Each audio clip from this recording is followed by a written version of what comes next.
I swear to God, I will hold you in my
Welcome to day 2 of the OPL, guys, of week 4. It is, of course, doubleheader tonight. I am Jake Spawn Tiberi. I nearly said Max Atlas Anderson. I'm not. I'm Jake Spawn Tiberi. Joining me on the desk is Legacy's jungler, Tim Carbon Wendell, and Max Atlas Anderson.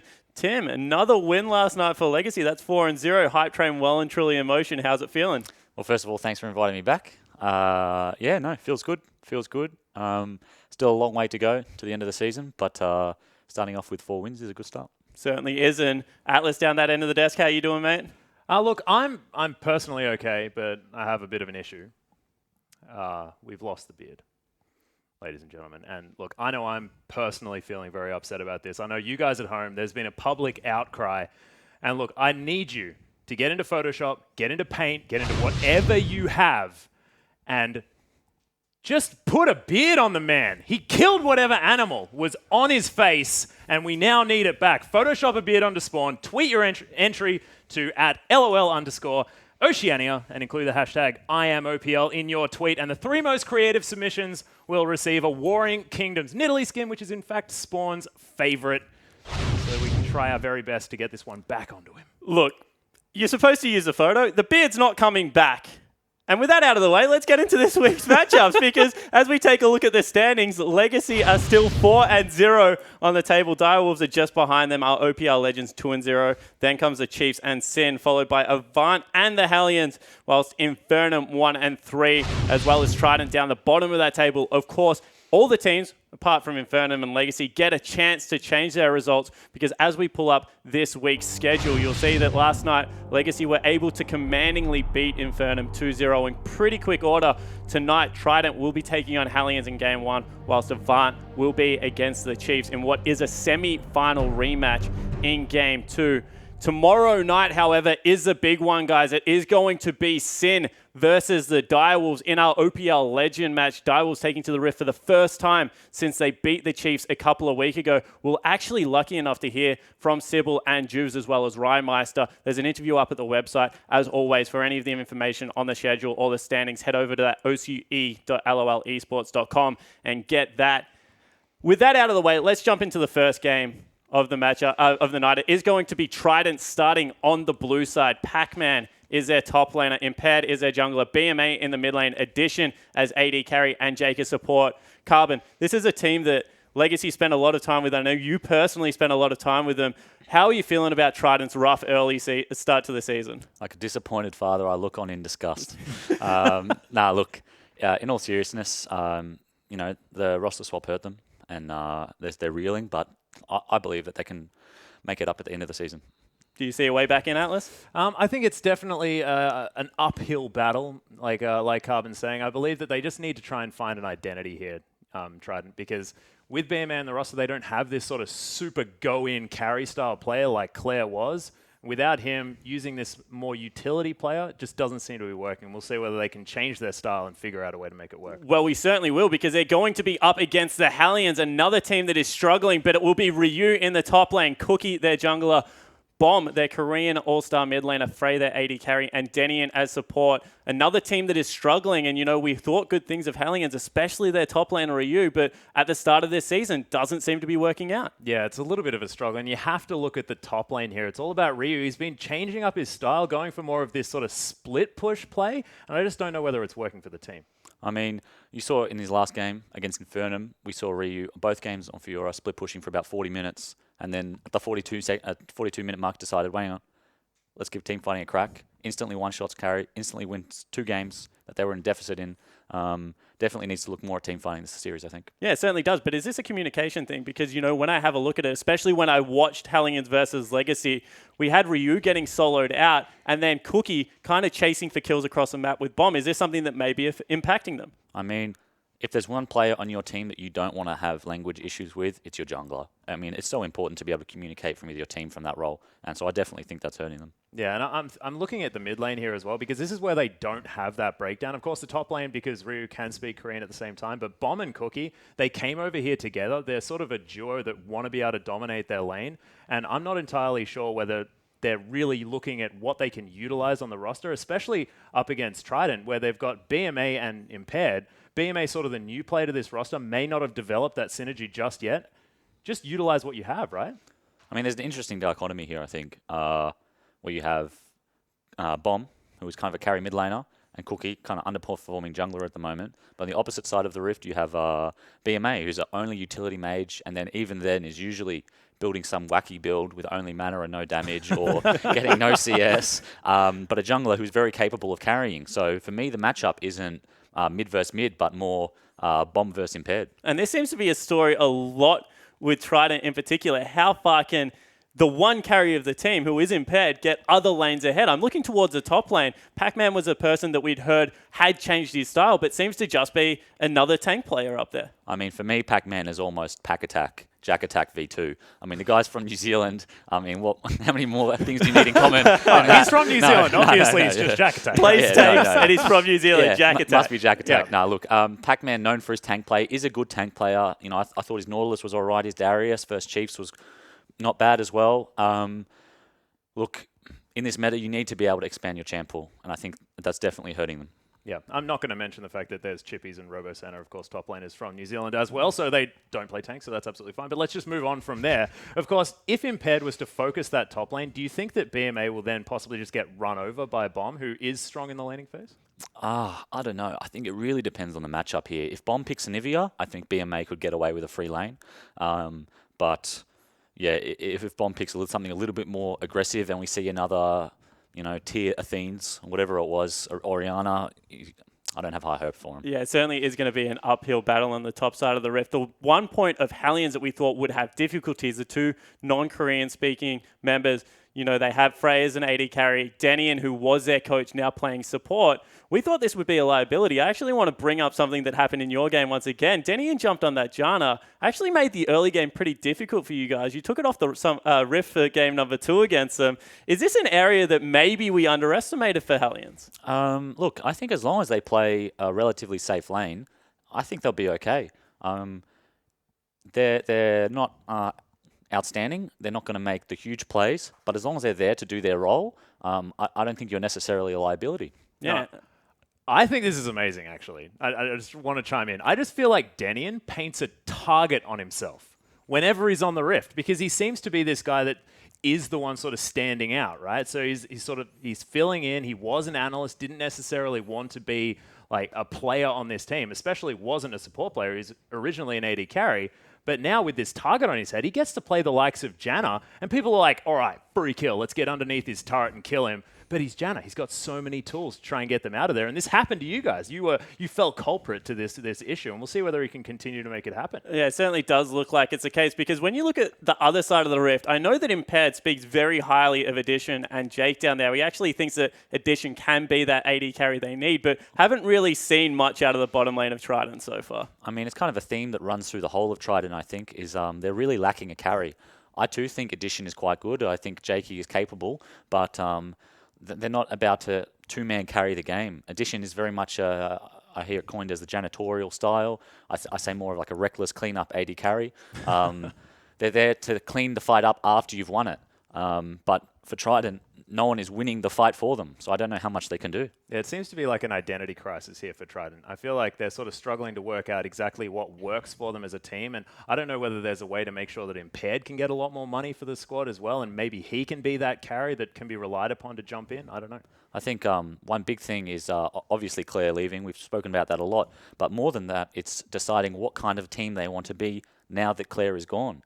They're no longer can they be mid-centric. One of these side lanes needs to step up. Yeah, and it certainly looks like it is a whole team decision, because they need to play towards that side of the map. It seems like we kind of have a team that didn't really have an identity, still trying to figure it out, against Hellions that thought they had their identity set in stone, and now that's kind of come back to see that that's not really working. They're also a team in constant flux. Want to know what you think of how Hellions have kind of gone back to the drawing board. Do you think that this will ultimately make them a better team? Definitely. I think maybe Ryu's meteoric rise to fame. He went from IM, who almost got relegated, to an all-star in the space of 1 year. And maybe they thought that, well, we have this all-star top laner, he needs to split push to win. But I think what we found is that they're much more successful when they just team fight. Yeah, and the thing that's really impressive, actually, as far as Hellions are concerned, I mean, they lost against you guys, who are arguably one of the you're the top team in the Arguably? OPL.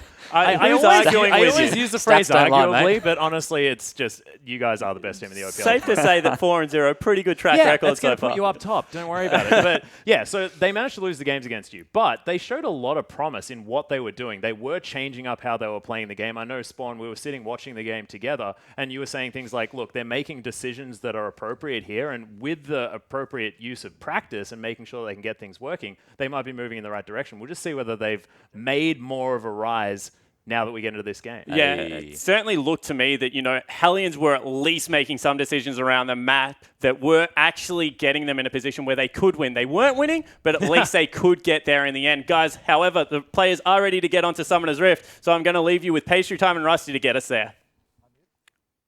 Thank you very much, Wacky Beardless Spawn. My name is Pastry Time. Joining me here is Rusty, and it is sad to see it go. It's definitely sad to see it go. Of course, I can't actually grow a beard, so I'm infinitely jealous of him. If you want to put it on me instead, feel free. I guess you don't get the Nidalee skin. I mean, they're effectively the same person, right? Yeah, why not? Maybe You might we'll still accept win. it. Hard to say here, but we do have a first best of 3 here in tonight's doubleheader. Trident versus the Hellions. Two teams that are, I think, in some cases, looking to still find their feet, like we heard from the desk, and see what they can get done moving forward in the season. Absolutely. It does feel like the identity is a little bit lost on both of these guys. Exploration phases in Split 1 of their OPL careers, so we'll see if they continue to develop that particular style. They find a new style. We don't know what they're going to do just yet. Well, it all starts in the draft, so here we are for game number 1. Trident on the blue side, Hellions over on the red. Rise Fiora banned away for Trident, so 2 Ryu champions taken away. And I guess Impaired's taking hits on the other sides because Nidalee's gotten banned, and Hellions with 1 more here do ban Ali, so 2 junglers out as well. Yeah, focusing Impaired down right now, taking away his champions. You'd have to imagine Graves as a third ban for Hellions, if anything, just because it's probably the strongest jungler potentially out of them. Yeah, I mean, that could leave some interesting options open. We've seen, again, Rise still be banned a lot. GP's seeing a lot of attention, but Lulu, Lissandra, these sorts of champions. Corki's been another one. Plenty of options here for both sides, but looks like target bans everywhere. That is arguably a top lane ban as well in Poppy. It's definitely still a ban that can be flexed for either lane, of course. You are right, the gangplank is going to be left open, but something we've looked at from Trident so far is their champion pool and what they can actually play. So having the gangplank available to Pac-Man and BMA, not actually likely that they can even play that champion between the two of them. And if I were Hellions, I would look to focus that jungle entirely and leave gangplank open. Well, we'll see if they go with the Graves ban. It is going to be Lulu instead, so still a strong champion, but sort of taking away a laner rather than a jungler. So only 2 jungle bans for Impaired. Yeah, and I do like the Lulu ban. BMA is inclined to play it. Champion pool does kind of come into effect there. Can default to, say, an Orianna or an Ahri, and is a lot more predictable from here on out in that mid lane draft. And that actually comes back to Bomb as a big blessing in disguise because the man's got a beast Anivia. Yeah, and Bomb kind of plays just about everything. One of the things I've heard from Ryu is that he picks up champions very quickly. He plays so many games, has that very, very much that Korean discipline.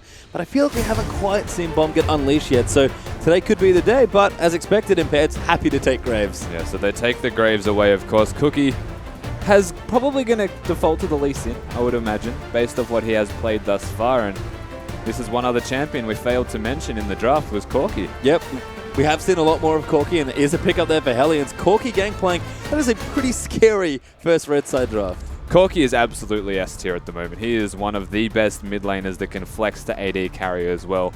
One of the few AD carries that does magic damage and scales with levels, which makes no sense for an AD carry because generally they're in the duo lane. So that's why we're seeing so much of him mid at the moment, and a smart decision to take that away. Of course, the GP with it mentioned that Trident might not be able to play it. Well, very obviously Hellions can. Yep, and I'll take it here happily. We have seen Ryu play a game on it, I believe, Yes. so a little bit of history there for the top laner. But Trident now considering their next 2 picks, 20 seconds for Impaired and BMA to pick up picks 2 and 3. We know what's sort of happening in the jungle, so where else do they want to go here?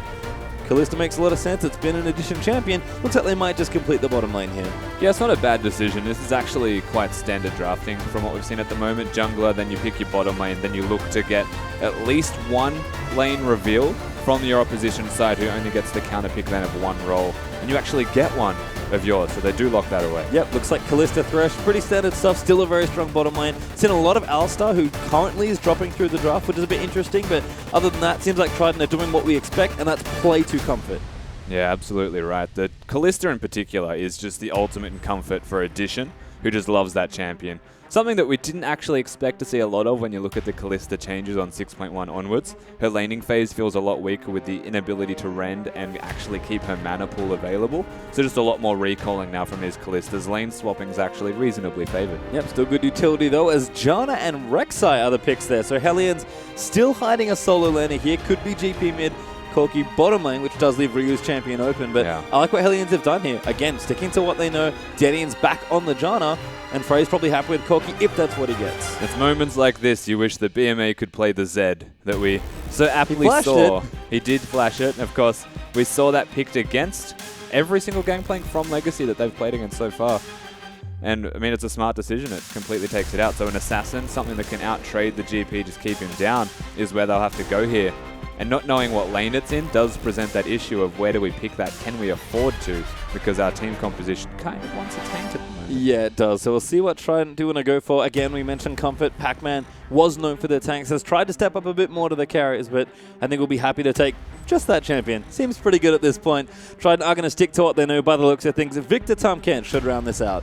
Yeah, definitely will be, of course. BMA Control Mage Specialist, basically, is going to pick up that Victor and do exactly that. Control the middle lane as best he can with all of his added wave clear. And the tank that was missing is going to be consolidated via Pac-Man, Pack-a-Tank, you know, in the top lane. So they round out their team comp, I will say, quite nicely, because they do have a lot of damage across the board. The damage is reasonably mixed, and they do have front lines, so their team fighting will be pretty good. Yep, but we have seen Hellions' success come from a lot of their team fights as well. So what is the final pick here from Hellions?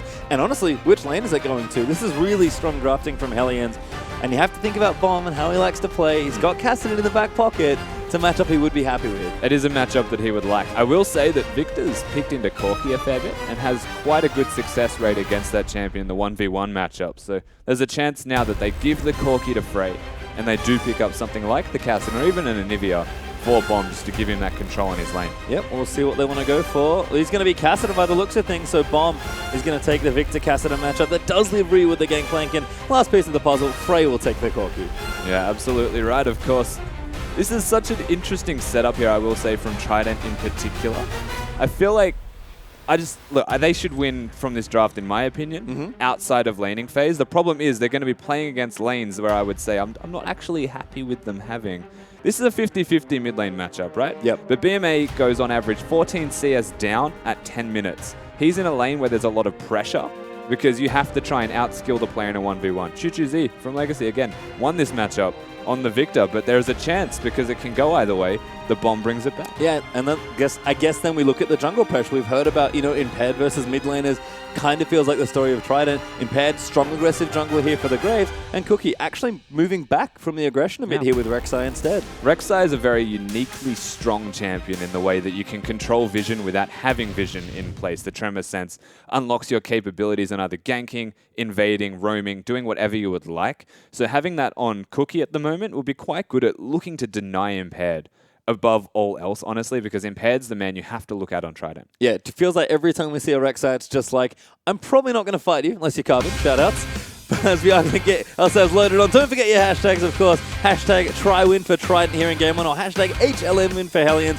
And don't forget, of course, the hashtag IamOPL for your general OPL Twitter leads. We've got the big competition. We've got 2 great best of 3s here tonight.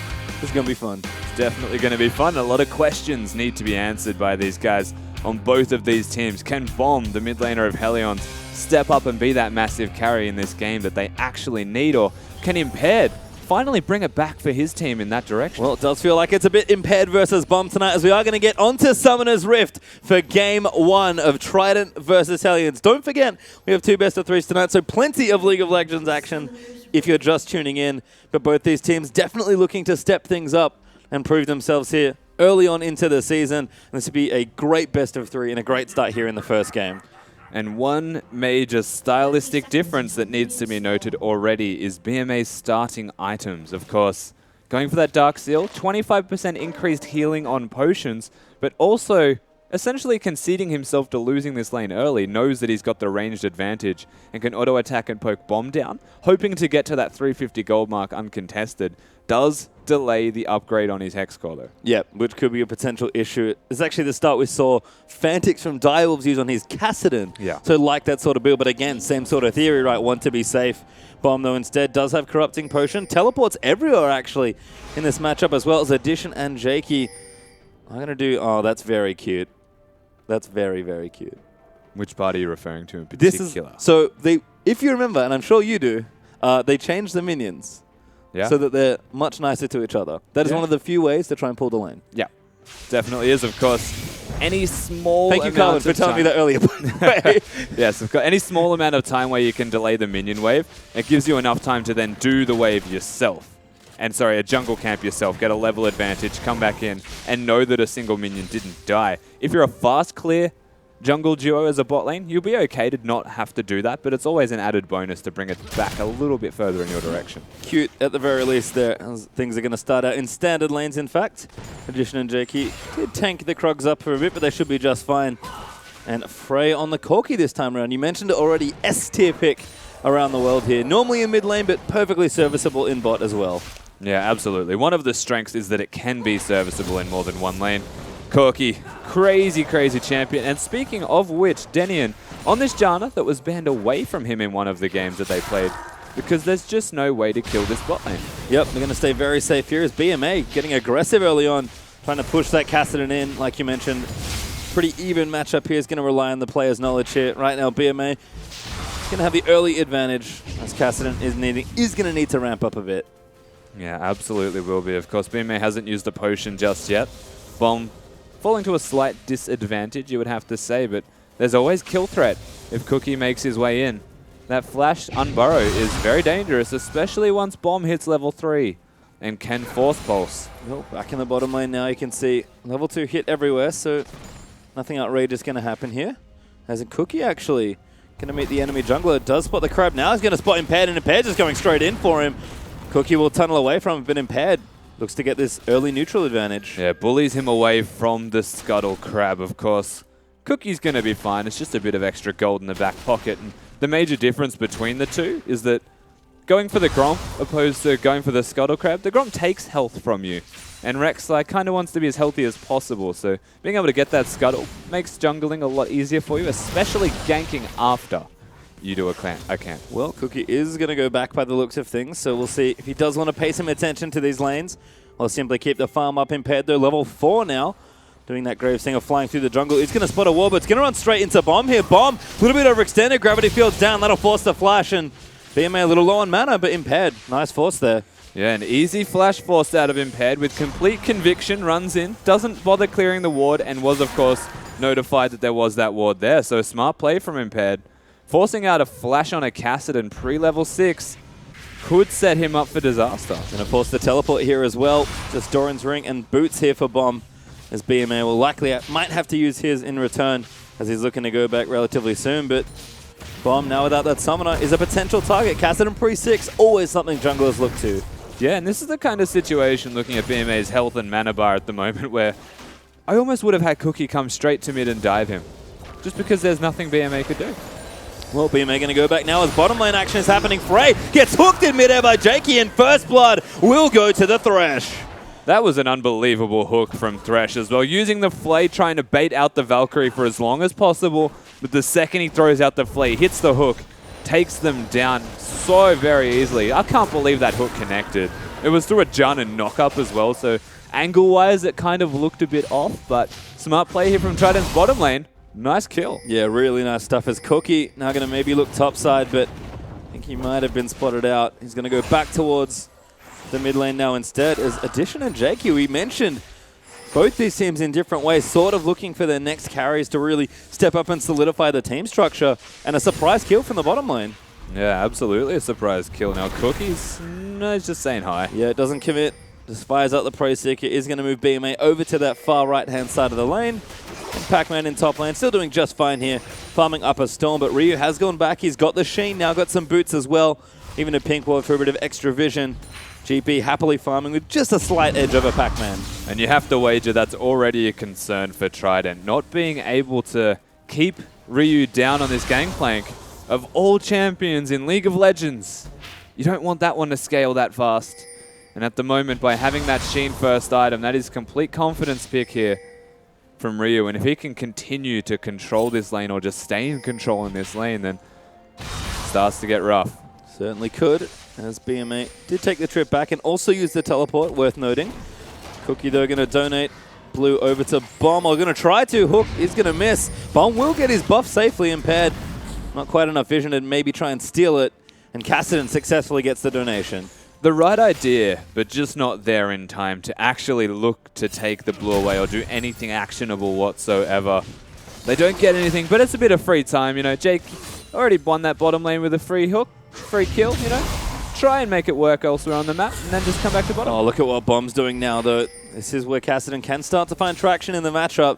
Just getting aggressive. He has the blue buff, so just getting on top of that Victor, going to force him back once again here is Frey. Sneaking back into his own lane, but Impaired's already down here. In addition, doing a nice job zoning them away. Good tornado, though, from Denian. He's going to move Jakey out. Hook does land into the support. They are going to follow in for it. They move the Lantern in. The GP ulti's down. Denian looking low there as Cookie's going to join the lane. Impaired took so much damage coming in for that gank, but he will flash away to safety. That GP ulti was massive from Ryu. Immediately throws that one down and forces Trident to disengage. A nice little combo from Jake again on this Thresh. He's showing that he has the mechanics and even the decision-making to go for the Janna above the Corki, who they did bait the Valkyrie from. If that was available, you might wager there could have been a kill. And you can see Cookie actually back in again. Great Fate score from Addition. Just doesn't want anything to do with that. And actually going to go back in a little aggressive there from Thresh. What are you Cookie's still doing? here. Jakey going to play them away, but the damage is there. Flash on Borrow's going to be in, and Frey will pick up kill number 1. They'll chase down Addition, who doesn't have that many hops here. He will have all his summoners, but he eats the Phosphorus Bomb. He's still taking damage. He's going to flash out of the way. Looks for the outplay, but the shield's there from Denian. He barely lives as Cookie claims his life. That was a clutch exhaust from Denny, and of course, Addition tried his hardest to outplay.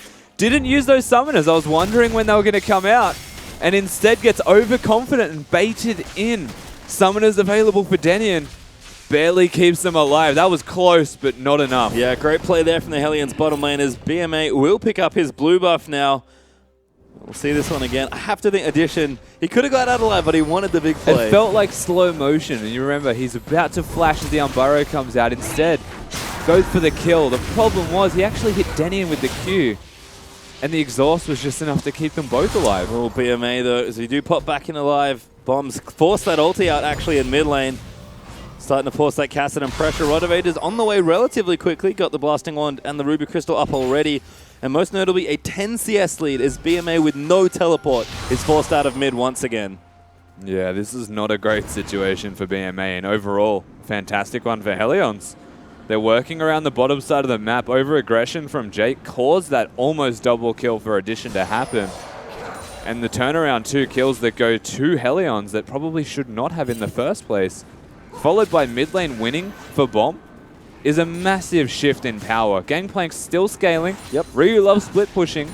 So if the rest of the map's winning, I mean, Hellions are in a comfortable position. Yeah, and it's rare. We've seen a lot of late game prowess from them in their wins, but definitely questioning some of the laning and early games. So off to a decent start here. Only 400 gold up, but up nonetheless. Even Frey starting to catch back up in CS. He does have the package. He will use it. Just goes back for a bit of fun. Yeah. I mean, I personally am still questioning BMA's item choice here. Going for the Dark Seal as his first item with the refillable potion kind of screams to me that he wasn't respecting the Cassidy in this laning phase. Cookie could have actually just ganked him once and forced something negative. Instead, Bomb's managed to do it in a one-on-one situation. And now he's got a Dark Seal that won't get any stacks on it anytime soon, and only recently picked up the upgraded Hex score and had to go straight for boots after because he's being chased down. Yeah, like you said, has delayed the upgrade, so things looking a bit tricky there in mid. As we can see, blue F has worn off for Bomb a little while ago. BMA just drops his, and Bomb just going to go in for it. Why not? Absolutely, why not? He is just at an advantage, and that CS discrepancy we mentioned, BMA at 10 minutes, averages 14 behind. Well, it's a lot more this game. It's about 20 this time around as Bomb looking to assert continued dominance over this lane. Like you mentioned, didn't even need his jungler as Pac-Man. Another check in with top lane. He's doing nicely on the CS front as well, but it's been, like you said, a lot of farming here in topside. Tamken certainly will scale, but so will Gangplank. You have to think, with 2 lanes looking good, top lane scaling, Hellions, like you said, very comfortable here. 11 minutes in, as Cookie's even getting a bit aggressive. He's going to put some deep wards down into the enemy red side jungle and walk past a pink ward. Yeah, of course, he's going to find that pink ward, going to take that one out of the map. And Trident need to show some respect now and a bit of caution in that bottom lane because they're at a player discrepancy. Beamer's farming the jungle because he's unable to lane against Bomb. And at 11 minutes, that's not what you want to hear. Usually the Kassadin outscales you in this middle lane and starts to really harass you down, but... Well, you can see first competition entry. That is excellent stuff. This is the kind of thing we want there at Iron Randy OCE. That is Spawn Key with Beard. Wonderful. That is amazing. As Cookie's taking the Dragon, by the way. Not as interesting as that tweet, unfortunately, but he will pick up Dragon 1 for his team effectively for free there. Hellions map control even looking good as Cookie just backs up through the tunnel he put down. He's got some sentinel. Click the tunnel. That's great. Getting yelled at by a few sentinels. Should be okay. As Bomb and BMA once again at it. Ulti dropped once more and Bomb's like, sure, that'll do. Wait for that to wear off, maybe go back in. Has plenty of potion charges and Rod of Ages very close to being finished here for the Kassadin. But that's what BMA should have been doing from level 6 onwards. Just drop it down whenever there's no shield available for Bomb. Whenever he doesn't have his Q. Just throw it even when he's not in range to use the Q just to put down that burst. Try and push the Kassadin lower and lower so he can't be as clever and poke you out himself. Yep. Instead it is Bomb still with that initiative. Does pick up the blue buff as well as Impaired. Doesn't know there's a ward there yet, but they're sending 3 people total to the top. Or 2, I suppose, with Pac-Man going to help out. Ryu knows he's getting dived, though. Level 9 GP does have his summoners up. And actually Trident have to back away from that attempt. Impaired was eerily close to that ward that didn't actually proc the Raptor sense. And I feel like they stood there knowing that there was no ward. So Beamer walks up through that pathing and gets spotted by the ward. Anyway, that was really interesting. Yeah, unfortunately, that's twice now Impaired's had a visit. And that's twice now the same ward, I believe, has spotted him. So no success there in top lane, although farming up nicely from the jungle. Cookie, though, doing the same there with early items being finished up already for those junglers. Having a look, it is Rod of Ages done now for Bomb. Blade of the Ruin King on the way for addition. Frey, though, like we said, has caught up nicely in CS after that early nice play from the Trident bottom side. And looks like it will be Trinity Force done as Blade does get completed. Pac-Man also in the top side. Sunfire Cape already online. Yeah, and Addition's still very comfortable with his itemization in comparison to that of Frey, who does want to spike. As Cookie's just going to say, what up? Yeah, nice ward. Does see BMA with the blue buff, but Kassadin even cheating down towards the bottom side as Frey does have the Trinity Force completed. No package, unfortunately, but it feels like Hellions, if they want to get aggressive, they can start to exert pressure on the map, given the current item timings. They definitely can. Of course, with that Trinity Force, a lot changes in this bottom lane, and even in the ability to siege and roam around the map here for Frey in particular. All they're waiting on now is Ryu, who you'd have to imagine is not going to be too far away. He does have the swiftness boots in comparison to that of Frey, who has a Janna instead. It's very cute there from Bomb. Is continuing to poke BMA out of this mid lane. He's forced back again. No, does not finish the recall.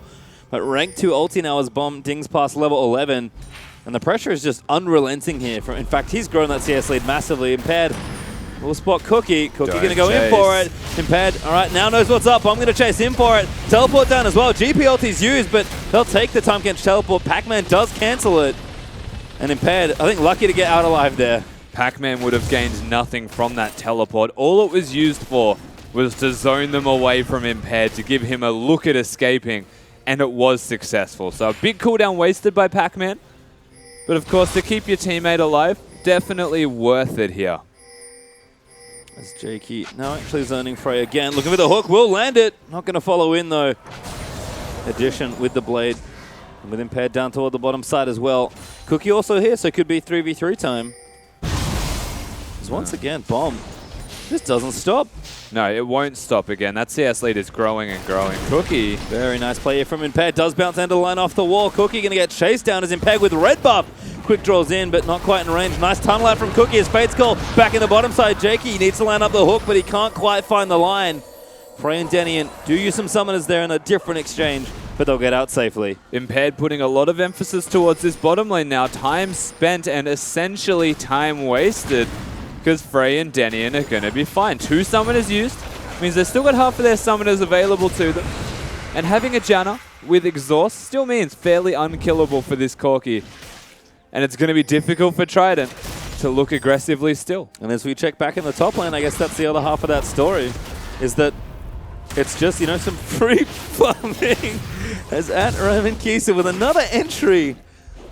That looks like some MS Paint top quality work. That's amazing. Excellent job, sir. That is actually one of the best things I've ever seen. I just love the monobrow. I also like the back left beard on Alawi there as well. Very subtle, very nice. 10 out of 10. Look, keep them coming, guys. Absolutely loving the competition as we do pop back into the game after a quick and brief intermission. Beard intermission? I don't even know. Look, if that doesn't want to make Spawn get a beard, I don't know what will. Pac-Man and Ryu, they're now going to fight it out. Does get eaten. Ryu gets out. Nice orange, actually. Didn't quite know how that one worked, but damage still there. Bomb backing onto BMA. He'll just chase him down. Gravity Field's there. He will get stunned. He just doesn't care. No. He has a Q to deny a whole lot of magic damage and is able to walk away as... Oh, not quite. Little late on the smoke screen there from Imped. Pac-Man actually burns the ulti. Imped should have just ulted him instead to keep him under the turret. Pac-Man was already coming in, but they didn't pull the trigger. Only one member of the team pulled the trigger, and that was a big mistake from these guys. Potentially was a free kill. Yeah, missed opportunity perhaps as Ryu still with the TP. He's going to walk back quite swiftly. Instead, as bottom side, Frey going to win the 2v2 that time. And somehow, the Callista goes down to a Corki Janna. You would have to imagine over-aggression from Addition. Mispositions himself and gets punished for it. Honestly, that's something that you don't expect to happen. Sure, Frey does a lot of damage on this Corki, especially with a Janna Eye of the Storm to buff him up, but at what point do they have catch potential on you? Well, you can see Denny is going to get hooked up here to start things off on. BMA having a fight on the top side, but Addition, just too aggressive there. So much damage out of Frey, of course, hitting every single rocket also to boot. Enough to take him down, and once again, the exhaust from Denian is enough to actually bait them into over-aggression. Pretty good summon. A spell Cookie going to move in for it. Bomb wants BMA. Trey goes straight in for it, but Jakey with a nice hook is going to pick one out of the air, but now he's getting tower dive. Cookie happy to tank up everything as Pac-Man's joined in as well. Frey forced to flash himself out there as the NATO does go in onto Pac-Man. He's the next target. He gets knocked up. The Grey Health will get popped in, but he's going to have to flash over the side as well. Hellions, nice dive on mid. Very smart dive here, working around that special delivery from Frey once again. It feels like they're going to finally focus that middle lane that has been suffering here. BMA does not have an answer in a 1v1, so dive him, take him down, and then once you have a team advantage with player numbers, actually just look for the objectives. And again, that was just such a simple execution on that dive. Pac-Man's teleport, looked good on paper, but then the team just gets here in time. Denian's there on this Janna to keep him alive. They push him out, force a flash, take the dragon. Yep. Easy stuff there for Hellions. There's 2-0 up now in Dragons. A tower in top side as well as Ryu was able to take that once again. I don't think I've seen him teleport yet. He doesn't need to with the ulti. His Bomb really wants to kill his lane opponent. That was so aggressive from Bomb, just positioning on this map. They probably know now at this stage that he's a blue buff. And all they know on Trident is that they don't know where Bomb is. They don't have vision of that exact area. BMA is going to path aggressively towards his middle lane because he doesn't understand. Orbs left side. Bomb and Cookie, here we go. BMA now going to back out. He doesn't have flash. He burns it last time and Bomb jumps in on him. Tom Kent's going to come down. BMA pops the ulti, but Cookie's going to take him out. The gravity field will get the stun down and Pac-Man just has to run back to top lane. It's good reactions from Pac-Man, but it's not going to be enough to keep his middle laner alive as Hellions, they've very much defined their condition of winning in this game, and that is to take BMA down and snowball their mid laner from this. This is the question mark we had coming into this game, Pastry Time. Can Impaired get something done? Or will Cookie and Bomb work together and actually take out BMA? Well, we know the answer now. Yeah, not yet. Certainly is 20 minutes into the game. Bomb 1-0-1, 40 CS ahead of his lane opponent, and now level 13. Kassadin starting to get very powerful very quickly. And meanwhile on the top side, Insurance Policy Ryu just been hanging out, farming and ulting. In fact, he almost made it to the tier 2. Absolutely. You have to keep in mind that Pac-Man has been using his ultimate to rotate around the map, and Ryu, he loves his split pushing, so that is all he has been doing. You can throw down the ultimate, still be relevant. It's the ultimate Ryu split push champion. as GP still scaling up. Pac-Man nice and tanky, able to keep the wave back off the turret for now, but like you mentioned, whenever he has to leave the lane, feels like Ryu just gets closer and closer to that top inhibitor almost. Just unrelenting in the push. 200 CS at 20 minutes.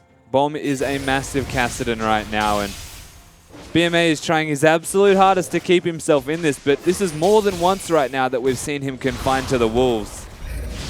And honestly left to them as well. Yeah, at this point certainly is 8 stacks on the rower. Bomb will get the blue buff as well. And you know the pressure will not stop. We'll check in though quickly with the bottom lane addition. Zeal now added in.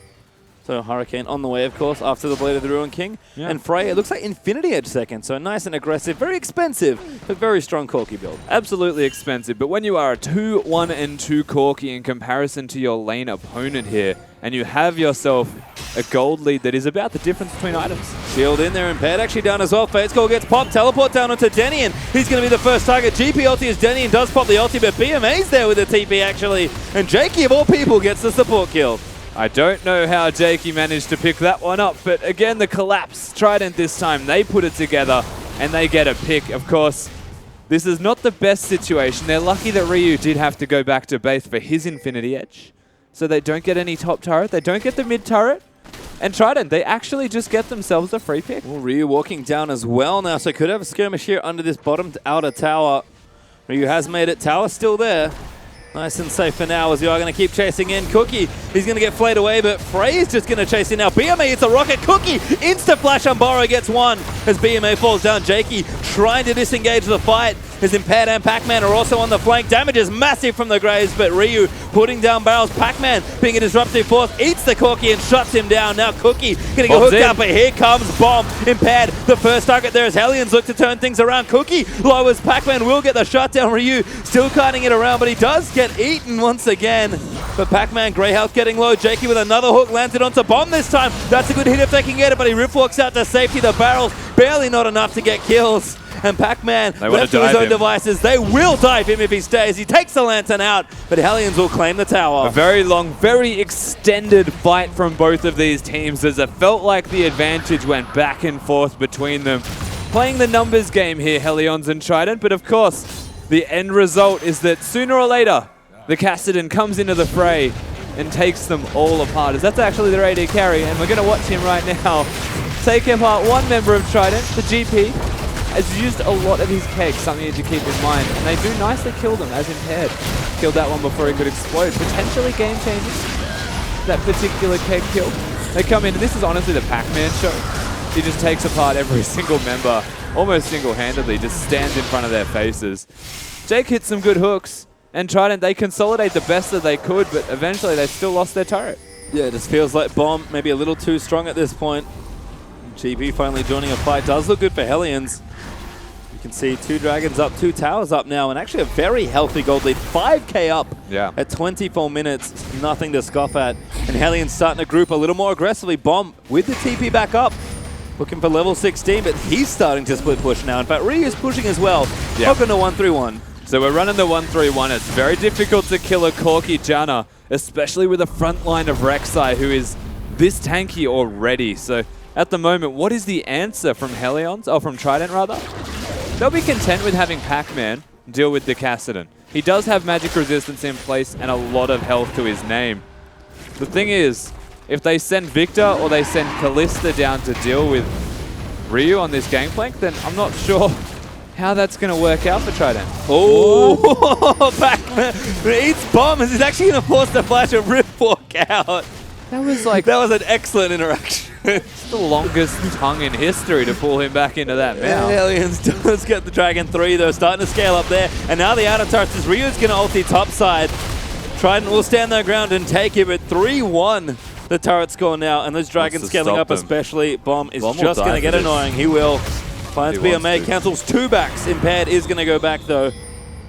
Hellions not done, going to keep applying pressure to this mid lane, and Ryu's down bottom side as well. Yeah, that bottom turret of all things is most likely to fall. The numbers advantage for Ryu and the rest of Hellions being able to split push around the map starting to pay off for them, as that's one of the first turrets to fall down for these guys, and the cascade of gold does commence for Hellions. Certainly does. There's 7,000 gold up in this game now. Trident, as Hellions are looking to recall, trying to answer some of this back, but Denian will play gatekeeper to this outer mid turret. Frey in reserve as well, able to easily clear those minions out of the way. And it feels like the Hellions team comp starting to get unlocked a little more now as we enter that mid game. Yeah. Talked about the 1-3-1 already. Still 2 TPs up. Hellions, if they want, can go straight back to that formation. Well, the best thing is that they've got expensive item builds. The Trinity Force Infinity Edge is disgustingly expensive, but they've both already got those items and they're at a lead by the time they had them. So now they're not only ahead by 7k or 6k gold rather, they're now further ahead essentially from their itemization. As we do see even more tweets at Cougar. Very nice one there with a very luscious looking Gragas beard on spawn. Hillbilly spawn. I like it. I like it a lot. Well, I like this as well. Hellions bomb still in top side, still scaling up. And happy to take the farm. Like I mentioned, level 16, very key. Sonya's on the way as well, so the hyper-scaling Kassadin will continue to do so. Impaired will miss that Q. Pink Ward cleared though. Looks like Baron Vision starting to get moved over. Trident currently with vision on the area is Impaired's going to take away the Scuttle Crab here as well. Yeah, looking to set up that vision around the Baron. They know where the focus point's going to be. If not for just themselves, then for Hellions. As realistically, I think Hellions are going to be committed to this 1-3-1. Their frontline Cookie, not the most reliable engage in the world. They have a Janna to boot, so realistically, they've established a big enough gold lead that they could still look at team fighting. But if they can find free gold by split pushing and small advantages by doing so, then why not while you can? Yeah, seem to be working out so far. Hellions still playing to the tune of about 7k up. As Cookie is going to clear away some wards here in the Baron area. 4 turrets to 1, still a good score, but definitely available gold for Trident on the map if they can start getting a bit more traction. The real worry is that Hellions just keep pushing, and all of a sudden, 6 towers down, all the tier 2's gone, and suddenly your inhibitors are getting threatened. So we do have another tweet. Whether or not Trio Hellion wins, I think we can all agree Spawn Lol's beard lost. Yeah, I think you should all tweet you discuss that in for it as well. Just quietly. I don't know. Tell them Rusty sent you. Rusty sent his regards. Reuse another one in top lane. So Pac-Man is actually challenging Kassadin. So should be just fine here. Bomb happy to clear this out. But I guess the question there is if they're sending BMA, who does have the other teleport on Trident, can he challenge the Gangplank, who's got Essence Reaver done now as well, in case the build wasn't expensive enough already? Look, can a Victor deal with this much physical damage straight into your face? With an Abyssal Scepter? It's unlikely that he can. What we're looking for, though, is Ryu actually showing his Gangplank mechanical ability and connecting the kegs, because Beamer's got wave clear. That's all Beamer needs to do, is wave clear. But if Ryu can actually out-trade him, which is entirely possible, then we'll see. Bomb remembers what happened last time. Does not want to get eaten once again by Pac-Man. No. Will Riff walk out to safely. Still have everyone defending their requisite lanes. Good damage though. Ryu going to chase in. Does Q him down. No crit on that one, I don't think. No, and he also auto-attacked the keg for the Q immediately after, so not the maximum amount of damage. Bit of RNG coming into play there, but showing that he does have burst, especially if that keg connects. Well, Ryla's actually picked up now for BMA. So, see if that health can maybe help him out, but good utility on the item as well. Frey, busy taking the Raptor, is going to leave it as Impaired is just off to the side. Oh, Frey actually maybe going to pay for it. Does force a Valkyrie. Nice play from Impaired. Yeah, absolutely. Taking a chunk of health off Frey is a pretty big deal, because this is the 3-man. Makes life a lot harder. Here comes the play perhaps. Cookie actually off to the side. Did see the blue buff, but Pac-Man is going to move in with that ultimate. Denian's now down there as well. He actually could be the target as Addition's going to come in up as well. Fate's Call used Addition looking for it, but good flash out there from Denian. Did have to burn the ulti as well, but Trident able to defend their blue and their top lane tower. I have absolutely no idea what Denian was doing. He saw Pac-Man using that ultimate.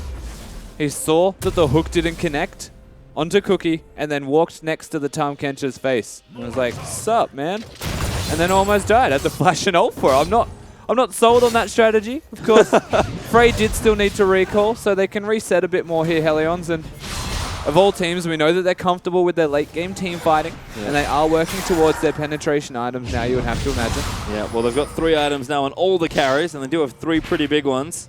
We talked about the Essence Reaver already for Ryu. We've got the Zhonya's now completed for Bomb, and the Rapid Fire Cannon up for Frey. You mentioned this already. Corki scaling with levels and items, pretty ridiculous. And the Dragon threat's still there as well. He's actually back up, and we sort of highlighted it offhanded when he picked up Dragon 3. But Cookie has essentially soloed 3 Dragons. You know what the biggest deal right now between these teams is, though? Is the levels. Bomb 17. Yeah, he's massive here. He's going to rip walk out. The teleport down here. Hellions are going to try and force something for this Dragon number 4. They are going to start it. Trident, though, in position to attack. They absolutely are. The question is, how will Trident execute this? A GP ult could change this fight. There's the GP on massive zone. Bomb gets hooked out of the air, but he is going to move in for it. First kill down onto Addition. The Dragon goes over to Hellions as well. And impaired with the Sterix proc, he's going to try and run out, but he's going to get chased down. Ryu going to pick up the next kill, and Bomb is still chasing Pac-Man on the other front. Meanwhile, he's going to get taken out by Frey and Denny, and he eats the Janna. The Janna will survive. And that's almost an ace. Jakey and Beam are the only ones left. And of course, Beamer taking that dark passage to safety from Jakey just there. But again, we said the GP Ultimate could be fight changing. Exactly what it was. They came in as a group. They get AoE down against this Corki poke and the GP burst. And just like that, they lose the Dragon. That's now 4 Dragons to Hellions. 3 of them go down. And the middle turret. Yep, lose another turret as well. That's 5-1 now down in structures for Trident as Hellions are actually going to commit to this Baron. There are some blue wards in the back. They will get cleared. Denian fairly low, but still plenty of time left on Impaired. Pac-Man not up yet either. Denian's going to use the ulti for a reset, and Hellions get Baron out of that as well. Absolutely massive swing here for Hellions. They were ahead by a large margin, but that just doubled almost in the space of 2 minutes. And honestly, Trident, they didn't execute that fight in the right way that they should have. Bime didn't get enough burst down at the start. And look at him, he's just zoned. They have to put everything on Bomb, and he used the Zhonya's to dodge it all. And then, really, Bomb just works towards Pac-Man to keep him out of the way, keep Frey alive, and then they just assassinate. This is one of the most mobile points for a Cassidy. This isn't the point where Trident should finally be looking to team fight. Should have been before. Well, certainly does cost them a lot there. As Hellions almost 12,000 gold ahead now in this game. Well and truly scaled up and looking strong, and they've got so many options. Baron up for them, Dragon 5 whenever it comes around if they want that. And we talked about Hellions early game looking improved. We did have a bit of a lull in the mid game as they were trusting in the split pushing and the scaling, but it does feel like when Hellions need to pull the go button on a 5v5, they do know how to execute. They definitely do, of course. We just saw the proof of that there, and even in their last best of 3 series, they managed to get to the team fighting stage against Infernum and successfully take them down. Of course, Hellions, they can easily go back to this split pushing with a Baron buff and try and close the game out, or break inhibitors, most importantly, with this method.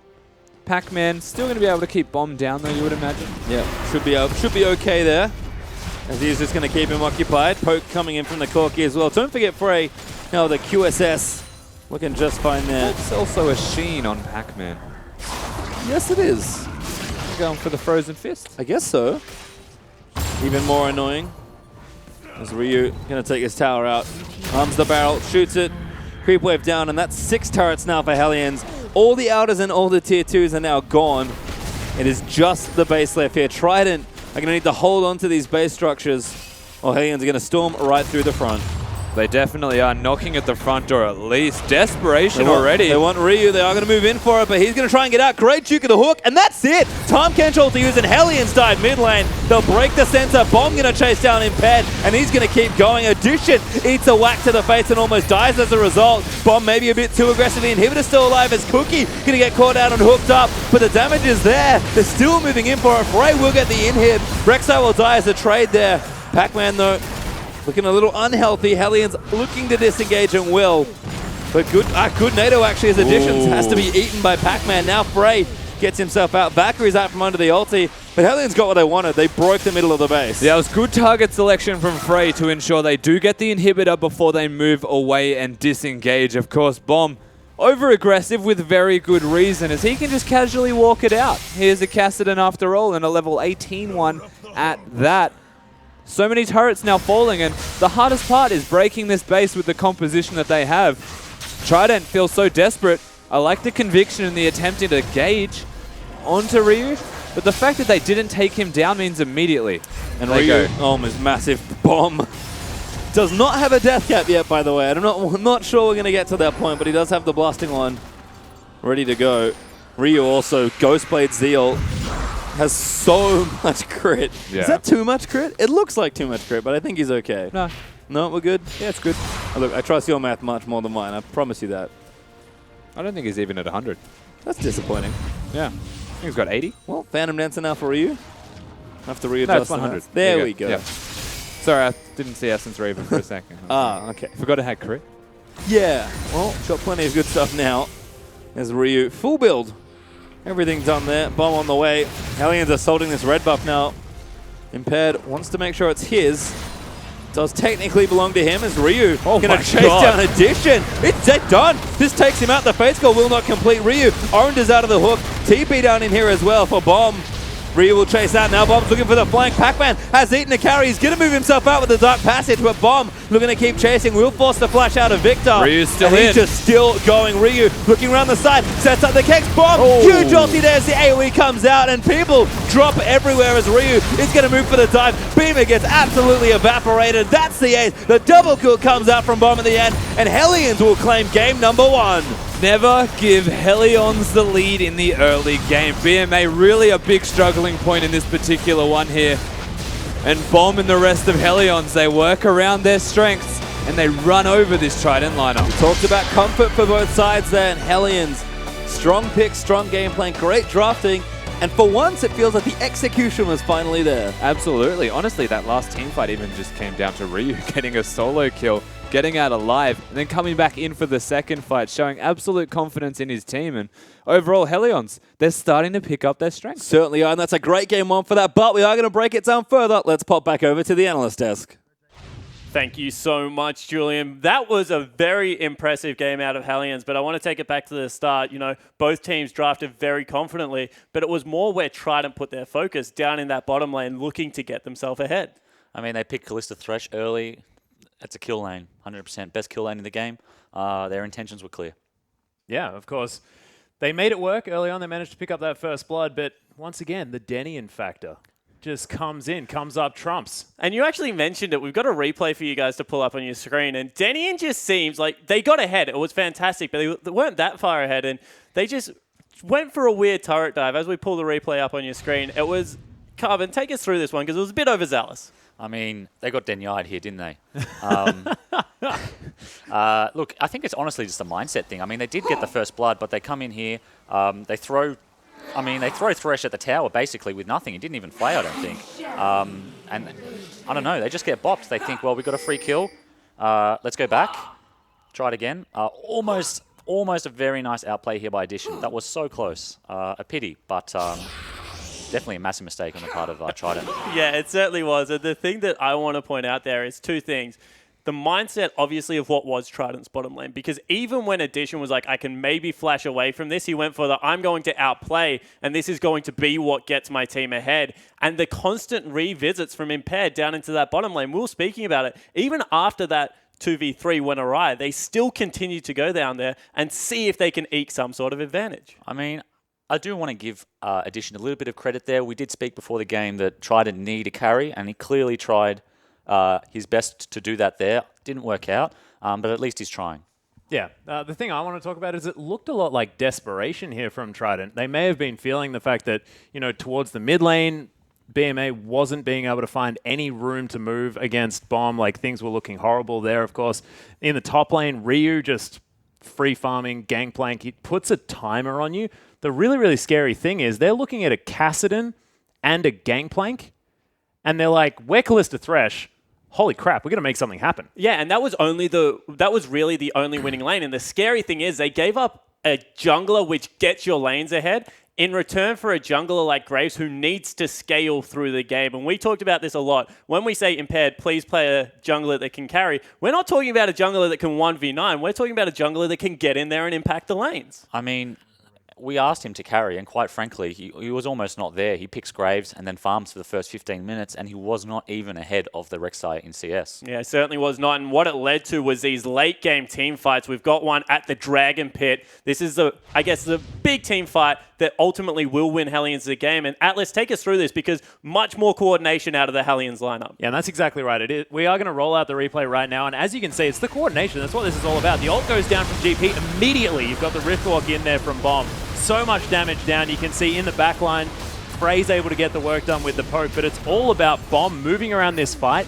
with Ryu. Ryu teleported in very early on in that one, and they just clean it up so cleanly, and this is not what we were expecting from Hellions. And that was a big difference, right? Ryu TP'd early. We didn't see that 40-minute split push that we saw in their last game. They had a plan. It was, we're going to set up for Dragon. Ryu comes ASAP prepared for this team fight. They execute a nice team fight, much better this week. Yeah, it certainly was. And even towards the end of the game, when we saw that Ryu was much stronger than his counterpart, he was willing to get in there, gets a solo kill to start off the last team fight, rejoins in his team, picks up another one after that, and ultimately that did lead us to a Hellions victory. However, guys, we do have another game coming right up after this short break. Will be 3 minutes, but we'll be right back with game 2 between Hellions and Trident.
Welcome back to the OPL, guys, where we just saw Hellions pick up a very convincing win versus Trident in Game 1. However, Game 2 is about to come right up, and want to kick off the conversation in the bottom lane.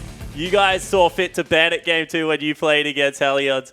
Denian's pocket Jana. What's going on there? I mean, honestly, I think you should honestly ban it. I said honestly twice there by mistake. He's going to be very honest about it, though. This is the most honest thing I've ever said in my life. If you're going to focus on bot lane, don't let the guy play his best champion, which is a disengage-only support. I mean, you saw it in the Game 1. They focused bot lane the entire time. Daniel's just going to play Janna. He's going to sit far back in the lane. They're going to play Corki or Ezreal. Like, you're not going to be able to get on these guys. If you want to focus bottom, I honestly think it's worth banning Janna. If you're going to leave it up, don't worry about it. Just move on. Yeah, ignore the bottom lane. Maybe just like focus top, focus mid lane, try and get BMA in a winning position potentially. Look, we'll see whether that can happen, but Pac-Man, maybe move him off the Tahm Kench. I'm not entirely sure. Yeah, and that's the next area that I want to focus on, because Legacy is the one team in the OPL that is comfortable picking the gameplay themselves, but also leaving it up. So I want to talk to you, Carbon, like, without giving away trademark secrets of Legacy, what is the mindset behind your draft strategy with the Gangplank? I mean, congratulations to Hellion. They're the first OPL team to win with Gangplank other than us. So well done, guys. No, look, with GP, there are a few things. First of all, I think both solo laners need to be able to play it. If you have only one player on your team who plays GP, it's very easy for the other team. Even though it's flex, the other team, we all know each other. We know where it's going. I think the second thing is, if you're going to leave it up on blue side, be prepared to take it. Don't leave it up and take a Graves. GP is OP. Like, there's a reason he's a 99% pick ban. And then I think the third thing is, if you are going to leave it up and you are going to let it go through, make sure you have a plan. Yeah, and I want to talk about having a plan here as well, because if we look at Hellion's draft, it was sort of beautiful. They sort of made sure that they got Trident into this position where they were forced to pick up that Graves. They ban away the Elise, they ban away the Nidalee, then take away the Lulu and say, well, Graves is there, guys. You should probably pick that one up. Then they grab for themselves the super powerful Gangplank and Corki in first rotation. Double flex, super crazy. We don't know where these things are going. I just loved how they played the draft phase, especially in that game, just to set themselves up for success. Yeah, it certainly did look like that was the case. And the thing that we've said about Hellions is we're waiting for them to just pick a comp that is all in on the late game, because all of their games tend to go over the 30-minute mark. And if that is going to be the case, then you may as well just pick for that, because that's where you're going eventually anyway. Get off the likes of the mid-game bruisers. Legacy, when they were Van Ascension back in a very long time ago, you were Land Before Time. You're an organization that you actually prided yourself on your late game team fighting. You're the team that believed in going all in on the late game. If you're Trident now, do you just throw the chips on the tables and say, we're going to 40 minutes, let's pick a team fighting comp as well? Or do they have to try and win this early game? Yeah, I feel like it's almost the opposite. Hellion's strength is late game team fighting. We've seen that in a few games now. Why fight them on their terms? I liked the Kalista Thresh pick. I didn't like how much pressure was put bot, because they can win 2v2, but I did like Kalista Thresh, and I would love to see more lane bullies. I would love to see less Tahm Kench into Gangplank, more even matchups. Yeah, and I want to see a little bit more coordinated play out of Trident here as well, because this is something that they can capitalize on. The fact that they have an all-English-speaking team, there's no sort of language barrier issues that they have. Try and promote some of these mid-game skirmishes where they can have the upper hand in these 5v5, 4v4 sort of skirmish situations and really get ahead that way. So that was actually one of my final questions coming into this. After seeing that game, do you think the language issue is still what it was with Hellions? Because to me, a player looking on from the outside, that looked an awfully lot cleaner than what the first 3 weeks had in store for them. I think the big thing in that game was Ryu's ability to group. We talk about language issues, but the language issues only exist with the bot lane. Everybody else is okay. So I think the more that we see Ryu grouping, the better they will look, because Ryu will be able to guide them easier than when he's split pushing. Yeah, completely agree. Get Ryu into that bottom lane, see if he can help them out. But guys, the teams are ready to get in for game 2. So here is Pastry Time and Rusty to take us in. Thank you once again. As Hellions, we heard from the desk, pretty dominant game 1. They're very clean. Feels like the team's ramping up, Rusty, but we're not going to reset here as game number 2. Definitely reset time. I think a lot to look at here from Trident in particular, of course, the ones who lost that first game. What do they fix? Mostly drafting. It was mentioned on the desk. you can't give them Gangplank. They've actually just proven that they can play it. They tried it once earlier, and the only reason it didn't work is there was a plan to beat the Gangplank, and that's something that Trident didn't have. They were getting 1-3-1, and the only way you meant to beat that is by just team fighting, just running down the middle lane and taking out the 3 members, or pick a lane and just push it, because 5 pushes faster than 3. Correct. And is more dangerous. Well, they just kind of let it happen. Certainly did. We'll see if they can adjust here in the draft as they are into Champ Select for game number 2. Hellions swapping over to the blue side this time. And they're going to stick to at least some of the plan. Nidalee banned out once again. Impaired seems to have a pretty big target on his forehead. Yeah, he definitely deserves that target as well. A massive standout jungler prior to this split of the OPL. Even I don't even know what I'm casting here. The OPL this year, of course.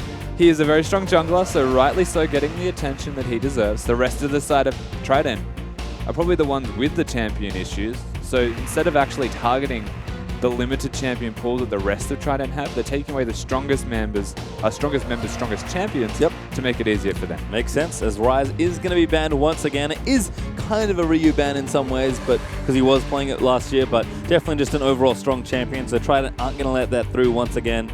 Hellions, though, ban number 2 just about to be here, and it is going to be Poppy again. Yeah, it's still, I will say, Rise 100% a Ryu ban, even on the opposite sides of the map with Trident being first pick. You still have to ban Rise in their first rotation because you just do not give that champion to Ryu, or you're throwing the entire game away. Of course, Poppy, as you mentioned, to follow, potential flex. Denian tried one game on Poppy and realized that it doesn't work for him. Communication just doesn't feel as right when he's playing something that's melee and is able to just be in the front line and engage instead of disengaging. So taking that away from Jay. Yep, and Corky banned as well, so that's going to be bottom lane champion targeted by Trident. Can of course go mid as well. Bomb, I'm sure, can play the champion given how strong it is, but Hellions will not get the option this time around as the last ban now, 10 seconds left. And do they want to target Impaired again? They banned Elise last game as their second jungler, but they might look to something else here. I don't think there's anything else for them to bother banning. Yeah, Well, let's there take it that is. off the board. Well, it's gone. So Impaired once again going to eat 2 bans here as Trident look to line up their final ban here. Do they ban the Gangplank? Do they give it over? Do they leave Lulu open? These are all questions that we are going to have to see. They need to ban the Gangplank now because it'll just get first picked away from them. But then they'll give themselves the Graves, potentially. So there's this big dilemma that's now going to go through their minds. Can we actually deal with the Gangplank? Which obviously we now know the answer. And pick something ourselves? Or can that work? And that's Fiora first pick for Ryu. Lulu is open. There's plenty of other things you could pick. They could pick Graves if Cookie wanted it, but Ryu confident with that pick. Yeah, absolutely. Ryu, he's inclined to split push, and Fiora is the champion that can split push and team fight. Depending on how you build, whenever you decide it, you just change your item build up or something very drastically, and suddenly you're capable, because Fiora, very versatile champion. So they picked that one away, and I do find it interesting that this early in the draft, they've said what their top laner is going to be, especially into Pac-Man, who plays the tanks anyway. Yeah, I mean, there's Trundle and Graves, so it could be top lane Trundle. Seen a bit of that from Jack Attack, of course. There's affectionately called, I believe Pac-Man was called Pack Attack, affectionately there by Carbon. So could see that here. Graves, though, is going to get picked up once again for Impaired. And of course, Jakey can play the Trundle as well if he wants. And I really want to see Impaired on this Graves impact the lanes that aren't bottom, because they know that between Jake and Addition, they are capable of 2v2ing, at least going even. Get BMA going, or get Pac-Man going. Please focus those lanes, and we'll see if you can do it on this Graves in particular. Such a strong clearing champion. Yeah, just great stuff there. Type of champion we'd expect Impaired to really excel on, as Lucian Lulu are the picks there for Hellions. Very solid stuff. It feels like Bomb will be taking the Lulu here in the mid lane. Could, of course, be support, but very unlikely. So Trident kind of know what they're working with. Hellions, interesting draft order, I will say. The champions are fine, but giving away your solo lanes this early is potentially not something they want to do. Ezreal is locked in, though. We have a Malphite Hover as well. Yeah, so they lock in the Ezreal, you would have to assume is with the Trundle, based off what we're seeing. Yep, so they've locked in their bot lane. That is Trident. They left open the Lulu, and they gave that one away to Hellions after Hellions weirdly picked up the Fiora in their first rotation, not really even taking it from Pac-Man, honestly. Just a strong, kind of do-what-you-want type of champion, have a free pick, and Trident's response was not the Lulu. They've just kind of given them a strong comp. Yeah, and Cookie will take Rek'Sai again. Janna once again for Denny. And again, like nothing is really surprising us here with these picks out on the Hellion side.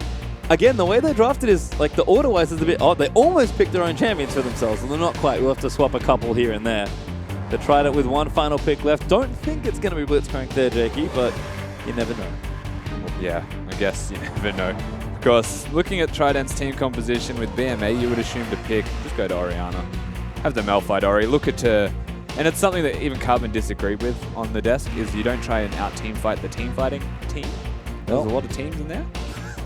But like, if that's the direction they're going towards, then sure, meet them on their own battlefield, see if you can take it. Well, we'll have to see as Jakey's still with that blitz hanging out. Might be swapping things up though. 10 seconds, and it is going to be the Lux lock-in. So not quite Oriana, but Still team fighting. yeah. I think the one major stylistic difference is there's a bit more pick behind the Lux. Throw out the bindings, catch someone. There's no way Pac-Man can miss that Malphite ultimate.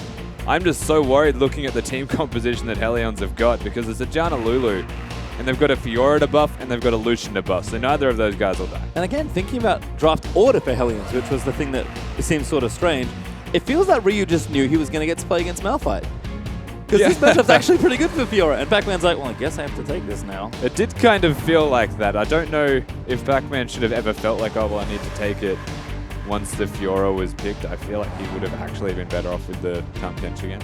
Yeah. I just feel like when you play against the Fiora as Malphite, you're forced into health firstly, and then you're looking at only wave clearing, never really grouping. Fiora's going to keep you there, and if Fiora keeps you there, you're going to stay there, and Ryu will just continue to stay there. He's one of those guys that will just split push to the end of the world. Yep, and again, it's funny because we did see A, more grouping from Hellions in that last game, but B, they won when they actually team fought with the Fiora, so we'll see if Ryu can continue to be a bit more adaptive, because he has been a little bit better at being more of a dynamic top laner, I guess. Yeah, absolutely, and again, I'm going to come back to my big concern for this team composition they've got in place here. I mean, Trident, they've got pick, they've got damage, but can they kill anyone? Well, I guess we'll see how it goes, but don't forget your hashtags, HLM for the Hellions if you think they can take the 2-0, or hashtag TRI for Trident if you think they'll force game number 3. Don't forget, of course, to keep using the hashtag IamOPL, and please, please, please send us more beard photos. I want to see Gandalf Yes, spawn. That's what I want to see. Wizard beard yeah. spawn. That is Give him the exactly wizard what we beard. want. As we are going to move out onto Summoner's Rift. You can see Bomb on the Lulu this time around as Hellions are looking to take a 2-0 sweep here after winning game number 1. Trident, they'll see if they can answer it back. Welcome to Summoner's Rift. And Okay, again, it exists. And again. Turns out Gandalf's spawn exists. Thank you, production, for confirming that Gandalf spawn already exists.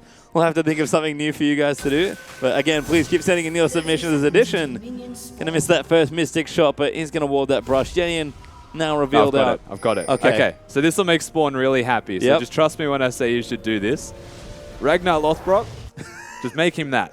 Okay. And you'll make Spawn's life. Well, get the Google image search going, guys, because Good luck. we are going to have some fun here as Hellions still just defensively spread out here. Looks like neither team wanted to do anything particularly creative as far as invades go, but we do actually have a lane swap here. Yeah. of Addition course. is going to go top with Jakey as Cookies, Twerking. yep, having some fun. Twerking it. Waiting for the jungle minions to spawn.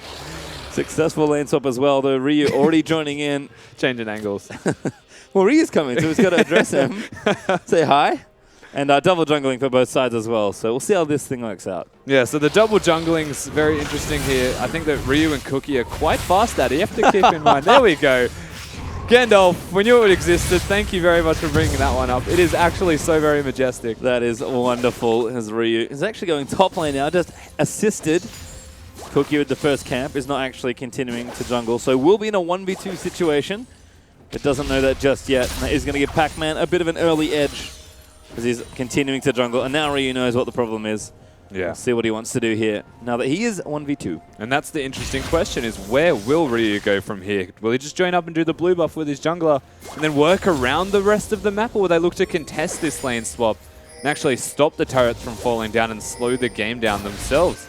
I feel like both teams benefit from this because it's accelerating the game if they match it. Yep. So really there's nothing lost or gained, it's just the tower swap. Yep, and you can see Ryu does make the correct adjustment. We'll now continue jungling with Cookie, so we'll be a tad behind, but not too far as Olaf spawn enters the arena there from @RomOfficial. Once again, keep sending your great tweets, guys. These beards are getting better and better. That's really good. Well, in the meanwhile, mid lane, Bomb actually has a level lead right now, so you can see he's played pretty far up here, nice and aggressive into BM8. Does have a little CS lead there as well. It just seems like Bomb, again, we've heard about his strong play and his strong laning, starting to really put pressure down against Trident's mid laner. Yeah, absolutely, of course. Bomb in particular being able to pressure BMA out, it's not something that comes as a surprise anymore because BMA's laning has been known to be his weak point.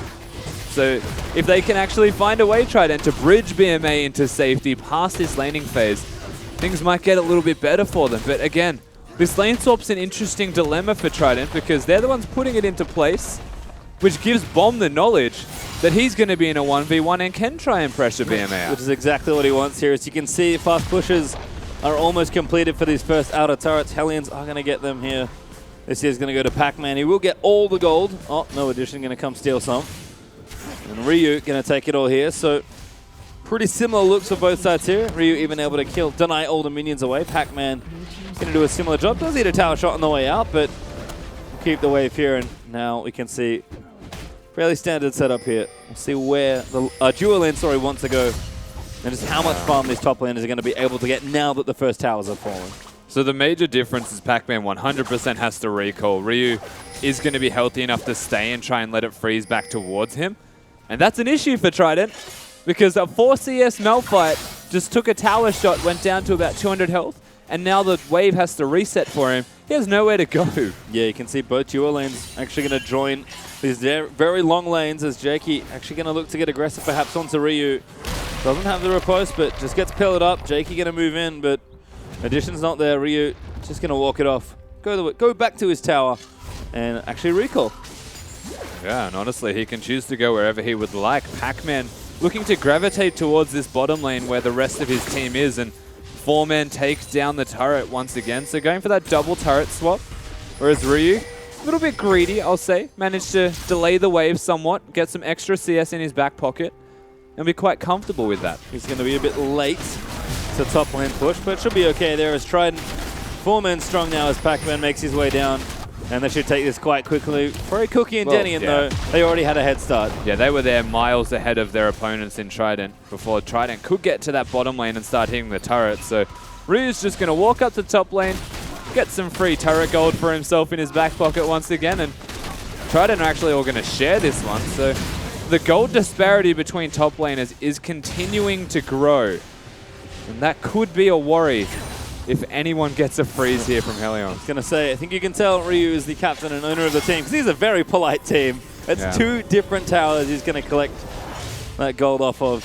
And of course, the team will pick up gold for themselves also as Ryu, once again, going to try and keep this wave here and get what CS he can.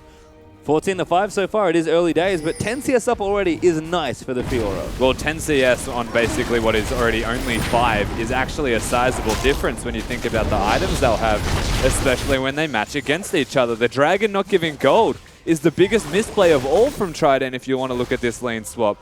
Not only have they left BMA in a solo lane, where he is notably struggling against this Lulu from Bomb. The Ignite is actually playing wonders into this matchup. But they've also denied Pac-Man a whole lot of farm. And funnily enough, this is what I would personally coin as Jack attacking him. Just putting him into the side lane. Well, we'll see what Malphite can do. Pac-Man is going to walk towards topside, but he's going to be an experience deficit, a gold deficit. And thankfully for him, not quite yet an item deficit, but could be struggles there as BMA did get pushed out of his lane. Will burn the teleport to make his way back, but Bomb able to take the free recall, walk his way back up mid lane. Got himself a Fiendish Codex and a Frostfang versus Codex and Forbidden Idol. So it looks like we are going to have a bit of a difference here in the early items. It's Frost Queen's Claim versus Morello Nomicon. Yeah, we absolutely are. The Morello's giving a bit of extra cooldown reduction, looking to wave clear more so here, BMA, opposed to the Battle Bomb that we are observing. And that thing is going to reset if it changes targets one more time. Yep. Let's see, Harold's getting a little impatient perhaps, but Jakey actually... He has to brute tank this entire thing or it'll reset. It hurts a lot, but they are going to pick up the buff here. Looks like Addition does pick up the last hit, but Impaired will take the buff for himself. We'll see if Trident can make use of this with some more pushing, as Ryu's pushed up pretty far at this point. Yeah, Ryu's absolutely pushed up far, and there's a lot of members here, but there's no real kill threat, as Cookie's even got a level advantage. Yep, Bomb walks over as well. Cookie also in the area. A nice ward actually as well from Hellions. They've got 2 great defensive wards as teleport bottom lane actually. Yeah. Pac-Man forced to respond to a 2-man push from the Hellions bottom side. Yeah, and at this stage, Pac-Man doesn't have enough items to deal with this. Frey could honestly just use the culling and zone him away if he chose to. Maybe just use it for that next wave. make sure they can keep their pressure down and stop tanking turrets. Yeah, Probably be a he's good taking first two step. tower hits, but isn't really bothered by it, it seems like. Pac-Man now level 5. Oh, you already used the culling. There you go. Very lucky for Pac-Man, I will say, that the culling was used. The items that he has, there was no way he's dealing with this push. Yep. Early pressure there from the Hellions duo as Bomb continues to annoy BMA in mid lane. Once again, he's building up towards a 20 CS lead around that 10-minute mark. And it's something we've started to notice a bit more about Lulu, it feels like. It was sort of always true, but now that he's sort of back into the metagame a bit more, still a good lane bully, guys. Yeah, absolutely still good. And of course, this is just, honestly, this lane swap has gone really messily for Trident across the board. And they were the ones that put it into effect. And that's the most interesting thing to consider here is mid with a CS deficit, top with a CS deficit, AD with a CS deficit. Where is the farm going? Well, it's going to all Hellions. be behind. It's going to Hellions at this point as BMA with the blue buff does collect some last hits under the turret. Bomb, though, will get his blue now. Cookie very graciously donates that one over. And BF Sword Caulfield's hammer finish for Frey means that he can start to get aggressive. BMA ults and ease the wave there. Bomb, though, is just going to shield up, tank it, and push it all the way back. Yeah, because Beamer just looking to recall. Reset the wave so the bomb can't hit his turret and hopefully walk back inside. Yep, whimsy they use, but BMA will complete the recall. Morellonomicon has been finished. But you can see Bomb is going to be about 20 CS ahead, if not a little bit more by the time the 10-minute mark rolls around. Ryu just needs to recall, and the items that he'll come back with right now are going to be phenomenal. Yeah, he has 2,000 gold. Yeah. I mean, look at the difference in gold between them. It's 800 already. And it's only a Barmy Cinder for Pac-Man, so he does have to go health, remember, as his first item. This is the key feature of this matchup. If you don't get health, the vitals do too much. That is a massive wave. He's going to start charging in towards this tier 2 turret. Impaired's actually going to pull himself out of the jungle towards topside. Pac-Man really wants to spam. He does hit level 6. If they can deny this wave, or even just give it to Pac-Man, no, sorry, to Impaired, and it is still kind of a net gate, but they can't stop him. He's a big rock. And Pac-Man is going to finally collect all the delicious CS. But he's going to still be behind despite the massive wave he cleared out. Ryu looked to back soonish, I have to think, but Hellions continuing to be active around the map. As Bomb will hit a light binding. Eats and poke, ulti out as well.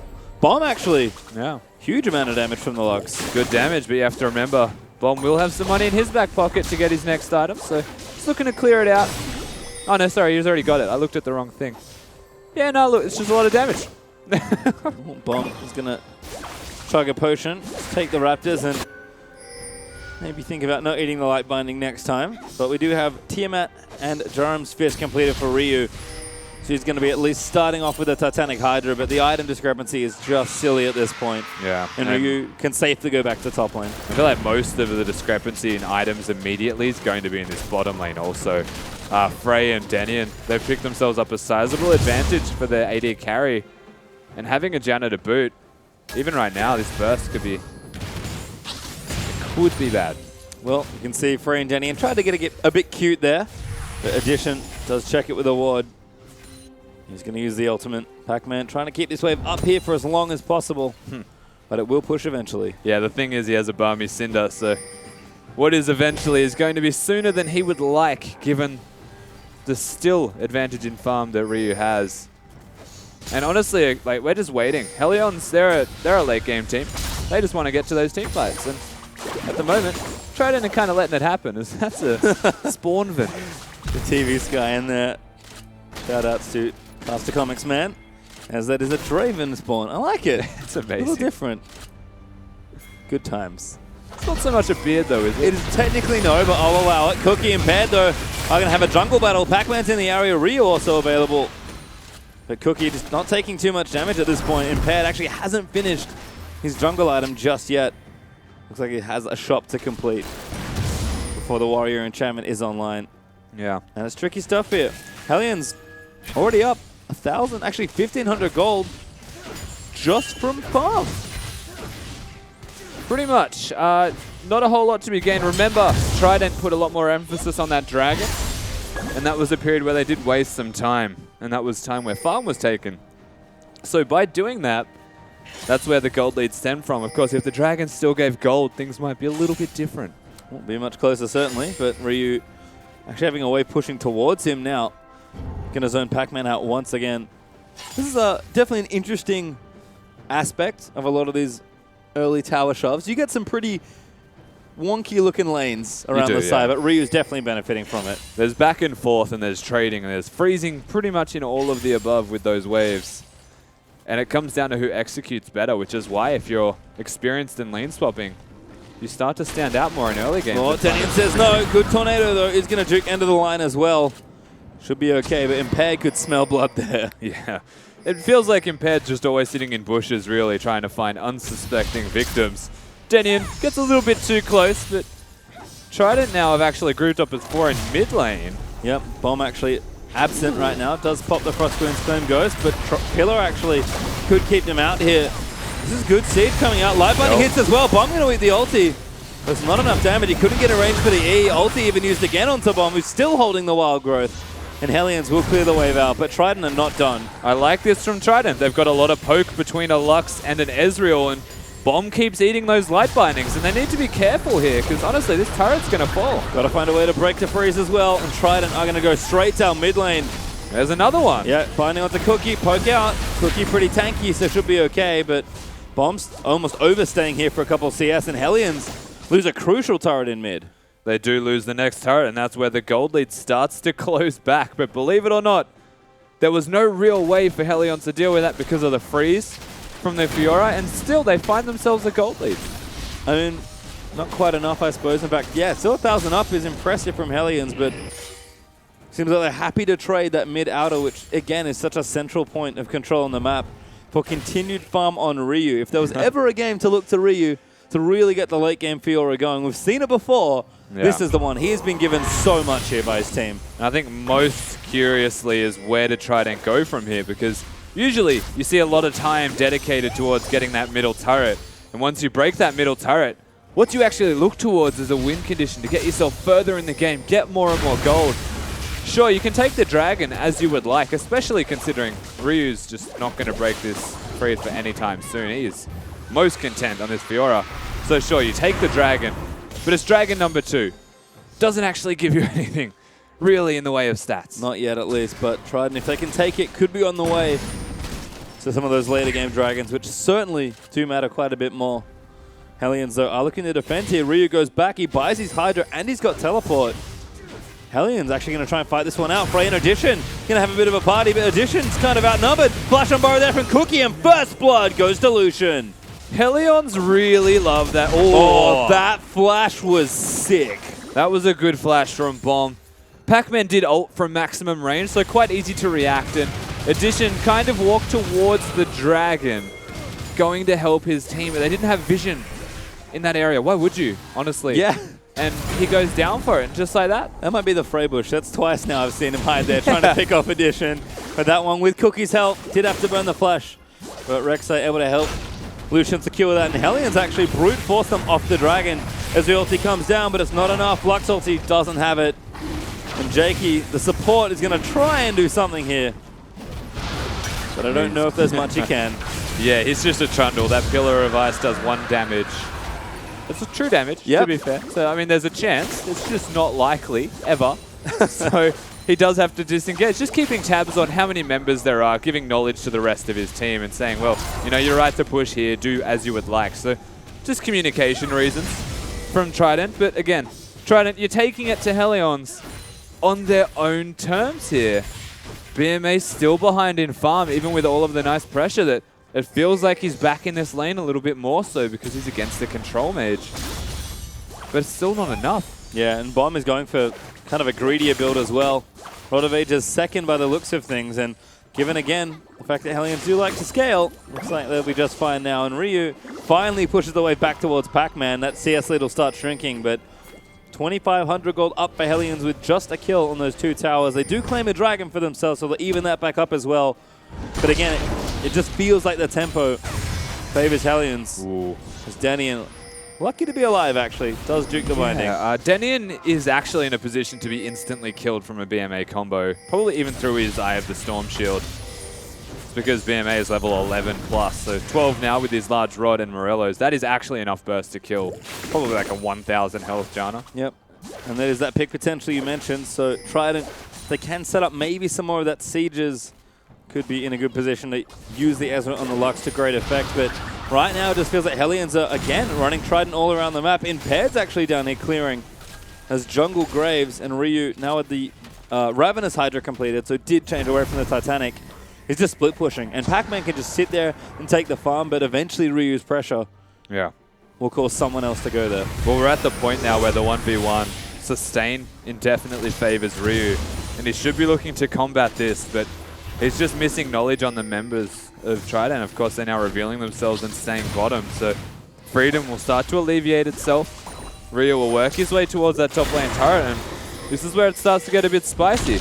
Yeah, all Hellions have to do is keep tabs on everyone else. BMA does have a teleport. Bomb does not this time. But Cookie providing good vision there with the Tremor Sense. Bomb continuing to push BMA up and keep tabs on him. And despite the, I'm going to say, pretty scarce amount of wards, Ryu is actually pushing very aggressively into Pac-Man. Yeah, I think he's got one ward, maybe near that red buff, like sharing the same vision area with Trident. But, I mean, realistically, he doesn't need the wards because he can see impaired. He knows that there's two members, potentially three, because Jakey's the other one on this Trundle. And between a Trundle and a Malphite, there's 0 kill pressure on this Fiora. So, as long as he has vision of impaired, he's happy. And right now, Impaired stuck on wave clear duty. There's too much pressure coming in for Frey. Ulti once again out from Addition. Doesn't have the Gauntlet just yet. Actually went Manamune first and now has the Muramana, so... Here comes Ryu. Ryu top lane. And Pac-Man, even as a tank with a Sunfire and a Glacial Shroud, can't really fight here. Ryu is going to move in for it. Ulti there from BMA. Bomb's going to eat it, but that tower in mid also starting to get low, just naturally from Bomb's pressure. Yeah, Bomb's just hard pushing the entire time. So if it's not minions, then it's him auto-attacking it. And BMA going for this blue buff, honestly, almost cost him a bit of that tower. It's a delicate thing, wave clearing and then trying to get your blue buff. The jungler could be sitting there for a long time until you actually get it. Well, Bomb will move up again and get aggressive. Does tag him with the help picks. Fiddle Lance is good, but the wave clear from Lux not too bad. Able to keep the tower up for now, but Bomb is honestly popping those ghosts on cooldown. Doesn't cancel that recall, but he's going to get vision once again impaired. This means he can't go anywhere. No, they are absolutely keeping him down, which is amazing because it keeps Ryu and Bomb going. Looking at this middle lane, it does only take a single light binding to burst Bomb out, but he's started dodging them once again. Only 2 of them have really connected to him this entire game, and immediately BMA would use his ultimate after. So wisened up to the strategy and slowed the game back down to their pace. And again, Hellions more than happy to play at this tempo, still with that gold lead. Haven't built on it just yet, but the items are starting to come out now as well. Cookie is going to ulti in towards the top side. Look at that, look for that blue buff, sorry I should say. Bomb returns, he's got the Rod of Ages stacking, 3 stacks actually now on it. Plus they need to see large rod. Ryu is continuing to farm. There's most of the Black Cleaver with the Caulfield's Warhammer and the Phage now done. And rapid fire cannon on top of the Essence Reaver there for Frey. If Trident want to fight, Hellions are ready for them. Yeah, and this is still a pretty good time for Trident to look to fight, considering their item spikes. They're relying on Lux, and there's a teleport. Yeah, Ryu's porting in. They are going to fight for it, but might have to pull out of it. Ryu home guards his way in. Looks for Impaired, just runs at him. Good repose. Gets in there. The flash is good, and Ryu issues the challenge and takes out Impaired. The TP here from Pac-Man, but maybe a little late. He's going to move in. Finds 2 as Cookie and Bomb going to eat the ulti. Ryu dives back in, but gets exhausted. But BMA is getting chunked out by Frey. Ryu dives under the tower to collect it. He's now sort of caught out, but the heals are still there. Frey, I think, popped his summon, and Ryu gets that alive with the repose. Now Addition in trouble as Ryu goes back in, and he's just sustaining so much health. Addition, good Q, will try and chase this out. This is on Denian right now. Oh, Q lands, but it doesn't quite connect. Good shield, I think, maybe from Denian. That was the shield from Denian, and just like that, he's still going. Still poking. Oh, almost eats it there. Ulti not up for Addition. No, it is up, actually. But he's so low on mana, he might have enough. He uses it. Ryu already out of the way. Frey able to clear these minions out. And finally, there is a small break in the activity. Both teams turning it on just there. Item spikes out for Trident, and Hellion's happy to match that because they are just so far ahead in gold. Sorry, not gold items, and farm themselves. Feeling confident, and funnily enough, Ryu tries to engage, work his way in and uses the riposte from BMA, who gifted him a stun onto his opposition. Impaired and immediately takes him down. BMA throwing out that light binding honestly cost his team that fight. Yep. Well played as well from Ryu to read the situation. And he was just kept going in. He knew the limits of the champion there in that situation. And again, better early game from Hellions. More early grouping. Cookie even looking to try and steal this away. He moves in for it. Going to go for it and just takes it out from under Impaired. The fight could be on as well. Pac-Man going to get chased down. He does have the ultimate coming back up now.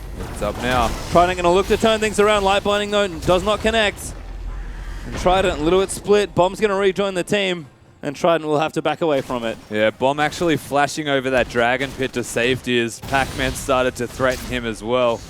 Hellions, they're starting to turn on that aggression. Really looking for their situations where they can fight now, but always dangerous in this middle game stage against a Malphite Lux combo. Even if you include Ezreal and Graves ultimates, their burst is phenomenal. They need to pick them carefully. They do, because the gold lead, it's there for Hellions, but it's not nearly the figure it was in game number 1. Hellions still working on mid tower though. Frey got it quite low after the last exchange. Wasn't able to finish it off, and now Jakey is just going to stay here protecting it. Magician's going to join back in. Does have the Iceborne Gauntlet done now as well, so Blue Ezreal's ready. Again, the early items are done, even a Luden's Echo from BMA for a bit of additional wave clear and poke. Yeah. Feels like the plan's there for Trident, they just can't quite get into siege mode just yet. Absolutely have their plan in place. They just want to kill the first person they see and snowball the rest of the team fights from there.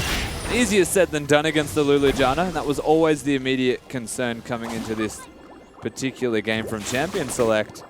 If Hellions ever feel threatened in their team fighting, then they can just put Ryu into a side lane. And he's back. Ryu in the bottom lane. He's going to keep pushing things out. He's got the Black Cleaver. He's taking some jungle right now. Even Frey actually is taking Empty Land Farm versus Pac-Man as a Lucian. And actually just wants to challenge him here. His team is coming to help him, but movement from Trident as well does leave Frey to back towards his tower. His Cookie just clearing that vision out. But Ryu continuing to be a pest. His teleport will be back up relatively soon. Yeah, but they know it's not available just yet, and Trident's immediate response is to be hyper-aggressive. They don't have a teleport of their own, but they just know that Ryu, one of the strongest members of this side, with 2 of the 3 kills and a lot of their farm, isn't available until just about now, and it gives them this next wave to try. Well, it's the right idea here from Trident, but Ryu's actually threatening an inhibitor tower now as well. And his teleport's going to be back up. The culling is used. Trident going to take this tower by force. Well, look at bottom. Yeah, Ryu's still pushing. Trident have to back themselves away, but Ryu is just going to hard commit to this one, and Hellions are chasing them. They stop Pac-Man this. goes in. They can't quite cancel it. Ghost will not do it, but it will stop the rest of the backs. The tower does fall. Ryu able to open the base right up. It's so simple from Hellions. You execute on split push, and Trident, they finally try and make something happen to no avail just yet. As look, Hellions can just disengage and rinse and repeat. Yep. Good. Again, right idea from Trident, but perhaps a little late on the timing. And now all of a sudden, Pac-Man, who couldn't stop Ryu, does not have his teleport. So if Hellions want to remove back to split pushing, Ryu's going to go back in shop, and he'll be even stronger. And with his TP up, I don't see why he wouldn't keep pushing. Yeah, absolutely. Should be looking to threaten this bottom lane. Maybe push out top beforehand, but they've got their plan of attack set in place. And Hellions can just work around their strength right now, which is Ryu. And in the meantime, Rabadon's Death Cap completed for Bomb. Infinity Edge, by the looks of things, going to be that 3rd item choice for Frey. It's, again, these greedy late-game builds that are quite expensive but very potent from Hellions. And never discount the Lulu Lucian. Because if Hellions come to late-game team fighting again, they will be more than set up, as Pac-Man is going to be challenging Pads down here to try and make it a little bit fairer. The damage is there. The challenge is blocked. He just gets a kill, and now Impaired has to fight all the way around it. He'll kite as best he can. Riposte is down, but the Hydra is there. The minion wave's going to help out Ryu as well, and he's just going to keep chasing. He finds the fighter, but BMA moves in with the ulti as Impaired gets the shutdown. So much effort goes into taking down one member of Hellions. Ridiculous stuff here from this Fiora. What a performance. Yeah, and again, it's the aggression from Ryu that maybe was missing from his last few Fiora performances. we've seen it again. They sort of sat split pushing, and we heard from the desk before the series started that the change that was, hey, when we actually start team fighting is we do have a pause, guys, just to let you know, we're not just here because we like being here. The game is paused as well, so we will be back with it whenever it's around. But just to keep going, again, Fiora looking good, split push plan still there, but Ryu's just playing much better. Yeah, I mean, he wasn't even using the riposte on the Malphite ultimate. It wasn't any amazing feat of mechanics in that respect. It's his awareness and ability to fight, his knowledge that he can fight that 1v2, and actually proccing every single vital with his Q. So target selection and just very smart play from him across the board is what is setting them up in these situations, particularly what just happened in that bottom lane. And I mean, he got hit by the Malphite, he got hit by the Graves ult, even the Lux ult at the end to secure him, but still could hit so many vitals that he kept his health up. Yep, looking good there as we are going to go to the analyst desk during the pause. Welcome back, guys. Unfortunately, due to some technical errors, we are experiencing a pause right now, but we will get you back into game as soon as possible. Whilst we are in pause, may as well have a chat to you guys. So far what we've seen is actually a very good lane swap coming out of Hellions. They were able to build a big lead at the start of the game, and I know you think that maybe Trident lane swapping away from the matchups wasn't the right move to make there. I don't necessarily think that lane swapping was bad for Trident. I just think their execution was bad. I mean, if you're lane swapping is PvE essentially. You should not be stuffing up lane swapping, I don't think.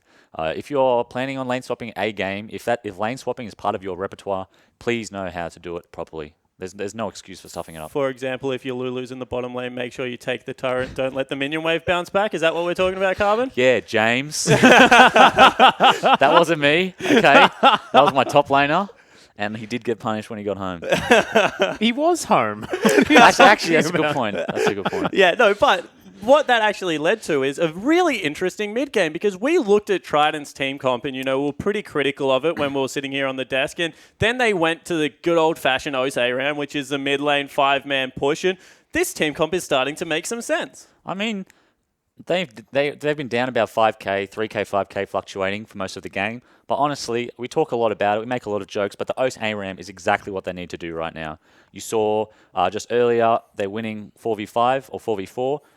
I think right now, if Trident have the stream open in another tab and you're listening into this, please just leave Malphite in the side lane to split against Fiora. It's going to be a while before she can dive him straight up. I mean, there's no towers in that lane, unfortunately, but it should have been a while, and they would have won the 4v4 under tower.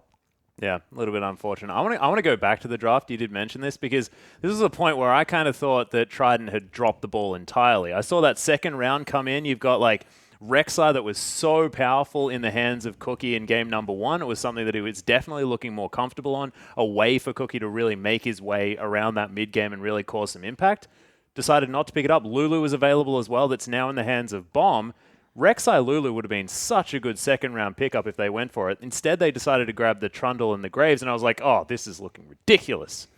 But now, chilling in the mid-game, everything looks fine for Trident, and I just don't quite understand. I mean, I feel like the Malphite was a bit interesting, but apart from that, it's looking great for Trident. I mean, what we're seeing, I think, is the Lulu Rek'Sai, very good combo, like you said. However, the Trident draft has a lot of range, and the longer this game goes, I think we're going to find more and more that Lulu, Lucian, and Rek'Sai aren't actually able to get in because the Trundle's going to disengage and the Lux is going to bind. Yeah, they're certainly going to look to do that. However, right now, as it stands, Trident are very far behind, but we are ready to jump back into the game. So here's Pastry Time and Rusty.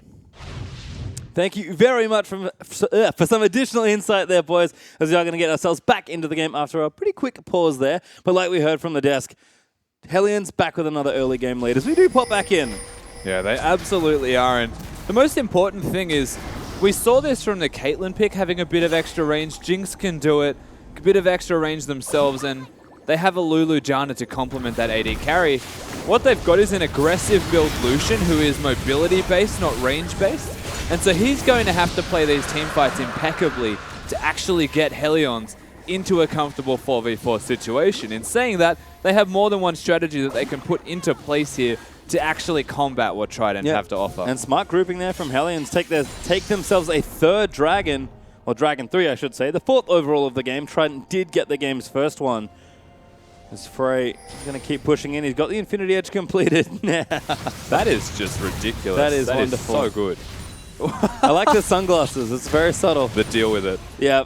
Well, that's certainly what that beard says. Deal with it. Yeah. And thank you very much there from Josh, because we are dealing with it in the best way possible by enjoying it on our beloved broadcast. You know Again, there's like world's greatest beard competitions. Yes. They do crazy things with them. They're Yeah. just so good. it is. Put on Spawn's face. There you go. You ever seen a crazy beard that you liked?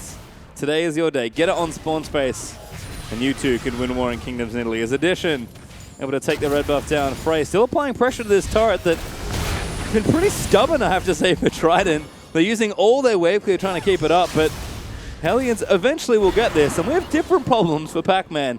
He's still facing up against that Fiora. There's the tower going to fall. Trident forced to react to bottom side, and Hellions will just keep pushing. Yeah, they Oh my god, definitely are. Addition! It's a massive amount of damage from the culling. Not going to stop anytime soon. We just saw BMA and Impaired rotate. Not a great position for Trident to be in. If they take more than one member to go and deal with this Fiora, sure, they zone Ryu away. But only for a time, because he'll come straight back.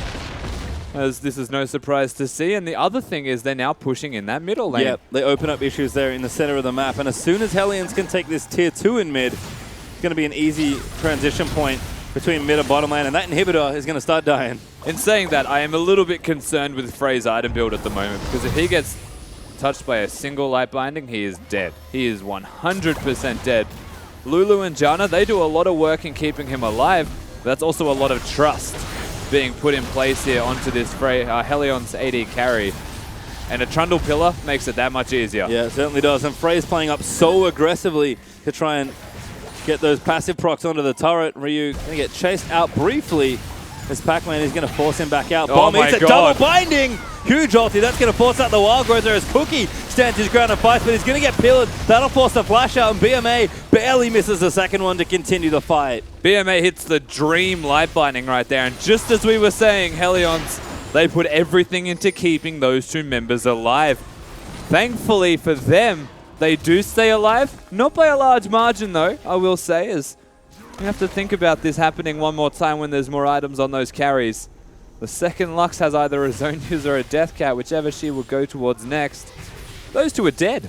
Yep, and that can't happen there for Hellions. They have built themselves a nice lead, but it's not particularly big here, 33 minutes in. 4,000 gold is nice, but it's not the same league we saw from them in the first game here. Trident have done a great job holding on here in game 2, and Hellions not quite as clean on the execution of the plan this time around. They're running reactive play here, Helions, and it's my biggest question mark towards them is they decided to... Oh, that's pretty good actually. Oh, it's so good. Thanks there from Tavel, continuing our beard competition. Oh, yeah. It's okay, producer. Don't worry. I'll continue my point now. Again, Helions are playing reactively based off what happens to them beforehand. So they get hit by a light binding. They immediately go back at a QSS and a Negatron cloak on their mid laner and AD carry respectively. If they get engaged on by a Malphite and realize they can't kill him, is that the moment they go towards a Last Whisper? Because at that point, it's going to be a late game team fight. I mean, Frey's going to need one eventually, but like you said, does have other issues perhaps. As Hellions are now looking to threaten around this Baron. That's the other play they can make. Ryu still annoying Pac-Man here in the top lane. Pac-Man is keeping the top lane inhibitor, sorry, bottom lane inhibitor nice and healthy, but Hellions will actually go ahead and start Baron. Good scrying orb there from Trident will reveal it, and the Hellions are going to have to pull off. Yeah, forcing objectives is a dangerous game, but also a blessing in disguise as Ryu's not done. That last vital barely procs, but there it is for the second hit, and now Ryu can start on this. He's working around vision, and again, Helion's other 4 members are doing the exact same thing. Baron's starting to get pretty low. So's the inhibitor, you would have to think. What are they going to do here, Trident? Yeah, they pulled BMA, who does have TP to try and deal with the 1v2, but Pac-Man crazy low there on topside. Ryu might even just go straight 1v2. Beamer flashes away. They should not have sent Beamer to deal with that. They need the smite at the Baron, but now Helion's, they're looking. They're just going to chase. Don't quite pick the same target, though. And Trident are actually collapsing back onto the bottom side. Hellions are going to run back over to Baron as a result, and Ryu, I think, just got out in the nick of time. Yeah, has no mana to continue that siege, but he does have his teleporters. Once again, this Helion side can work around the Baron strength that they have well and truly established, and they're running Trident around the map, and sooner or later, they'll send a second member, or they'll just kill Jake. Yeah, Jakey might have face-jacked a little too much here. He's going to flash himself out of the way, but Cookie will chase in. Ulti pop there for Toronto, so that does keep him safe. But Ryu used the TP already. He's actually in top lane, trying to get a bit of additional gold for his team. He absolutely is, and yeah, the saving grace for Trident, you have to say, is that he is top lane, and now he's going to work towards the Baron, though. This is the commit. Good orb again there. Trident are going to get the vision, but Hellions, like you mentioned, no TP there. Hellions will either stand and fight or take the Baron. Looks like fight is the option, and Pad is going to get ultied up there as he's just going to go down almost there as he gets challenged off. Pac-Man has ult. Now looking to chase. Denian's going to get taken out by BMA, and There it Pac-Man, is. four-man ulti, looking to turn things around. That is going to be a kill onto the backside there, but Frey's going to get melted. Trident, 4 strong with Impaired dead. I'm going to keep chasing. Absolutely no idea what Hellions were trying to do there. Trying to fight in a choke point against the Malphite is asking to die. They get a 4-man knock-up here, Trident. They move immediately towards this Baron, and this is a power play they were looking for. Cookie, though, has actually stayed. He's going to look for the steal. Bomb's going to get chased out here. I can fight the support, but actually taking a bit too much damage here. Baron is also dealing good damage as well, and Trident actually have to back off this one. That was good from Hellions. Of course, they didn't actually realize, Trident, that Jake just pillared the Lulu off. 100% could have killed Bomb. He gets away and denied a recall as he still gets away and goes back to base. Hides in his hat.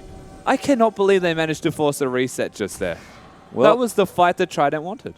It is, and it was a great fight there. You could see the Lux lined it up. Good ultimate in there as well. Pac-Man finding the dream 4-man ulti almost. And Ryu, you saw what he tried to do, take out the jungler ASAP, but couldn't quite get the full Fiora combo down to take him out. So he will have a reset here instead. And all of a sudden, 37 minutes in, they're going to have another fight here. Jakey is the target, but he's pretty tanky, and Ryu doesn't want to challenge too hard. Will not go hyper-aggressive on it. Easy to say, but you look at Ryu's positioning, and you get the vibe that he just wants to fight everybody in front of him. I'm getting more than a vibe, I'll be honest with you. Yeah, look, it's just visible now. Like he just kind of did it.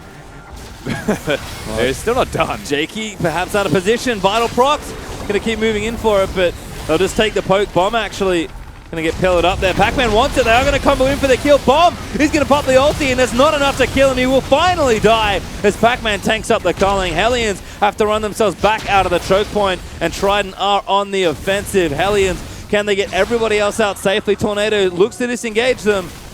Blue Trinket sees them, but they will not follow up. And they're not controlling the side waves here, Hellions. They were looking towards that dragon to get the 4th one in their back pocket and look towards the 5th. They get caught out of position, walking into a small choke point once again and burst it out. It's a Malphite, Lux, Ezreal, Graves. Stop walking in a choke point, start that split push or pick again. But instead now, Trident force the base. Yeah, this base is getting crushed by Trident. There's Frey's out of position. Doesn't need a binding. Ulti does juke it. And now Ryu on the backside challenging BMA. Huge ulti there for Cookie, so he gets the Umbara, and Ryu still able to maybe turn things around, but he's a little too low, and Trident will now pile back in. Cookie will die to addition as this inhibitor in mid is dead. And wow, Trident, they just brute force their way in. They start to find power points with their team composition, and this was always the major concern. They redirect their attention here, Hellions, towards that team fighting when you would argue it should be split pushing. They don't control their side lanes, and now they're starting to lose the entirety of this map away from them. Addition, though, is going to get out. Maybe not, actually. Whimsy to chase. Hell, Pigs just takes him out, but Pac-Man going to go in for Bomb. Maybe a little too aggressive. The Wild Growth is there. The Binding does not hit him. Bomb, too aggressive there. Pops the shield onto him. He's going to force the flash from Pac-Man. BMA just off to the top of the screen. Should be okay. But it's just picks everywhere. Addition dead for 40 seconds. Yeah, that's a very long time for the Ezreal to be down. You have to keep in mind Pac-Man also doesn't have his ultimate, doesn't have flash, and has to go to base and teleport back in. Dangerous fight for Hellions, but they're confident in taking this. Pac-Man's coming, but he doesn't have ulti. The teleport's completed, but Hellions are committing to this. BMA pops out the ulti! Steals the Baron out from under Hellions, but Hellions will now start the fight. Ryu dives in for the Lux, calling out there as well. Denian looks for the reset, but Trident walk away. In fact, Impaired might even take somebody out. BMA, the game-saving play just there, without their AD carry, steals it with the E-laser combo. Fantastic work here from BMA in time to perfection. They all disengage casually. No smite there from Cookie as BMA will get the steal. Frey now still dealing with the super minions that Trident prepared earlier. And we mentioned at the start of the draft that we're not sure if you want to take Hellions to late game, but with this sort of comp, Trident are showing that maybe they can do it. They definitely are doing it, of course. You have to question the comp. Oh my god, Ryu. Good luck. Far too aggressive here. He's 1v4, I think, at this point. Going to be 1v5 relatively soon. Team is going to join him in. Denny going to try and turn things around, but Impaired just firing on the front lines. Ulti used Pac-Man, buzzed it in there. Denny is already dead to the ulti up from Lux. Pac-Man does get turned into a fish or an otter, but Trident still on the offensive. And this tower is going to go down, you would have to imagine. They don't have the Malphite ultimate, but it shouldn't really matter as they've got that Baron buff, and these minions are tanky as all hell. They're more than enough strength, certainly. As addition, if you're going to get mid lane pushing with the supers, just a little bit faster. Ryu again in the front lines, but these minions are doing absurd amounts of damage, and Trident Right, could be dead. still 4v5. Oh. BMA's ult's back up. Just uses it. Wants to force them off. Trident going to break the tower. And 2 inhibs now are going to go down. Hellions need almost a desperate defense here in this game. They definitely are on the back foot now. If any team could do it, from what we've seen so far, you'd have to give it to Hellions. But realistically, they are up against this team fighting composition of Trident. And they've met them on the battlefield with team fights, and they've started to suffer for it. And finally, Frey picks up his last Whisper.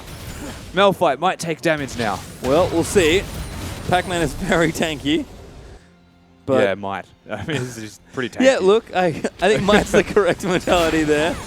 As Trident now going to work on that last inhibitor here in top lane. Do have a while to push the wave in, and Baron should wear off by the end of it, but BMA going to get things started. As we have a look though, 42.5 minutes in. Much later game here. Trident do have the gold lead, but at this point, it is pretty much irrelevant given that everyone's built up. And honestly, it's almost a coin flip now. You have to out-execute in these team fights. Hellions can still win from this position, but Trident do have the initiative here, and they're looking to try and close it out. There's just such a large advantage, honestly, for Trident, pretty much across the map. Only one lane left to attack is the real concern here for Hellions. And I mean, yeah, if they execute to perfection, I feel like they can still win these team fights. But it's very unrealistic to consider given that they have to deal with 2 other lanes. If they send anyone elsewhere, they're absolutely in trouble. And even if they all stay in this one lane, they're just going to be clumped up against the Malphite. Yeah, all Trident have to do is be patient. Pac-Man not taking that much damage. Back massage. Yeah, the tickling, as it were. As Danny and shields up the turret. Ryu busy dealing with mid-supers. But bottom lane still pushing in. Trident will just move forward onto the tower. And Hellions are apparently going to give it up. Not much else they can do. They will actually defend. Ryu pulled, but Trident back off. They know all they have to do is be patient. Yep, they're playing the game. Bot lane is starting to stack up as well, and this could honestly almost go down in this wave. Hellions are getting desperate. They will need to fight. Frey, good damage onto Impaired. Cookie looks for it. Impaired is going to be the one that jump in on massive wild growth. There is a reset in from Danny and Dante. Wow. But that AoE is ridiculous. BMA gets a double kill, and the wombo combo cleans 4 of the Hellions straight off Summoner's Rift. And this is the BMA that we have been missing. He turns up in this game, hits all of the light binding, 6, 1, and 6. And Trident, they just rampage their way through this mid game.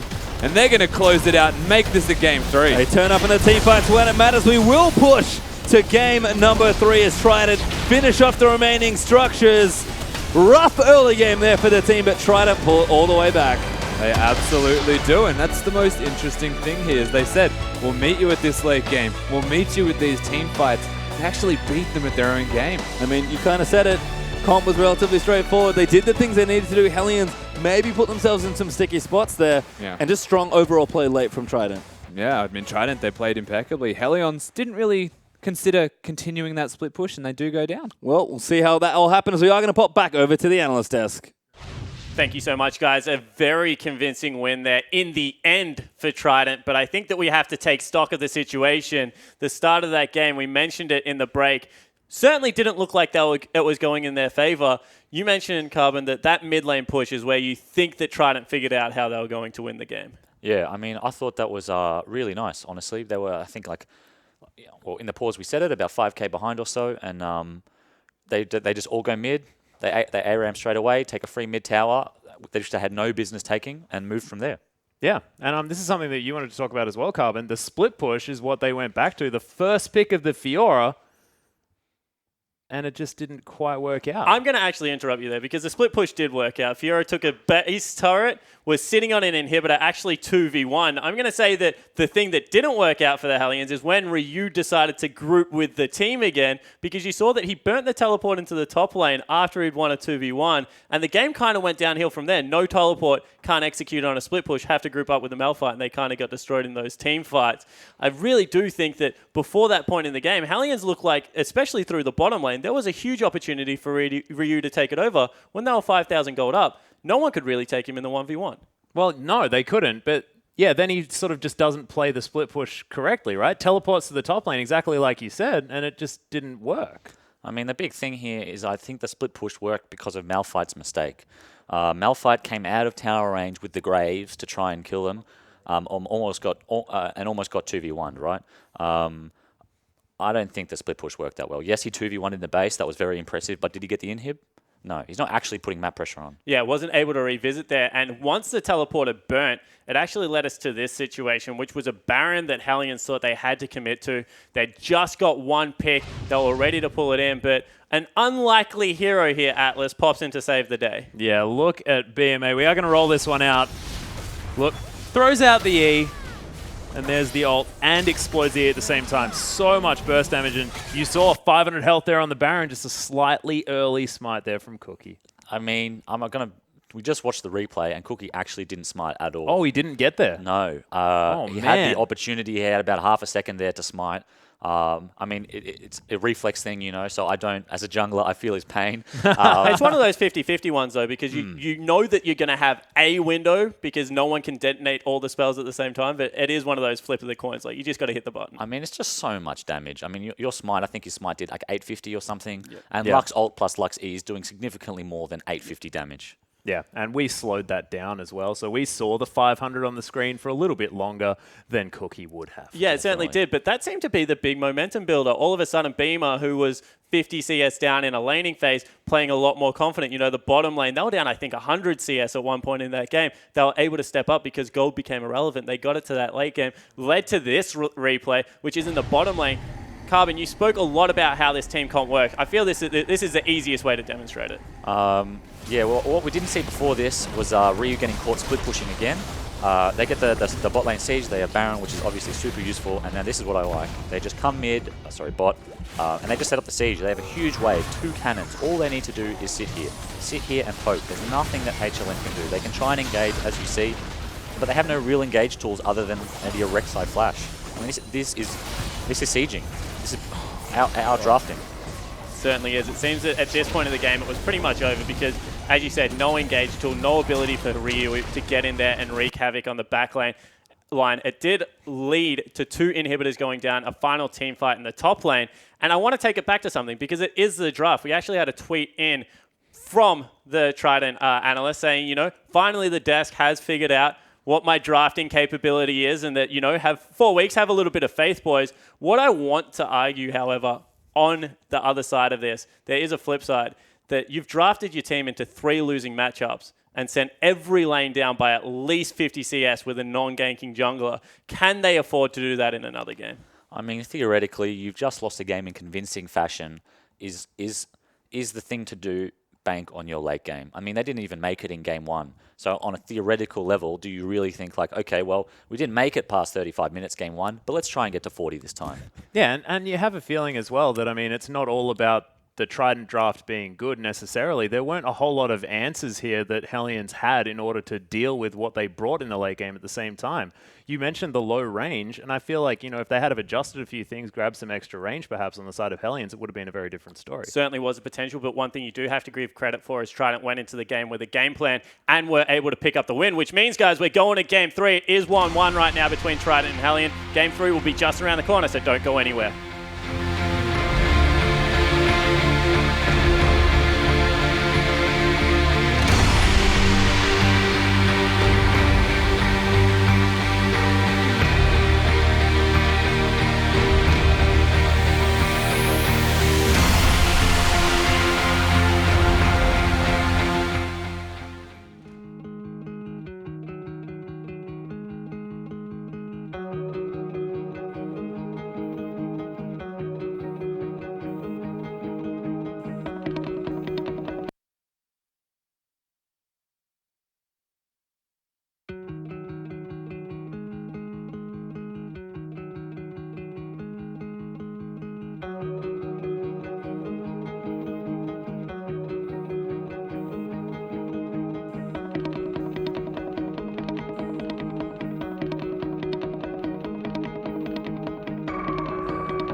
Welcome back, guys, to the OPL, where we are 1-1 in Trident versus Hellions. It has been an incredibly close series thus far. And guys, heading into Game 3, it seems to me that two fairly reactive drafts have won each game.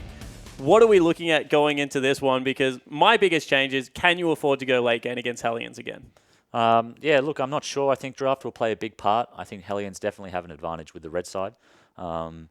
We'll just have to see what happens. I think it's the legacy theory, you know? It's like just get the better late game draft and bring it out there and just destroy them in the late game. I mean, this is what when you were at Vanguard Ascension back in the day, I mean, that was your theory. Just understand that you can team fight better. That seems to be the aim of the game, because we saw Hellions, they were put to the test. They had the early lead, couldn't manage to close it out because it wasn't as far as game number 1, where it was honestly pretty ridiculous, and they had the heavily scaling comp anyway. The thing is, though, with the game plan, I'm not sure Trident can out-team fight them late game. What we saw was a split push comp versus a team fighting comp, and late game, yeah, the team fighting comp won. But if Hellions drafts a team fighting comp, I'm not entirely sure Trident will win late game. Yeah, it certainly was a big factor. One man we were very critical of coming into this week, and I think everyone has been Oceania-wide, is BMA. This time around, picked up the Lux, suffered in the laning phase, but credit where credit's due, came up huge in that late game. I mean, that champion was just incredible against the short-range comp. I think he had 22 stacks on his Magi's by the end. Taylor Swift. And that's mostly because no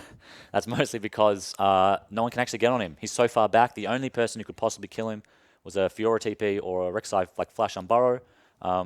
Would love to see something long range like that. Not sure if Hellions will draft such a short range comp. Yeah, and I actually really like BMA's positioning as well, because like you said, I mean, their only answer was to try and like get that flank off, but he never gave them that opportunity, always making sure that he was behind his tanks, always knew where everyone was, and was able to play that one out quite nicely. So of course, BMA scaling towards the late game, utilizing his zone control with that E, especially from the Lux, making things work, sieging down the turrets, making stuff happen. But we'll see whether he can actually get to that point, because that laning phase is still an issue. Yeah, it certainly was rough, but, you know, Guy didn't die in laning phase. He took teleport into Ignite, was able to weather the storm, and his turret actually stayed up for majority of that game and became a big focal point in how they were controlling the map against the split pusher. So as I said, still not the perfect performance out of Beamer, but I think we've seen something that we maybe have been missing in the first couple of weeks. Want to visit the bottom lane as well, because game 1 we were fairly certain that, you know, that was in Hellions' favor and that they performed a little bit better under the jungle pressure. This time around, you think that maybe the game plan out of Trident was in the right direction? Definitely. I think I said it in the pre-game. I said, if you're going to let them play Janna, don't focus the bottom lane, which is what they did. They lane swapped, so they took all focus away. But what I liked more than that was that they picked the Ezreal Trundle. So they said, okay, if you guys want to pick a Janna lane and sit back, that's fine by us. We're going to pick something that scales harder because we know you're going to give us a free lane. Yeah, certainly does become a focal point, though, if Hellions can play a kill lane and response lane that could be picked on a little bit. And I feel like one person, you know, we've given a lot of credit to Trident stepping up tonight. Seems that their jungler hasn't had the performance that we were really looking for. 2 Graves games, a little bit of a questionable build game 2. Impaired just seems to be, I don't know, off. This is a person that we've talked about a lot. Subbed in for Legacy last year, had some great performances on the likes of Echo. This time around just doesn't seem like himself. Yeah, I don't like Impaired on the Graves right now. I mean, I don't think that champion is what his team needs. I don't think his team doesn't need another person who's going to sit back and farm. His team needs someone who's going to make some plays, and I would love to see Impaired on the Nidalee or on a Rek'Sai, take it away from Cookie maybe. But I don't think Graves is the way here. Yeah, of course. Nidalee and Elise were sort of target banned from Impaired, but the thing that I find weird about sort of target banning Impaired is the fact that he plays so many different champions. I mean, he doesn't have to feel like he has to pick up this Graves because it's considered such a strong pick in the meta. Picking away that Rek'Sai, like you mentioned, is just, I feel like, so important against Cookie. I mean, I don't know if he has that many champions. I mean, either that or he thinks Graves is very, very OP because Game 1, lackluster performance on Graves. He knows that. You always know as a player. Game 2, same thing again. If they do the Nidalee Elise ban again, I honestly think he might pick Graves again. I mean, I don't want him to, but I can see him doing that. And that leads me to believe that maybe his pool isn't as deep as we thought. Yeah, it certainly could be an issue here. And the other thing it does, and the person that we're going to put a lot of focus on, is Ryu. He seems to have gotten 2 free laning phases. In a lane swap, he was up 30 CS at one point with like 50 to 25, I think it was. So it was about the 25 mark. And then in Game 1, on Gangplank, just able to go even in lane meant that whenever you're even as Gangplank, you're very far ahead. Is this the person for Hellions that they're finally waiting for? Like, get him off the split push. You just get him on full team fight mode. Let the guy carry. I mean, he can split push. We've seen that. He does know how to. I just don't think that his team assists him in that. All right, guys, I want to get your prediction. This is 1-1. I think they're actually a lot closer than we thought. Atlas, money where mouth is. Who is going to win this game? I think that Hellions are going to figure it out. They're going to go for a little bit more of that team-focused team comp and bring it out in game number 3. Tim, what are you thinking? I'm not so confident they will figure it out. We've seen the split push a lot. I mean, they won a game and they still didn't learn that team fighting was the way. So I think Trident 2-1. There you go. Split Deso. I want to hear from you guys at home. Use that hashtag IamOPL for something useful tonight and let me know who you think is going to win this game number 3. Here we go. At pastry time, and Rusty, you're ready, so let's get into game.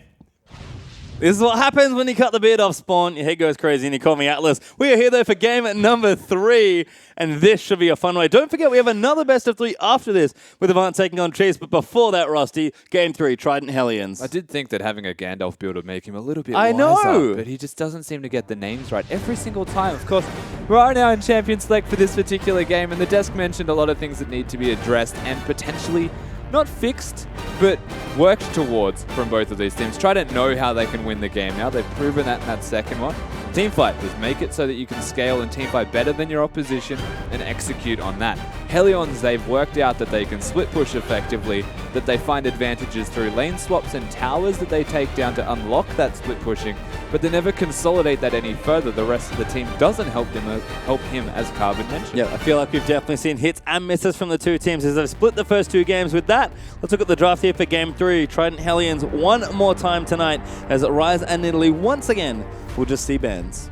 Yeah, so Rise and Nidalee, no surprises across the board. That might be a small one. That's a Z ban, so a bomb ban, but very specific there. Almost feels like they have a champion they really want to play that they don't want Z for. Lux. Yeah? Why not? Lux is the defining factor of that particular game. Without the Baron Steel, without the picks, long-range champion. Oriana's not as long-range. Twisted Fate's not as long-range. These champions the BMA plays, Lux is a little bit different and much more defined in the way that it works.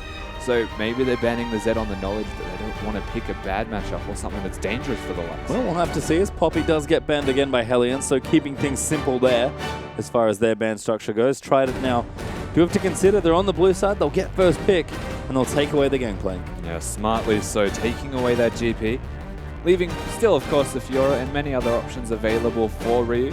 Haven't seen Bomb play that champion just yet, so Hellions, they've got lots of options and just really strong target bans here from Trident, besides the Z, which is the anomaly. Yep, definitely see Trident adjusting a little bit here, but for the most part, bans are the same for both teams here, and history indicates that Hellions will likely ban Elise here, and they do, taking their while to do so, but Impaired again could be forced onto the Graves, but most obviously, we've seen that, I believe in a few games already, it seems like Lulu's open. Lulu's definitely open, and we saw how Bomb can kind of bully BMA around in that matchup, but there's a period of time where you're thinking about this draft phase, why not just pick the Rek'Sai yourself? Yep. Force them to go back onto the Lulu, and then just pick the Lux again, because you scale. Well, Corky's open as well. That's maybe what Trident are considering here. Was banned in game number 2, and a great performance from Frey in game 1. Who Trident do intelligently take that away, but I have to think that's Edition's champion. Yeah, you would have to assume so. I'd be surprised if Hellions put emphasis on this champion. You know, Cookie can play aggressive. He is by nature, so it would suit him. Of course, wouldn't be surprised if they just lock in the Janna with it. Yeah. Keep that in mind, Daniel. I just almost feel like they'd rather have the Rek'Sai. As Fiora actually gets locked in again, they will take the Graves. But now Impaired has to play something different, and that almost feels like a benefit. It almost does. Almost. We don't know No. what he's capable of playing just yet. Carbon, again, he said it. We haven't seen him play much else so far. So bring back the Rek'Sai. It was lackluster the last time we saw it from Impaired. Can't really carry as hard, just unlocks the rest of his team to carry. And that's always been the biggest issue with Trident's roster, is who can step up and be that massive hyper carry. And if that's what they go for, then they run the risk. Yeah, they're going to have to put hands back in the solo laners here, possibly with BMA and Pac-Man, but right now they are going to take Trundle again. I imagine that support, given that Jakey did have a good game on it. Just passed, but Impaired is considering this Rek'Sai. He can pick something else later. He already knows the matchup. I feel like when you pick this matchup, you want to contain Graves, and Impaired is a player that likes to get aggressive, not be reactive. Yeah, absolutely. And if he were to go for this, they should absolutely be containing this Graves. Cookie can kind of run rampant with his vision and just being overly aggressive in random situations. So we'll see if Impaired can do that. Yep, and they do take the Rek'Sai. So Rek'Sai Graves this time reversed, with Cookie taking the Graves for Hellions this time around. And once again, such an early Fiora pick for me. We've seen 2 tanks from Pac-Man. He might play another one, and I agree with Ryu that the matchups look good there. But John Lucian, before we get to that point, insta-picks pretty much from Hellions. This is so unusual. Hellion's drafting just perplexes me endlessly. They get early Fiora, sure. Defining feature is they're going to continue to split push now. They're going to work around what worked for them in that last game. But the response is the Jana Lucian again. I think the biggest factor that changes everything is they have the Graves for added wave clear. So it's very difficult to actually start to siege that, but they're both low range AD carries. So if they were to pick a champion like Lux again, you can kill them quite easily. Yep, we heard it again from Carvin. The short range comp, not particularly good against the Malphite Lux, and that's exactly what Trident are hovering here. There's the Lux locked in. They'll go back to the Malphite. In fact, one change. It's the Graves. And not a huge change there for Impaired. Okay, so we're missing a mid laner here for Hellions. And we know that Ryu is going to split push, and we know that we've got 2 low-ranged ADs with a Janna, so you can't 1-3-1, which means whatever mid laner they choose to pick here better be really good at wave clearing from distance. Just go Xerath. Just do it. Just do it. Lock it in. Yeah, Ziggs. Why not? Like, that's actually what you need, or you'll lose. Well, we'll have to see what Hellions do dig out here. 25 seconds left for them to determine their final pick. Now I just want it now. I want it so bad. Why would you do this to me? Oh, No, it's casted in again. I mean, matchup's okay. Yeah, it's fine. Relatively split. Bomb will get his farm. We know he can scale and play the champion well, but Hellions, I think, looking maybe for a bit more team fight, but you said it already. Lux Malphite kind of tricky to team fight into. We've just seen 2 hard commits into their own defined styles. So what worked in game 1 for Hellions, they've got the 1-3-1. They can split push, and then they just try and clear mid. Trident, what worked in game 2, team fighting, just going in, pressing that Malphite R button, finding a pick from BMA on this Lux, and just controlling the map once it hits 30 minutes. And honestly, by locking in that Kassadin, they've 100% gone into 2 conflicting styles, and it does still come down to execution. Well, we did see that Hellions were able to get 2 different early leads in both games here, but couldn't quite close it out on game 2. I guess we'll have to see, especially if they get an early lead again, what have they learned here? Because as is the wonderful thing with best of series is, you see adjustment game to game. And funnily enough, haven't seen too much here as far as the draft goes, but we'll see if the style and the execution changes. I do think that the style should 100% change here. Hellions, they will commit much more into the split pushing, you would have to wager.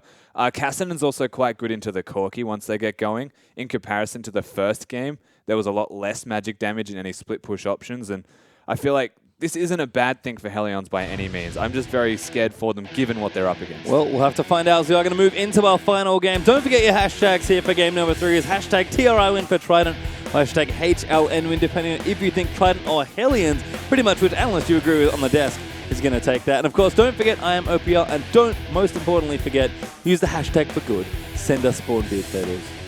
Because everything's good. Let's be fair. It's just great if you send us spawn bits. That's true. It is even better here as we are onto the Rift for game number 3. Hellions will move out of their base for the final time tonight. Trident will do the same. Everyone's just going to fan out. Nobody wants to take too many risks in a final game here. No, and no reason to. Let's be fair. The real question is always going to be, do they last minute decide to execute for a lane swap? And there's Santa Spawn. 30 seconds until minions spawn. That is Excellent. I just love that they worked around the headset as well. Like it stays on. Oh, Just- they changed his glasses to Santa glasses. That is top notch. That's amazing. That's so good. Thank you. Aptly named Nick Laws. Good stuff there. As we do see, once again, a pretty neutral start for both sides, but BMA has actually changed things up. Aliens are back to double TP. But I like this from BMA. A little bit of sassiness, perhaps. Ignite is his summoner spell of choice. Oh. Instead of teleport this time. Yeah, no, I know. Yeah. It's Not sure about You know it? what? We'll go with sassiness. Yep. Yeah, it's definitely sassy. I feel like it indicates that he's going to be aggressive in laning phase, as Ignite should always do.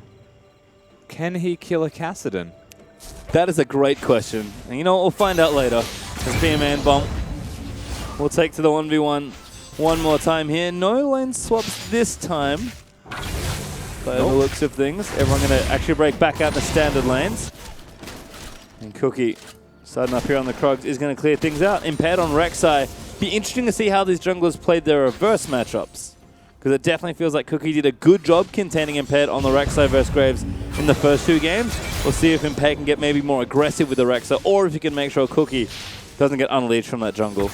Yeah, he definitely did a good job, Cookie. I'm not sure if Impaired has what it takes to try and keep down this Graves. Hyper-aggression when he chooses to be, I think, is the way to describe Cookie. And this mid lane's already looking a little bit dangerous for Bomb. Yep, Kassadin does kind of want to get those levels in. He's just going to last hit as best he can. BMA playing nice, up and aggressive. We saw this in the Victor versus Kassadin matchup in Game 1, so a little bit of similarity going on there. Here's the funny thing, right? If Bomb makes it to 450 gold, maybe 500, work towards that pink ward on top of it, it's got a null magic mantle, teleport back to lane, and Beamer can't kill you. So the Ignite may not pay off for lane phase. May not. We'll see if Impaired maybe takes a visit, but right now he's busy clearing the Scuttle Crab. We'll take it down. Cookie though onto that blue buff. Clearing through that jungle on the Graves. He's actually a little bit behind on experience, but we'll catch up relatively quickly. It seems like Impaired's flying through the jungle right now. Yeah, Impaired's going to be quite fast. You have to remember the wave clear from both of these guys. It just comes down to their pathing and choice of rotations around the map. Good damage there from Beamer. Actually going to maybe force Bomb back here, like you already said. Null-Magic Mantle will patch up a lot of these early problems. BMA looks for a binding, does not find it. Cookie's here though. Here's Cookie, does have the red buff. End of the line's not bad. Bomb's going to jump in for it. BMA does use the Ignite, but Cookie claims first blood. Ridiculous. Beamer hyper-aggressive. Now Addition actually in trouble. Exhaust down from Jakey's good. The Phosphorus Bomb maybe going to turn things around. Heal pop there for Frey. Jakey actually doing massive damage on the Trundle. And Frey went too far for that trade. Lost a lot of his life there. Overcommitting to the trade actually backfires for Frey, but we are going to see what happened in this middle lane. Cookie getting the absolute flank here, and Bomb using that flash to ensure he gets as much damage off as possible. And they take down Beamer for his over-aggression, who now has no Ignite, no flash, and is a Lux against the Kassadin with a Negatron. Yep, double drones there for BMA, but the Negatron is the answer here for Bomb. Going to be nice and safe here in the mid lane, and Summoner's down pretty much everywhere. Is Impaired looking through this jungle side now. That's like already the major difference between Cookie and Impaired, is Cookie just comes mid. He just ganks it. Beamer's being over-aggressive and used his Q to try and bind Kassadin under the turret. Hello. Oh, Frey knocked up there. Does actually flash back towards his turret, but Impaired. Nice gank there. I do like to see him changing it up. Absolutely. This bottom lane was being very aggressive. They burnt some summoners earlier. Most importantly, the heal from Frey. So they do force the flash, and that's now 0 available for this Lucian. If he comes back one more time, there's a real kill threat. Yeah, actually Cookie's back here again. BMA has no summoners this time, and the damage is there. The slow lands in as well. Very creative end of the line, and it's enough. He flashes in for the last auto. TP down from Pac-Man. Impaired actually going to knock up Bomb though, who doesn't have summoners left. Pac-Man going to flash over the wall. Looks like they will pick up the trade here. Impaired going to get it. Yeah, Impaired's going to get that. Actually using the flash Pac-Man to ensure he has some kind of involvement after already making all of that way down with the teleport. Can't get nothing for it. And, I mean, honestly, they still got a trade in response. Yeah, well played there from Hellions, although Trident are able to answer the trade back. But you said it already, it just feels like Cookie's pressure has been so smart, and BMA is playing far too aggressive. He absolutely is. And it's not that he can't. It's that he has to, honestly, because he's against this Cassidy matchup. And you want to try and keep Cassidy down. And smartly so, the pressure has been there from Cookie to ensure that Bomb isn't kept down.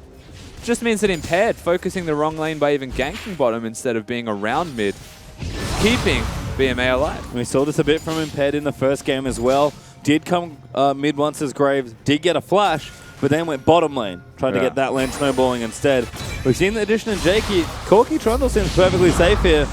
Impaired did get a flash out of that bottom lane presence, but he knows where Cookie is going. I feel like Impaired should just be following him. Yeah, absolutely. Impaired should be stalking this Graves around. It's the major difference, and we had to question it coming into Champ Select. Can Impaired keep Cookie away? Because if we look at the carries once again from both of these teams, it is Impaired and it is Bomb. Well, Impaired on a bit more of a utility-style jungler here. Bomb's starting to get a bit more aggressive. Does need a binding for his trouble, but we'll be okay. Still level 5 BMA. Denied a lot of experiences. Honestly, Bomb's already halfway to 7. So, not a comfortable spot to be in if you were Lux right now. Still equal farm. Yep, BMA keeping up there this time, but Bomb happy to be even with a couple of assists in his pocket at this particular point. His addition continuing to farm up on the Corky. Does have a Sheen now, so pretty aggressive choice there as Jakey is going to come in. Phosphorus Bomb not quite there. Danny will force Corky out of the way, but Jakey is just really annoying. Yeah, these aren't 1v1s that you want to fight on two fronts here if you were Danian and Frey. You want to pick a single target, utilize the Janna shield, and then poke that target down. The fact that Jakey can just run at Lucian, has Grasp of the Undying, and just auto-attack him down, I mean, you actually effectively lose that trade. And I like what Cookie has done here, continuing to sort of really, in some instances, annoy BM's lane and keep the mid lane in trouble. So he's going to go back in again. No flash, but no dive. Cookie, though, did steal the blue buff away. Should be very frustrating for Trident's mid laner. Absolutely is, and even right now has no mana. Can't stay in this lane. It's going to pop star his way to base. Or not. That was somewhat anticlimactic, but also good. As Bomb pushing in a little too aggressively does force BMA to stay, which the again... flank though as well. How did they get in these brushes? No, he's dead. Yeah, Frey in trouble. Good. A tornado actually might keep him alive, but now Denian's going to be the target. Rockets in. Boss Bomb down. Good pillar. That's going to force the flash out of the Janna. Using your E to last hit as Lucian is not a good decision. They do force a free summoner one more time. Just not enough damage on the side of Trident to actually take down their opponents in a 2v2. They'll be very happy with that though. Well, if we check in with top lane, looks like Ryu's off to a pretty nice start here in the lane. Team out finished up already. Does parry the E there. He's so aggressive on this Fiora. Yes. Taking every single trade possible. Well, you can see a tweet here. I want to see Trident Esports win this, but they're going to have to do a lot to earn it. They're from Blue Pandatron. Couldn't agree more. I think whichever team takes this last game will certainly have to earn it, because it has been quite a wild ride here for tonight's first best of 3. Absolutely has been, and I think, yeah, a lot of earning to be done, and an interesting start here to really cement this. I feel like we've seen it time and again. Small advantages now forged for Helion in the way of gold. But can they turn it into something this time, or will Trident bring it back one more time? Well, 1,400 up now for Hellions. Blue buff over to Bomb. Means that BMA doesn't have one to potentially steal. It does feel like Hellions are going to trust a bit more in the scaling, but we saw the team fight combo from Trident in the second game. Have the Lux Malphite once again. And just in general, the games have been relatively slow paced here in this best of 3. We thought initially that would favor Hellions, but Trident did show us that they're able to execute this team comp. So I think either team would benefit from being a bit more aggressive, but don't want to get over-aggressive either. The addition, play with the package, good disengage there, but a flash on bar from Impaired. Ulti on to Denian there from the Lux, and the Rockets are keep coming in. Addition moves forward, he will get the kill. Now onto Frey, but Bomb actually going to try and play cleanup. He gets ultied up by the Trundle. Frey still firing shots down on the Lucian. TP in from Pac-Man, a little too aggressive Ryu's perhaps. below them though, that's why he teleported in. And Trident, they actually managed to walk away. Which, I mean, that's actually really good for them, all things considered. If they get this dragon, then it's a massive win. If not, then they did just kill a support for essentially a lot of everything. Yeah, resources burnt there, but only one kill to speak of for it. It feels like Hellions more than happy to keep taking this out. It was Pac-Man. It's going to assist BMA. What do you mean assist? That was a battle. Well, BMA won most of it, but we're going to see the recall once again. I think it will be completed this time. Much better. Here we go. Nice. Esmeralda Nomicon is the first item, by the way, that Lux will be collecting. So BMA, same build here by the looks of things. And could be Bissell for Bomb, could be Rod of Ages, depending on how he's feeling. But Cassidy will be just fine here in the lane. And again, the Hellions scaling. We've seen a little bit of volatility in some of these lanes, but for the most part, these two teams happy to sort of take it to 25 minutes and see what happens from there. Yeah, pretty much. They just wanted to go to later in the game. Cookie in bed, just saying hello again. I like Cookie's pressure here, but may actually be caught out now. Ulti there, will flash it. But Pac-Man happy to make that trade. We'll see how happy he is, though, when Ryu starts to beat down on him in the laning phase. Knowing that there's no ultimate available. Honestly, Cookie could change his attention to this top lane now. Well, he's going to take out the Scuttle Crab. Not going to quite walk topside, though. Just going to check in on mid. With BMA playing a little further back now after his over-aggression in the early game. Pac-Man still just taking what he can here, but Ryu again launching ahead in CS series. 30 up or so. And that Hydra is going to be up very soon. We've seen that in the matchup, Fiora absolutely can take it to Malphite. It's just a matter of how far can Ryu carry the split push this time. Yeah, and control. Very controlled build from Pac-Man in particular. Has his Iceborne Gauntlet of all items, the first one up. And these two are still going at it. Yeah, Jakey actually in trouble. Doesn't need the Tornado, but eats the culling in addition. It's like, uh-oh. Maybe I ate too much as well. Frey to move in for it, but he can't get the last auto He had in. Flash. And he, didn't have heal, sorry, but did have flash as BMA going to face check a Cassidy and he's being chased by Ryu, and Bomb's just going to chase him down. The fight did start over the blue buff, but I'm pretty sure Graves got that as well. Yeah, Hellions, they're just finding advantages for no particular reason across the entire map. Bottom lane just hits a culling, takes down Jake. They find a pick near the blue buff, and they knew Malphite ultimate wasn't available. So Trident probably not wanting to fight that one. Do get side-swiped, essentially, and taken out by Bomb on this Cassidy with a Graves ult to boot. There's honestly, it's a lot of damage. Even predicting the flash, essentially. Using it with immediate reactions. And bottom lane turret falls here as well. Hellions, I like this. A little bit more aggressive in the early game. Just making the smart plays, building up a nice little gold lead. Just feels like it was laning aggression as well. Like, they haven't actually really broken laning phase besides that one blue buff invade.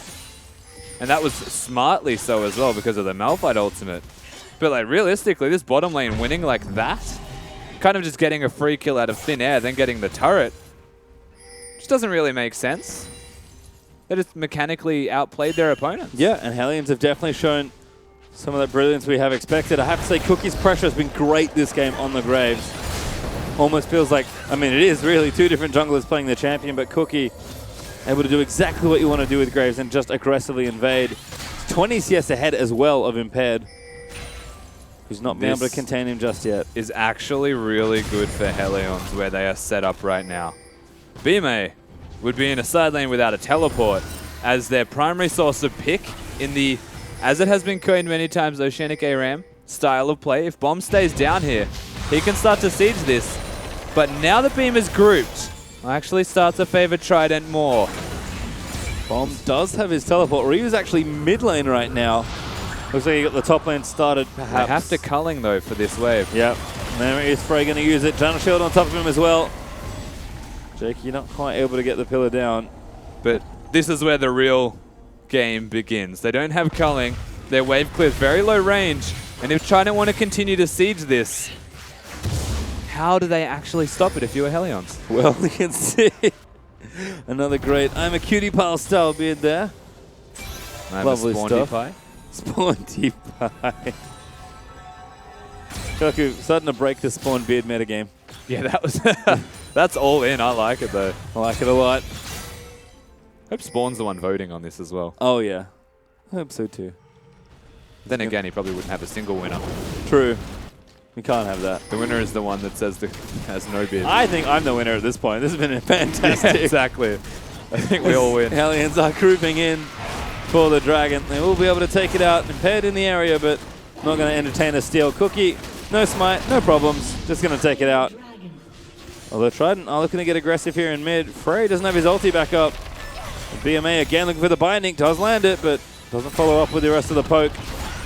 Cookie now here as well for some wave clear. And Bomb is staying down bottom side. He's not even really pushing. He's just farming right now. Yeah, doesn't need to push really. He's just looking towards level 11 where he can start to make picks with that ultimate, catch and chase people down more effectively.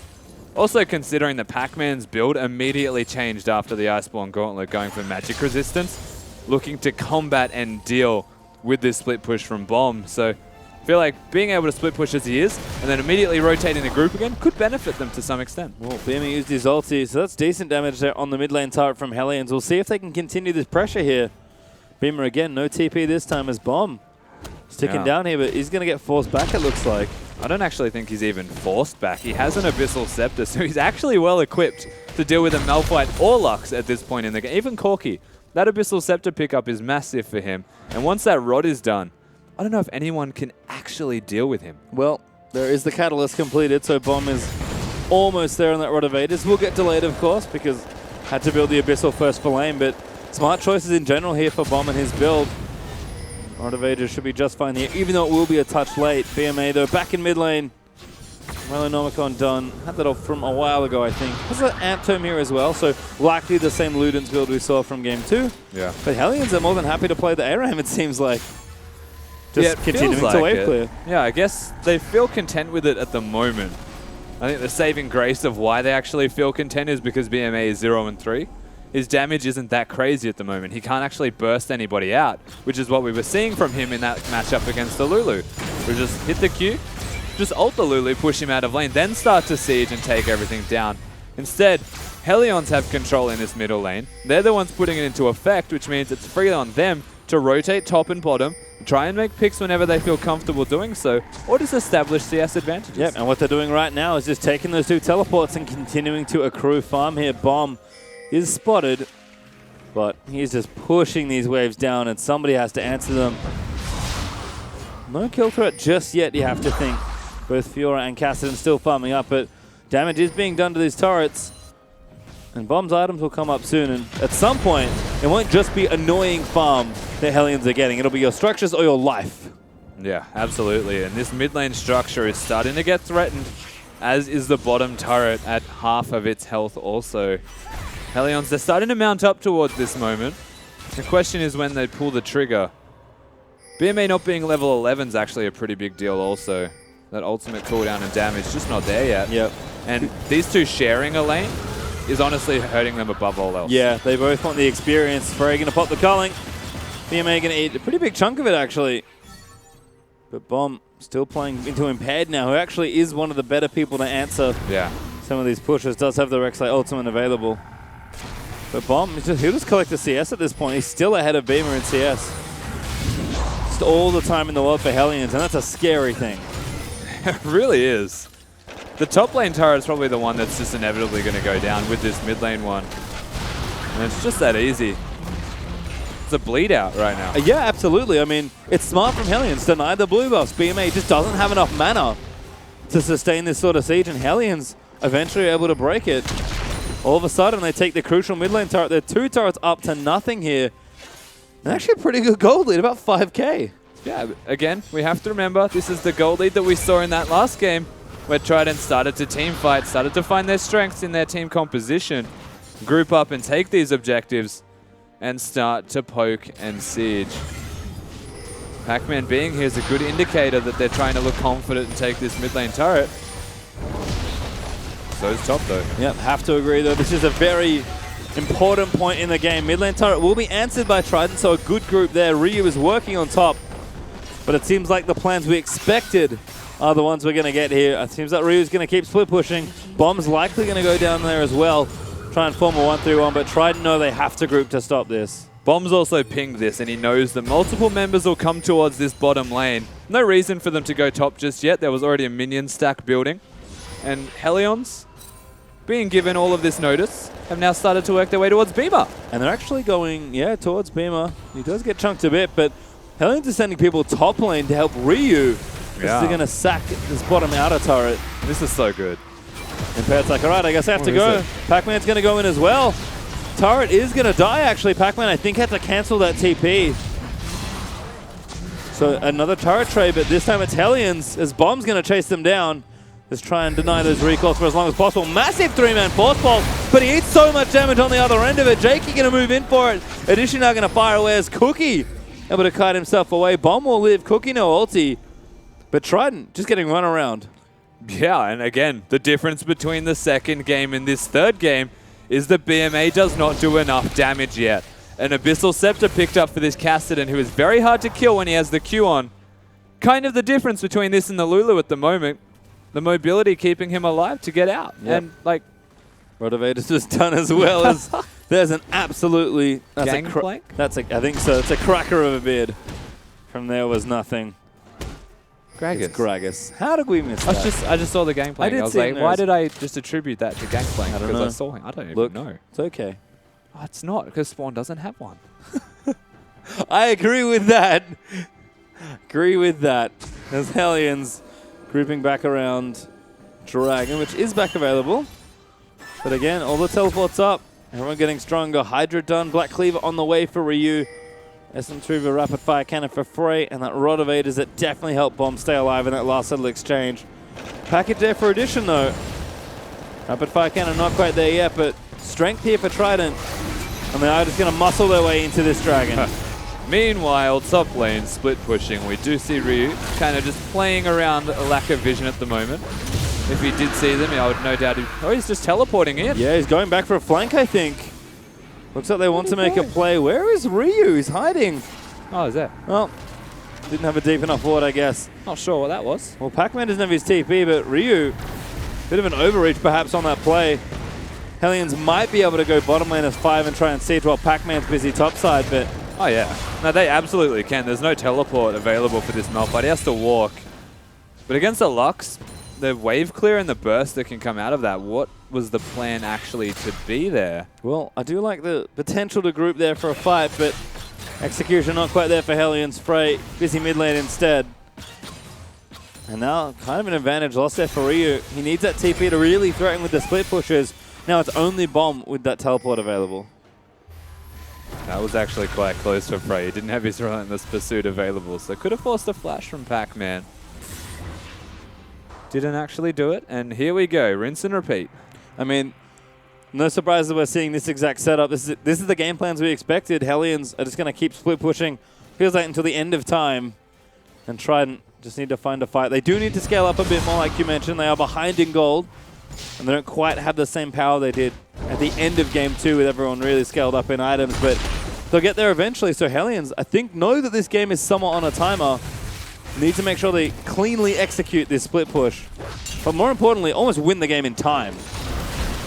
Yeah, I feel like the time is evidently still there. Bomb. Wow. Wow. Pac-Man actually going to force him out. Going to follow in with the ulti. Malphite Cassidy solo kill perhaps as Bomb is going to get follow flashed on. And Pac-Man wins the 1v1. What is Malphite? What? How does he manage this? Bomb. You're a Cassidy. How'd you die? Well, it's not good news regardless. Ryu may be able to get out there as Addition's firing away. Doesn't get knocked up by the Rek'Sai, but happy to chase. Addition almost claims Ryu's life as Cookie's here as well. I would not face Checker Corky. But Frey's here in support. Cookie's feeling quite confident. He is a full AD Graves, so able to duke it out with Trident. Pretty much all of them. Frey chasing BMA. Not going to hit the binding. Impaired here though. Does get tornadoed up. Doesn't quite find the Unburrow. Jakey there with the pillar. Ulti, good poke. And Pellion's going to be forced off this top out. Impaired goes in for it. Binding lands on the Cookie. And the Corky already taken out by Cookie on the other side, though. Impaired now taking too much damage. Will die to Frey as Bomb's back in for it. And this is a field day for Cassidy, but he does get exhausted. Frey going to get the double. Bomb still going to move in as that's going to be another one. Cookie able to take out the Malphite. Tried an overreach on this play. Might even get aces. Ryu still in pursuit. Doesn't quite get Baron. it. But that's a mistake then from Trident as Hellion move towards the Baron. Absolutely a mistake. This team fighting composition that Hellions now have around skirmish scenarios favors them entirely in that fight. An aggressive dive from Trident to no avail as Bomb needs to be careful and he gets out. He's out. Baron Hellions. And all of a sudden, Gold leaps ahead at this point in the game. 8K up now. It's amazing. We just saw entirely what Trident are capable of doing. Work around the Trundle Pillar, hit a big ultimate on 2 members, and this looks great. Another binding connects after the knockup. And honestly, you're looking at this, like, Hellions are dead. Janna uses the ultimate, keeps them all healthy, and Impaired dies. Bomb. He's teleported in. He doesn't have Ignite this game. He's running a more utility-based summoner spell. Gets into the fight and bam.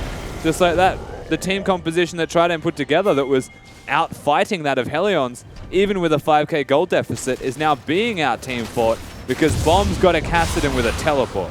And a huge play there from Hellion gives them a massive lead in this game. Blue Buff going to go back over to the Kassadin, and Hellions, we talked about it, they've got their lead. What do they do with it? It does seem like we are going to go back to this split push layout as, oh my god. Hellions Esports doing work. Hellions Beard Sports. Led by Spawned Off the Wires. It's just, that's the best. That might be it. That was actually by Hellions. Yeah, which is awesome. Good to see the team having fun. But I do have a game to play, so I certainly hope it's not them posting it. You know what you need? Legged tree. Legged tree beard sports? Yeah, tree beard. Make spawn an ent. Ah. Oh. There you go. For of you out there on the Twitterverse, hope you heard that. The Hellions right now, all beards aside, do have work to do here in this particular game. Seeding aggressively though, I like this a lot. Edition just eats an ulti from Graves. That's going to be mid-tier 2, falling 5-2 up in turrets now for Hellions, with Bomb, I believe, working on number 6. Absolutely, of course. Top lane, unrelenting. Bottom lane, not going to stop his push. Beamer is low. And this Hellion side with the Baron buff is near unstoppable. They're just so far ahead. Great ult from Ryu. Gets out of it. Impaired's going to die almost off the end of it. Carling barely reaches or doesn't reach. And Jakey's just going forward. Don't do it, you'll die. He does die to Denian as the Zephyr's going to take him out. Hellions just far too strong at this point in the game. And this is, again, they're overreaching, overcommitting. Pac-Man has to deal with this Kassadin split pushing. And this is the biggest difference and why Hellions feel so much more refined. They have 2 teleport options. One of them can deal with a Malphite. Yep, but still able to group when it counts and capitalize on the mistakes of Trident. That one top lane fight might be all they needed to snowball the game to this point. They are unbelievably far ahead in gold. They are going to have to back out now. Edition does have the package, but he's not going to get to use it. And Trident just have to move out and take whatever they can. Their base is almost in ruin. They have the 2 big items now for BMA. That's a major factor in these picks that their composition is available to do. And honestly, Trident, they should just go mid. Just brute force their way through mid and just all or nothing. There is a 12k gold deficit for these guys right now, and they have a team composition that is entirely capable of trying to siege, capitalizing on these low-range AD carries. That's something they should have been doing earlier, but BMA has been so behind. Hasn't really been able to do so, and at this point, what do they have left besides doing what their team comp requires of them? Just siege down mid. Well, gonna have to wait perhaps here as the Hellions are now looking to be back on the assault. Dragon did go over to Trident, so they'll have that lead as far as the game is concerned, but that's about all they can look at right now as the Hellions are going to go charging down back to the 1-3-1 they know and love. Let's see if they can break this base open. Both teleports are up. Items are just flush at this point in the Hellion inventories. So any opportunity that Trident just had is out the window because they went towards the Dragon, which isn't going to get them anything back into this game whatsoever. They should have cleared top, cleared bottom, and just grouped up in the other lane. Well, instead, they're back to this somewhat awkward figure. Pac-Man again is going to fight the Kassadin, but Bomb is a lot stronger than last time.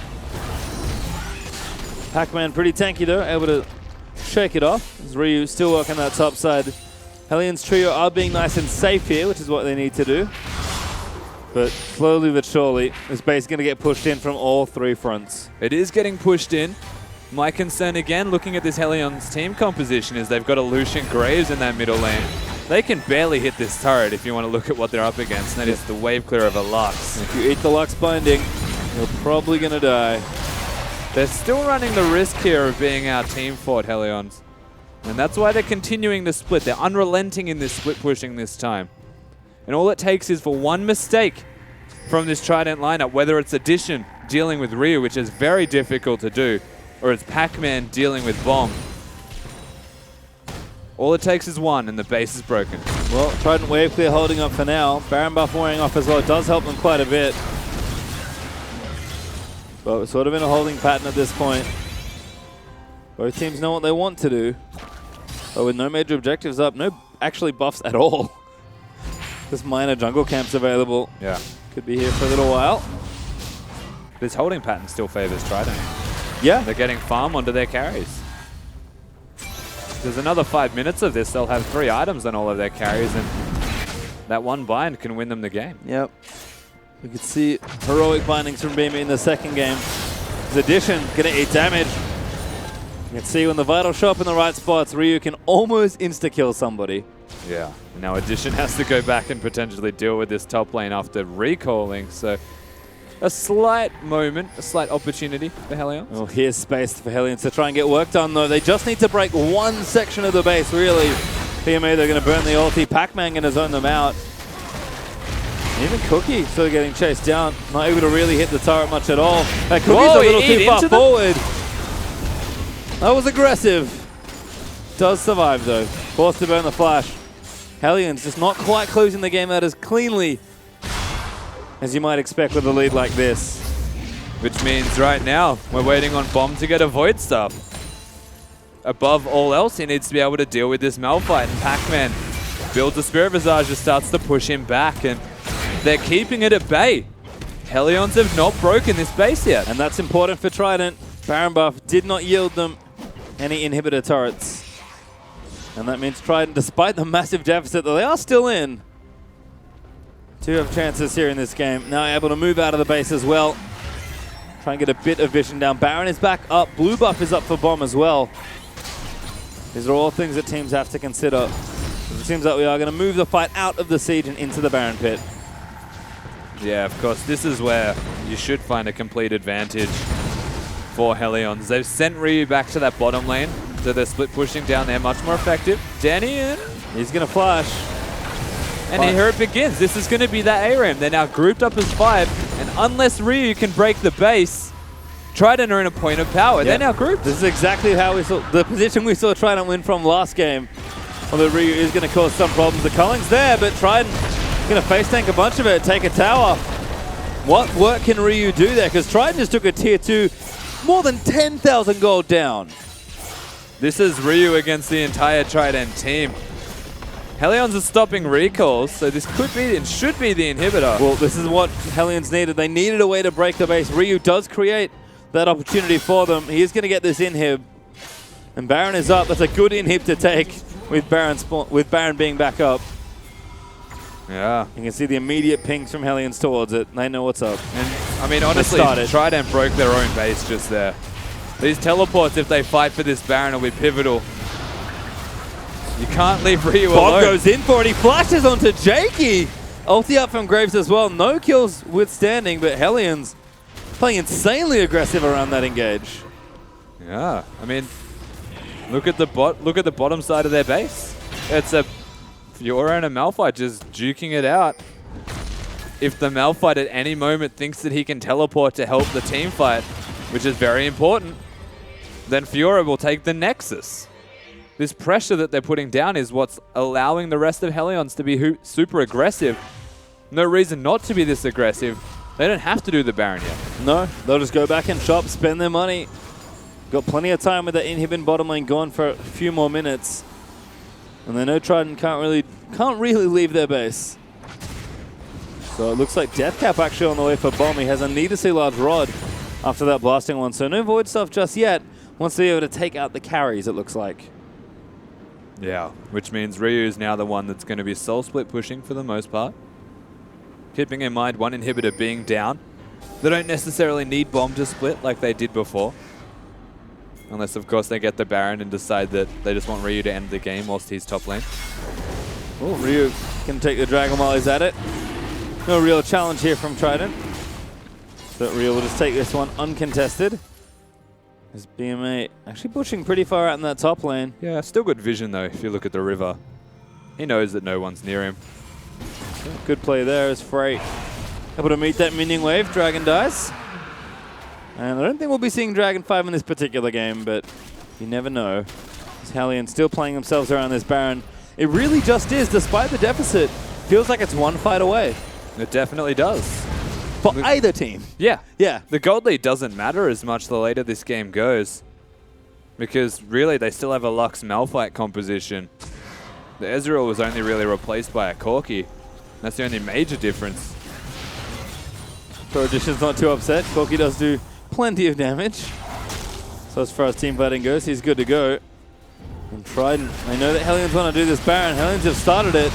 Ryu's still bottom side. But Trident, So was Addition, though. maybe move in here. Are they going to finish it? They are going to commit by the looks of things. Lux ulti this time goes again, but this time Cookie's able to take it. Impaired has to flash over the wall, and Frey and Bomb will follow him. Denian after the backline's already dead, actually, but Bomb is chased down the Rek'Sai. Teleports are coming in. Cookie actually getting collapsed on as Ryu sort of caught out of position as well. Where did Hellions carries go? There they are as Cookie able to take out the Corki. Pac-Man now going to get chased down as Frey able to pick that up. BMA getting chased, a Lunge will hit. Frey's here as well for the flank. He takes out Jakey. Beam is going to die as well. Hellions get the Baron and the ace, and Bomb is busy cleaning house. And Cookie just does not die on this Graves. A lot of emphasis from Impaired to pick it up. He goes for the Rek'Sai this time because Cookie takes it away. And now we know why. Trident put all of that effort towards it. Bomb going to do a very stylish end of this game and almost an XPK, not really. But good looking play there from Hellions towards the end. They find the fight they need and they claim the game and the series 2-1 after a very, I'm going to say, grueling series of games, Rusty. It was a slow start in every single game, time and again, but Hellions this time, they work out what they did wrong in game 2. They consolidate coming into this third game. They fix it in their drafting phase, and that's a better Hellions from game 3. Certainly is, and with that, they will pick up the victory 2-1, so let's get a little bit more from that game from the analyst desk.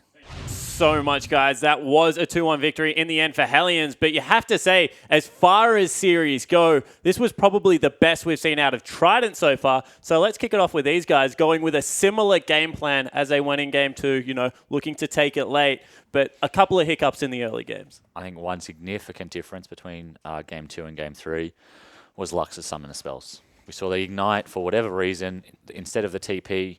You know, maybe he thought he had some sort of kill pressure or something, but, you know, last game you went down 50 CS. Are you really going to kill this guy? Just take the teleport. Yeah, or take barrier or heal or exhaust or Anything else. Yeah. Honestly, I just don't see it really working out. I mean, one thing I do want to say is that I predicted a Hellions victory, but I still got it wrong. I predicted that they'd manage to team fight instead, but instead they just go, all right, well, if one split push didn't work, let's do 2. Yeah, so double split push happened in the end of the game, but I do want to bring it back to that mid lane because I feel like we learnt from this game that Beamer can live through lanes, but when put under extreme jungle pressure, and it very much was extreme, like Graves was in his lane multiple times, they burnt double flashes for him, that it was actually, to my surprise, Impaired that wasn't there with the Rek'Sai to help him out for the first couple of games. Yeah, I mean, not sure what's going on tonight. I mean, he's clearly not having the best night. I have to say that Cookie was pretty impressive on that Graves. I think a large part of that was his build, which we'll touch on later. But yeah, look, great pressure early. It was a pity. Lux almost got that first blood. First blood. And, you know, it might have been a very different game if that had happened. But yeah, look, Impaired was missing. Because for a long time, you've played against probably the best team at concentrating mid lane with Swiffer and Spooks. Like, just speak us through how important it is to shadow your mid laner if they are going to come under that kind of fire and they want to push up aggressive in a lane. Yeah, I mean, you need to know how to play with your team. And if you're Lux, you know, if BMA tells you in Champion Select, I'm taking Ignite, everyone is aware. Everyone knows what he wants to do. Just sit behind him. Do Wraiths, sit behind him. Do Wolves, sit behind him. We saw he pushed all the way up into that mid tower to get auto attacks under the tower. He's always going to get flanked. He's so vulnerable. Why aren't you there? Yeah, it's just one of those things, guys, that when you look at it at that stage of the game, you know that level 4 has been reached, that the jungler has double buffs. You know how quickly Graves gets around the map, and it's one of those things that as a Rek'Sai, you need to be able to answer. So that 2v2 that we talked about all night long, like, is it going to go in Impaired's favor? Is it going to go in Bomb's favor? Turns out it probably went in Cookie's favor for game 3 at least, and the Korean jungler stepping up massive. Certainly. But in saying that, there was a large portion of this game that even though they were behind, it still looked like Trident were going to eventually pull back ahead. We've got a replay for you. It's in the top lane. Carbon, I want you to take us through this one because before this, everything kind of had set itself back up for another upset. So there's two things I want to say just before this rolls, and that is Lux is very behind. If she was even or ahead, this would have been very different. The second thing is Cookie actually built Graves properly. Let's roll the clip. Okay, so we see a very nice pillar come out here and a huge Lux burst. If she was not behind, that's 2 kills. What we see next is Impair try to capitalize on that with the flash. Cookie gets low, but the Hex Drinker, the innate Graves tankiness, he just turns it straight away. Instantly kills the Corki, gets the dangerous game, and then we see the Kassadin clean up. Nothing they can do. I mean, this team has no engage. Trident gave them the only way they could start a team fight. Yeah, it was one of those things that when you looked at it, it was we got rid of Ryu, we got rid of Cookie. They're the 2 big carries of the team. Let's not pay as much respect to the ultimate of Janna, the inherent tankiness of Graves, as you said. They get the reset in the fight, able to chase down and get another Baron. Yeah, and I want to go back to what Carbon said there right at the beginning, is the fact that the Lux was so far behind. Because you saw the fact that Frey was able to pick up a kill towards the end there. They weren't able to solidify anything and still decided to go for the aggressive move underneath the turret without actually being able to pick off anything to begin with. At that stage, when you see that you don't get the burst, they successfully made it out. Why do you then dive underneath the turret and try to kill the Graves, which had all of that innate tankiness like we were just talking about? It's just not really understanding at what point of the game they were at and what position this mid laner was. And I think also not understanding Graves. Yeah, it certainly did appear that way throughout the series. One thing that we do have to give Hellions credit for is that this time around they stuck to their game plan. Seems to be a team that is maturing at least quicker than we had originally thought. We thought that after the first couple of weeks it was a team in trouble. This team now, do you think that they start eyeing off that 4th spot? It's been in flux. Every single person I asked, like some say Sin, some say Avant have got under the control. Is Hellions a team we now start talking about? Look, I don't think yet. I think they have significantly more to prove. They've beaten Infernum. They've now beaten Trident, and I think those 2 guys are 8th and 7th on the ladder. So look, they're big. They're good confidence-boosting wins. This is a really good thing for Hellions, but I think it'll take a little bit longer before we start talking about that top 4 contention. Yeah, but what I want to talk about is momentum here. And the fact that Hellions have managed to pick up these 2 back-to-back victories is really, really important for a team that's all living together. They're all scrimming together a lot here, living in the same house, making sure that they're all under the same roof. And when you've got a team that's trying to work together like this, having the mentality that you're actually able to pick up victories is so important going week to week. So I have a feeling this will actually benefit them a whole lot more than it would maybe another team. Yeah, certainly not the cleanest win, but it was a win. So Hellions escaped 2-1 against Trident. But guys, don't go anywhere. Up next, it will be Avant against the Chiefs. 3 minutes, don't touch that dial.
Welcome back, guys, to the OPL. We just had a grueling set between Hellions and Trident. In the end, Hellions were able to get up 2-1, but it was a pretty bloody affair in the end.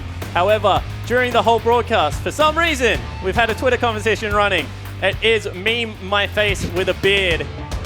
Throw some paint on there. Tweet it at #IamOPL. You might win a good skin package. There has definitely been a whole lot of incredible applicants right now, though. So make sure if you're going to do it, that it's good. Because, man, the competition is high. The problem is, I don't like the beard. So I Meme just this don't know area. how it's going to work. But, guys, we do have another best of 3 coming up. It is going to be Avant-Garde taking on the Chiefs. On your blue side for Game 1, it will be AV. Their top laner is Malaz. Chelby in the jungle are wrecked. Their mid laner, Destiny and Blind Turkey, round out this roster.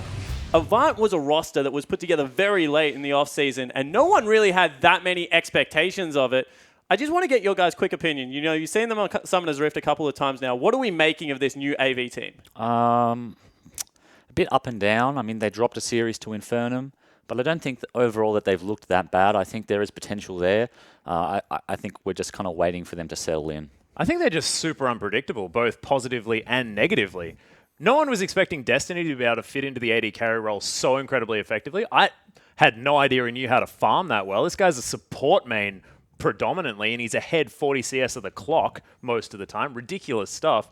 And Malaz, he's had a whole lot of, I guess, player support saying that this guy is a very, very strong top laner, but we haven't really seen him come out of his shell just yet. There's a whole lot of question marks around this team, and they've sort of performed that way as well, where you sort of expect them to do well, or expect them to do badly, and they do the opposite. Well, they're going to have to do well tonight because they are going up against defending champions, the Chiefs. As we bring the lineup up, Swiper in the top lane, Spooks their jungler, Cheese in the mid lane, Radier and Ejim round out their bottom lane. Chiefs fell for the first time in just under a year in the Oceanic scene, dropping their first set against the Direwolves. Carvin, got to ask you straight off the bat. Is this the collapse of the Empire? Are people running, screaming through the streets because Have you had more fans come in now? The Gauls have come to sack Rome. No, look, I don't know really. I mean, we do know that they went for a panic boot camp immediately after that Direwolves game. So, you know, if I was a Chiefs, I wouldn't be that worried, but they clearly are. That was a little bit strange because we saw on social media that Swiper especially was like giving Direwolves a lot of credit, you know, just business as usual. Next thing you know, they all are up in Sydney. Swiper was answering the desk that, you know, they're not in panic stations, but they certainly are looking at how the team structure is happening. I mean, their actions definitely suggest it. Yeah, look, I don't think they need to be panicked. Direwolves are good. Chiefs are still settling into the new roster, but there's clearly some fire alarms going off over there. Yeah, I think so too. The issue that I'm seeing right now, though, is more about the fact that these two teams, we're talking about Direwolves versus the Chiefs, I just feel like Direwolves are set up quite well at the moment to take advantage of what is a weakness on the Chiefs at the moment, is the fact that Cheese has only recently stepped in, and they've got Fantix in the mid lane. This guy is an absolute monster. We've been singing his praises week after week throughout 2015, 2016 now as well. And finally, he's just come onto the Rift and dominated people. His Cassidy gets through a draft, and he goes completely to town on this team. And the Chiefs just looked like they weren't expecting a game number 3. So I have a feeling that's not going to happen again. And this may actually be the wake-up call the team needs. So I guess that's my question to you. There seems to be some mismatch of synergy between Spooks and Cheese that we don't necessarily expect out of the Chiefs. Is what Direwolves put together with Fantix and Sybil something that AV can easily replicate with Chelby with Rekt on their lineup? No, I don't really think so. Rekt is actually super underrepresented in terms of his total team's damage. He does less damage than Malaz, and Malaz is tank only, well not tank only, but has played mainly tank so far. On top of that, he's actually the lowest damage mid laner in the entire OPL. And that is below teams who haven't even won games yet. So, look, Rekt is mainly an assassin player, but I think either he has to step up huge this game or he has to play utility and allow someone else to carry. Yeah, and I think the ridiculous thing is as well is that Rekt often gets ahead in lane. So often he's able to grab himself a couple of kills. I'm thinking back to his LeBlanc game where he spent a lot of it at 2-0-1. This guy was able to create the lead that he needs, but unable to translate that into late game damage and late game pressure. I wanted to see the Mimic distortions in the middle of teams, but he just wasn't quite getting there. So this might be him having some teething issues at the moment, but we'll have to see whether he can translate, because you're exactly right. If he can't manage to get the damage, then just play utility. And I've asked every single person that's come onto the desk. I've heard that Malaz is a carry top laner. Yes. I've heard that Rekt is an assassin player. I've heard from Sybil that Destiny can single-handedly carry games. I've watched Chelby beat your team at summer finals almost single-handedly. Oh, come on. Ease up. There are so many, but there are so many carries on this team. Who is going to step up for them? Look, I don't know. I think I agree in some extent, maybe not on the summer one, but look, they have the potential. They have good players, but for whatever reason, it's not working. And yes, Rekt is an assassin player, but he's not actually doing damage. So why is he playing assassins? Yes, Malaz is a good player. He is doing damage on tanks. Unlock him. Let him play Cassiopeia. I would honestly love to see that at this point. Yeah, I want to see that as well. And I also want to see Chelby focusing the top lane, because then you've got Malaz, who really wants to be able to get ahead. Chelby there, who just loves killing Swiper for some reason. So I want to see Chelby try and impact the top lane, which is where Chiefs have been sending a lot of their pressure as well. I think on that note as well, Chiefs have been significantly more top-focused this year, especially with Swiffer standing down. Yeah. Or going on holiday, rather. And we are asking, can Malaz carry? Well, if this is a game, if this is any game for him to carry, I think he needs to do it. Certainly is going to be. Swiper was very outspoken of how good he thought it was. Want to get your predictions fairly quickly on this one. In the semi-finals, Avant weren't able to take a game, but they got awfully close. Can they make an upset happen tonight? Man, I know exactly what you're talking about. The ridiculous damage in Italy coming out of Chelby was unbelievable, but I don't know whether it'll be able to happen this time around. I think Chiefs have still got this. Look, I think they'll come back strong from their loss. They boot camped. This is a good chance for them to get some confidence back. 2 losses in a row will really hurt them. That said, I do think that AV could possibly take a game. I'm still inclined to say 2-0 Chiefs. There you go. That's what we've had from our analysts. We still want to hear from you guys at home. Use that hashtag IamOPL. Let me know who is going to win this series. Until then, here's Pastry Time and Rusty to get us into game. Thank you very much. We are going to get started for our second best of 3 of the evening. We saw the Hellions narrowly take out Trident. Oh, yep, I can do it. Trident. Good, thanks, Brain. Trident in our last best of 3. And now we're going to start Chiefs versus Avant. We heard it already, a semi-final rematch, 2 strong teams, perhaps recovering from some recent losses, but should be a great series. 2 strong teams, 2 long-standing organizations in the OPL as well, but with reinvigorated rosters or changes in rosters as well, there's a lot that needs to be considered. Rekt and Cheese, both new mid laners now taking each other on, so a lot of stylistic differences, and as the desk said, it's on Malaz to step up. Well, we'll see what he gets this time. I'm sure we'll see the Cassio hover, but will we see the Cassio pick? Only Champ Select can let us know here. AV on the blue side for game 1, Chiefs over on the red. Alistar Rise, our first 2 bans, so pretty straightforward so far. Yeah, the Alistar, something that wasn't even looked at in the last best of 3 series, immediately taken off the board here. Away from Ejim and potentially Turkey, who had a very good Alistar game. Means they want to first pick something in particular. Yep, there's Lulu banned as well, as Poppy also eats a ban, so she's been pretty popular tonight as far as bans go. Not sure we'll see her at all this evening. There's 20 seconds left for Avant to make their 3rd ban. Yeah, the Poppy, I mean, taking it away from Blind Turkey, he's probably going to default to the Thresh if this many support bans are going to be taken away from him. Even the Janna, to an extent, something that's just jumped up in popularity at the moment, is worth considering now also. And every other champion that's being banned besides maybe the Trundle does it, but is a tank to boot. And Shen actually banned away there, so it did receive some recent changes. Interesting to see AV ban that away as Chiefs now considering their last thing. And that almost feels like a support ban to me. I'm sure Swiper can play it as well, so we'll have to see. There's been a lot of praises on the new Shen and his damage, especially scaling damage, but his laning phase feels a lot weaker, so there is a chance that it's been taken away from the support role. I don't think so. Maybe. Jungle Swipe top. has been playing. Yeah, well that would make sense, of course. So Zed actually the final ban there. Rekt did have some good looking games on the champion, and Zed has been relatively popular around the OPL in recent weeks, so I like this ban away. It just leaves really what the Avantgarde want to play, and most notably, they've left up Gangplank. That's not Gangplank. Neither is that. All right, Malaz having fun. We're going alphabetical, all right? Just chill out. We're getting there. Yeah, we're in B now. Won't take long till we get there. G's not far away, is it? Corky as well is something that he just did flash over briefly. It's like, oh, there it is. Forgot about that. Has been left open. Destiny's pretty much an only Lucian player, and Janna the other thing to boot, which complements the Lucian quite well. So once he stops like counting and going Yeah. to the alphabet first, you know, just lock in what He you want. bounced around a bit, Yeah. but let's see what Malaz wants to pick up here. Open champions, I feel like you have pretty much across the board, and it is going to be Corky that they decide to take. Yeah, I think the thing with that is they are leaving the Gangplank open. They are leaving a lot of options available. The Lulu's not something that needs to be considered, but the Lysandra is definitely still there for Cheese. Yep. So, may not want to flex that immediately here, because the Gangplank is a must-pick, essentially. But I feel like if the Chiefs can't play it in multiple roles, which is one of the 3 must-do things that Carbon mentioned on the desk, then they're confining their drafting phase to be a lot more obvious. Potentially. Haven't seen Cheese play it yet, but not too sure on the word how his champion pool goes with that one. But the Chiefs are taking a long time with these first 2 picks. And they're actually going to change it away. Graves and Thresh are their first 2 picks. It's easy to say that Blind Turkey would default to the Thresh as well once the Alistar is off the board. So they take that away from Turkey.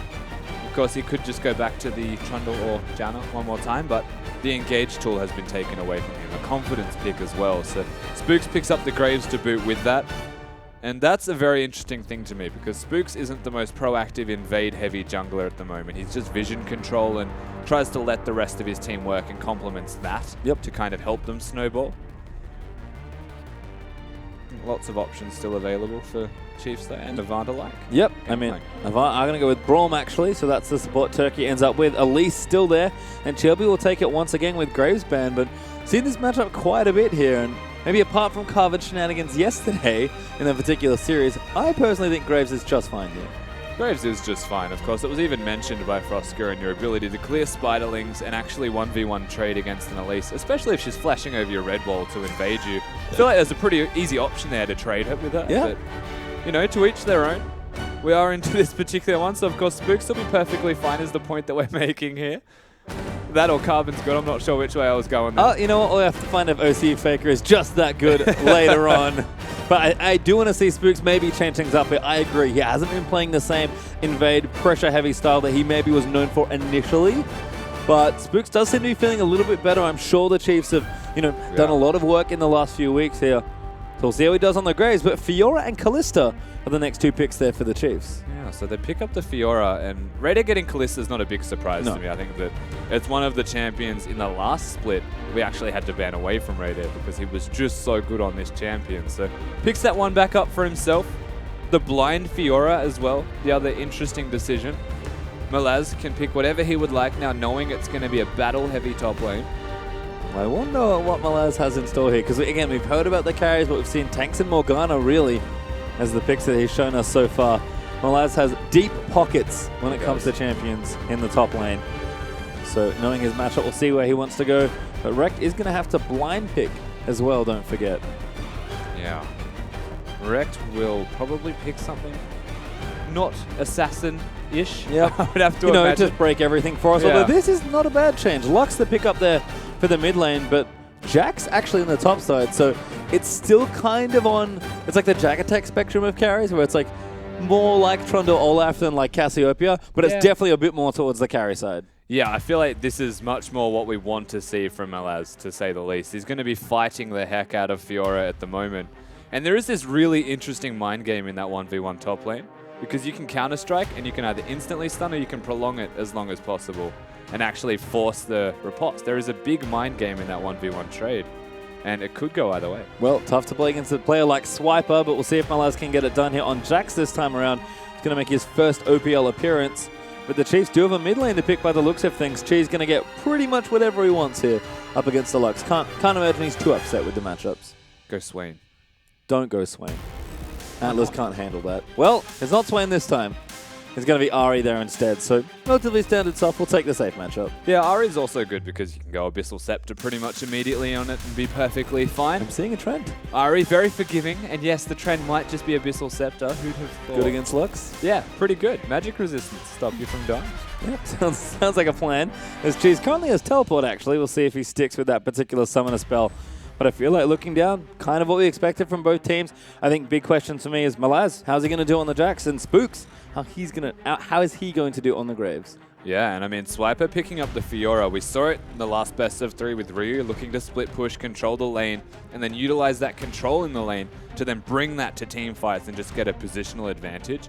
You would have to say, though, being up against Malaz on this Jax, split pushing gets harder and harder and harder until eventually you can't, and then Malaz will win that, and then you have to group for team fights. So interesting itemization choices might be bought here for Swiper. Might stick with the Titanic change afterwards. There's a lot of things that he may have to do to address this Jax that'll start to get too strong for him. Yeah, and we kind of heard that from the desk where top lane seems like a focal point for both these teams. The Chiefs definitely been playing more around Swiper with Cheese there in the mid lane instead of Swiffer. And Malaz, we heard about him. Maybe he can bring it out this game, but we're going to move into game 1 of our second best of 3 of tonight. Don't forget your hashtags, of course. You can use hashtag AVWin if you're cheering for a button, or hashtag CHFWin for the Chiefs. And of course, use the hashtag IMOPL if you're cheering for the one true team, Spawn's Beard.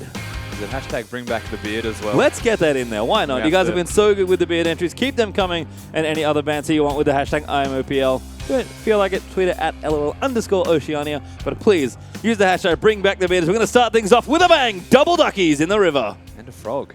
Wow. All in. And most importantly, the ducks aren't on top of each other just yet. And this is where it gets weird.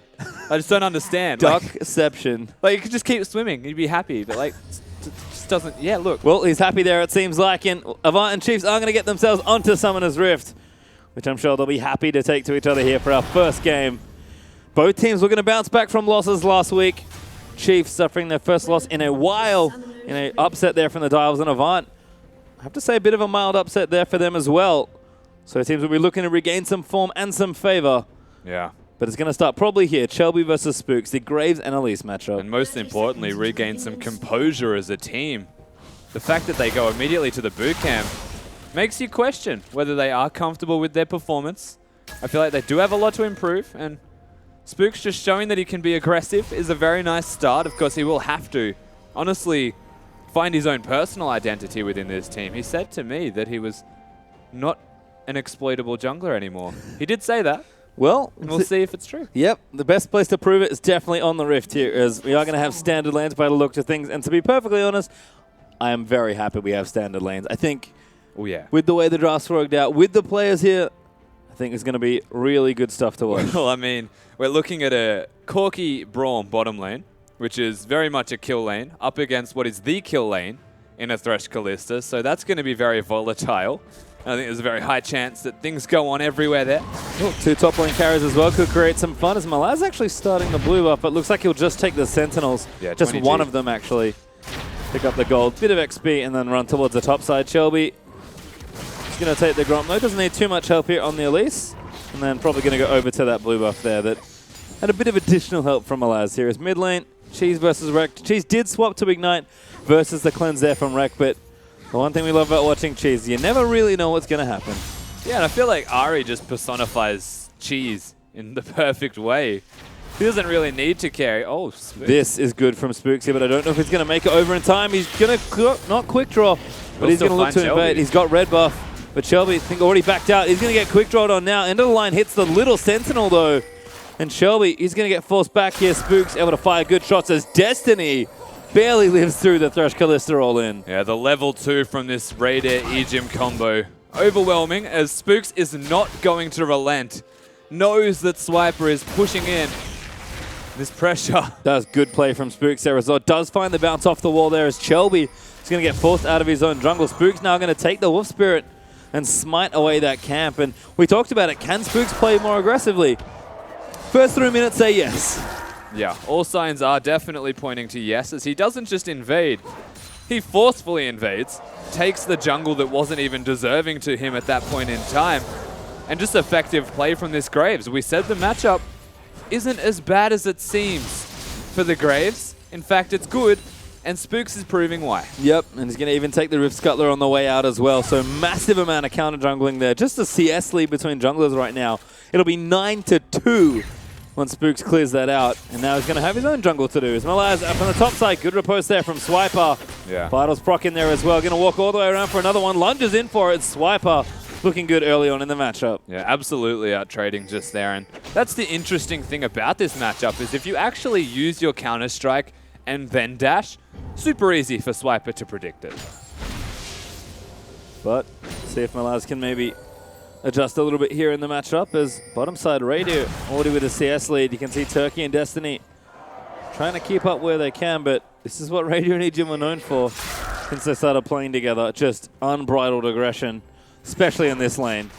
And Egypt is threatening, doesn't even need to throw the spells. Radio there helping him out. We heard it from Carvin, this lane is real tough. That's the scary thing. If the Thresh threatens a hook, Braum naturally as a champion wants to stand in front of his AD carry and then just gets the passive from the Callista coupled up with a Thresh auto attack with a Flay bonus. And just like that, you're out-traded. Yep, that's the power of the lane here as we return. You can see Destiny zoned out 10 CS so far as Spooks now taking his own blue buff after invading Shelby's blue side. You can see that level 4 to level 3, Spooks still holding a nice lead here. Able to really power farm through the jungle here on Graves. And as he should be doing, of course. Keeping Shelby down was the most important feature. Difficult for Shelby to look for ganks now, and if he does, then he'll fall even further behind in farm, as Spooks is not going to stop invading anytime soon. Good charm there, Cheese. Good damage down. Thunderlords will proc. Nice shield from Rect actually saves a bit of damage, but you can see Cheese. He's just playing so far up, and this is actually Spooks doing what he needs to when his lane is pushed like this. Get aggressive in the enemy jungle. Yeah, and Spooks has always been very good at consolidating when his team is winning. The question's always going to be arisen of how does he do it when they're even and or behind, because if you have junglers on equal footing, it does become a mechanical battle. And I mean, at this stage, at level 2, they were all even anyway, and so he's showing that he does have what it takes to change it up. Well, certainly like the changes we are seeing so far, but long road to go here for the Chiefs, who don't really have much of a lead so far, but are playing aggressively in their lanes. CS leads are starting to sprout in the different lanes. As Rect is going to burn the ulti there. Looks like he wants to go back. Does miss the cannon. Unfortunate there. As Ejim once again zoning back down the bottom side. Destiny's having a real bad time, especially with Braum absent. And the minions are pushing back towards the Chiefs. So if ever there was a time to be concerned if you were Destiny, it's right now. And every single time he last hits, it gets worse. Great hook there from Ejim. Destiny going to eat so much damage here. Raider goes in. He almost gets the kill off it. Ejim actually even being patient with that Flay. Make sure he gets an auto attack in beforehand. Tries to bait the Valkyrie. Destiny does his best to live in that situation that was 100% not favoring him. And I mean, honestly, this Chiefs bot lane is oppressive. Yep, and that's what we've seen them time and time again. And Swiper still keeping Malaz down for now. Does have a CS lead, does Swiper, but Jax will scale as the game goes on. It's really bottom lane that's finding big advantages here. Rect is holding mid lane. He actually has a small CS lead. And Spooks is still up in the jungle, but things looking to go from bad to worse potentially on bottom side. Raider is 20 CS up already. And there's a very real chance that Raider, the primary damage dealer of the Chiefs, can consolidate with the rest of his team and really enable them to continue and do their jobs. On the flip side, Destiny, who is also the major damage dealer of his team, not having a good time could indicate a very poor start here, especially once we move towards the mid-game and Destiny's expected to perform. Yep, you can see the sheen there for Corky, but Raider started with the recurve bow, a bit more of an aggressive trading choice, and actually just went back for boots and a longsword. So you can see how badly the Chiefs bottom lane want to keep hammering this lane. As Spooks does ward up the blue buff, will be spotted by Shelby as he gets 2 shots down to the pink wall, but Cheese is going to rotate in, make sure they can take it safely. Swiper Malaz at it again. The ulti actually popped there for Swiper, but Malaz going to hold his ground. He might be okay. Good riposte there. And Swiper does have some vitals to go to, but the challenge will wear off. Spooks is coming topside. Malaz will back away slowly. Malaz will have his counter-strike as well, though, so Spooks shouldn't be able to kill him. Yeah. That's pretty badass. Just walks away. Yeah. Cool looking guy there from Malaz as Shelby is doing his blue. Yeah, Cheese here. Spooks here as well. Spooks just straight up takes it. And Rector's like, oh, no, I don't have a blue buff. Rector's like, Shelby's like, oh, I don't have a jungle. 10 CS the difference. At every single moment right now, you would have to imagine the Chiefs will start to pressure. They don't need to come to this bottom lane. Leave it as a 2v2. Let mid win. Let top win. Well, they're going to get more beard spawn. That is hipster beard spawn there from Gathering, looking absolutely fabulous there. I have a personal request then, Mr. Producer. Can you bring up the spawn one where he's eating noodles? Because that one was my favorite so far. It was pretty good. That one's been around on the Twitter. We'll see if we can get that one up. But Cheese continuing to hammer the lane here. Is Rekt just going to hang back. It looks like Morello Nomicon is going to be the item of choice for Rekt here as well. Nice binding, actually. Damage down, ulti out. Cheese just eats the damage right in the face. Yeah, Lux. We saw this in Game 2 of their last best-of-3 series when Trident had that Lux. It's so easy to do. Yeah, speaking of easy, that's exactly what Raider and Ejim are making it look like so far. Hook lands again. And now going to fly in for it. Box is down. Ejim plays him in as well. The exhaust is down. The heels popped on the other side. But the lantern's there. Raider's going to ride in for it. Destiny going to try and get up. But Raider will chase him down. But first blood, Turkey's here. That second blood goes to Spooks. Even Spooks is here. And hello, Shelby Junglers. going to make it third blood. Cheese gets a kill. Chiefs, bottom of the rift, picking up 3 different kills. An absolute explosion everywhere on the map, essentially, except that top lane as Cheese, he uses the ult, and then he flashes the cocoon, ignites and autos at the same time to secure that one. Shelby's been kept down, and Spooks is exploding. That's the Cheese moment there. Flashing over the cocoon, but this hook. And also the flay, you have to watch. He puts the box down, flays him back, and exhausts him to make sure he stays, gives the lantern, and even walks forward to like stutter step, and then they just know Blind Turkey's got nothing up. Just that simple. And this is just the over-aggression. Cheese tried to flash to make sure the back return of the Q connected. Evidently doesn't need to make sure that happens, as I am at a complete disagreement with Shelby's build right now. Yep, going for that Runic Echoes once again. Swiper in trouble topside. Repose is there. Lunges out of the way. The Q from Blind Turkey, but actually has to flash out. Cocoon lands, but no follow-up. Malaz a little too low. Minion Wave not there to help. And I feel like they can't dive because Shelby can't tank. And I just, like, he is really behind, and that is strong play from the Chiefs to establish that deficit on this Elise.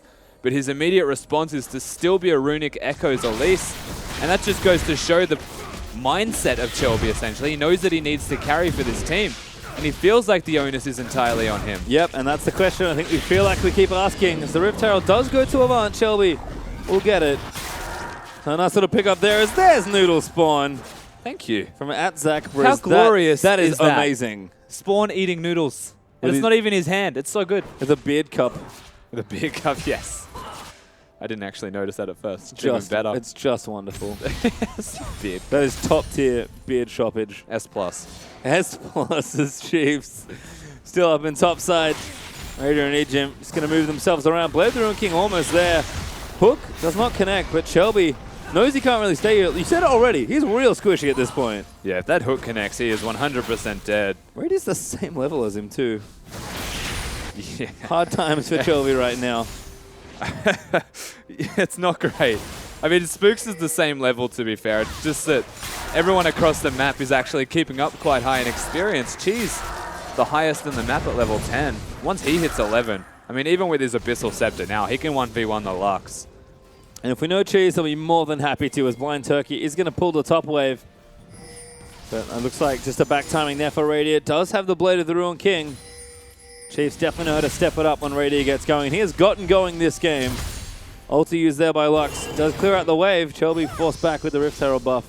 Does get back a little quicker, but Rekt, he's sitting back, hanging out. He is playing a more utility champion, but we talked about it. Who's the carry here for Avant? And right now it seems like Malaz Destiny, but Shelby is still in the mindset of feels like I have to carry as well. Yeah, he absolutely is. A lot of damage sources across the board here for Avant. So not entirely sold that they needed to have another damage source in that jungle. Cinderhulk, get a tank in there, especially when you have a Jax in the top lane opposed to the Tahm Kench that we're used to seeing from Avant. Honestly, I liked their team composition, but now they're just not executing on it effectively. Well, Chiefs are up 3-0, up about 3,000 gold actually already. And Cheese is even just taking away the enemy jungle. Has the blue buff, so plenty of mana to work with. And Ejim, Spooks, and Radiant once again. Messing up a different side of the map. It feels like we saw this in bottom side. Spooks was down there, they were causing trouble. Now going to do the same on this blue side. I feel like the insult to injury is taking away the Raptors as well as the blue buff, just in case he wanted to go and concede this buff and go to another camp. Having to bring a lot of attention from Avant now. Raider as he goes back to it. This could still... Good smite from Shelby. Spooks not able to steal it that time. Also means that Rekt doesn't get it, so... Once again, being able to force the smite, giving it to Shelby. If Shelby doesn't impact the map with that blue and stays confined to this top lane, Still a big win. Yeah, still an effective steal there as Destiny getting good damage down. Blind Turkey going to go in for it. Ulti's there. Will take Radiant. He just put the box up. Face call to get him out of the way. Lantern tag team to try and move him out. Radiant covers the distance and the TP's in for Swiper. Jumps in onto Blind Turkey. Uses the ulti and gets exhausted, but he will save his bottom lane. Yeah, Raider only barely making it out as that Fate's call kind of set him up to get stunned. Bit of a misplay, but also effective work because the Lantern is what saves him in the end. And now the Cavalry's here. Spooks with all of the wave clearing damage in the world and a lot of farm to boot. They're able to siege this top lane turret still. And it looks like this will go down on the go round. Chiefs able to format it now. So Swiper's teleport, not wasted there. Defends the rest of his team and is able to take another turret for the Chiefs as Rekt is just stranded, it almost feels like. Look at Cheese. I mean, he does this every game, but he just doesn't care. He's playing so aggressive. He doesn't really need to care. They're keeping tabs on Shelby the entire time. He knows that it's a 1v1. He has an Abyssal Scepter. So he's just going to sit here and auto-attack every single wave until they go down. It's inevitable. But the rest of the Chiefs will start to rotate and group around this wave. And if the turret's going to fall, they could threaten the dive and force Rekt back. Yeah, it seems like Cheese almost takes that turret naturally as Spooks just does a bit of cleaning up there in top lane. Titanic Hydra has been finished up for Swiper as well. And Rico Boat in there for Kalista. Radiant going to be hitting that Rune and Hurricane Spike real soon. And Kalista's 2 items are just something wonderful. Destiny, Trinity Force almost there, so he'll have that 1 item spike for himself as well, but it's always risky to get Radiant going because he does work with the gold that he gets. Yeah. Honestly, all of Avant at the moment is still just looking to scale. Get to the late game as fast as they can and hope that the lead's not too far ahead. It's not an easy thing to do against the Chiefs, who are quite effective at closing out. But really, if they've got the team comp to do it, Rekt's already got level 11. He's got his items, and he has been farming. Already, this goes in. Uses the Blade of the Ruin King. A little aggressive there, but Ejim helps him out there as they are going to take the Rift Cutler, it feels like. Looks like Rift Herald's going to be on the menu right after. So effective jungle play here from the Chiefs, and Kalista's other strength. Apparently jungling. Yeah. Got him. Well, that was entirely Ejim saying you're not hitting it in the eye. Which is why he turned it around. So they do get that. Swiper gets the buff as well. That's 2 Rift Heralds, I believe, for the Chiefs. So usually rare to see 1. So impressive to see them on top of that objective. And Dragon on the menu up next. Why not, really? Once again, Kalista nice and strong. Chiefs confident in a fight if it were to break out. And more than enough power here to take out these neutral objectives. It's just absolute control across the map at the moment.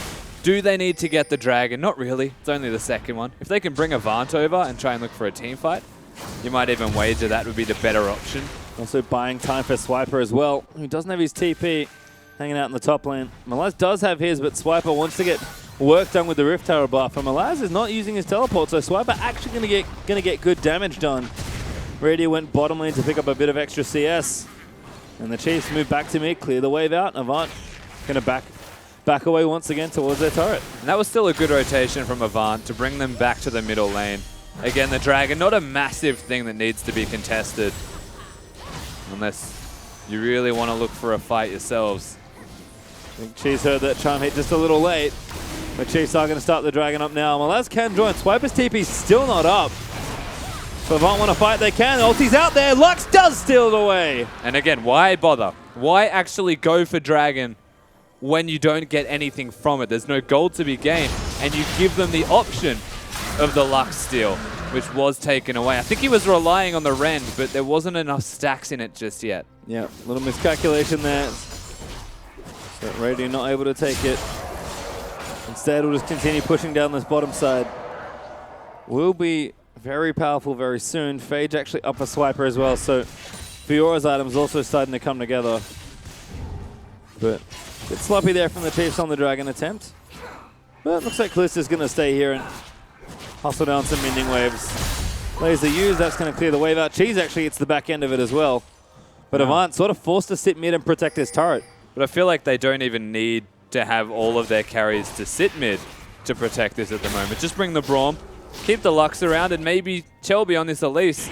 And as a 3-man unit, you should be able to defend it. I think the biggest feature is if they actually get this buff onto the Lux.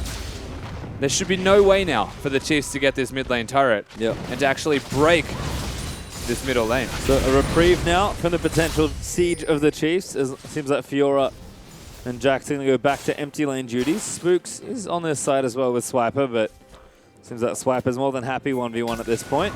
And Radiant now with the Hurricane actually going to go bottom, clean that up. So the Chiefs, we've seen them build a nice lead here. They're still 4,000 gold up. We talked about their efficient closing. We'll see what they can get done here as Malaz posturing nice and far forward there, but it's a bluff for now. Shelby on the way in support though.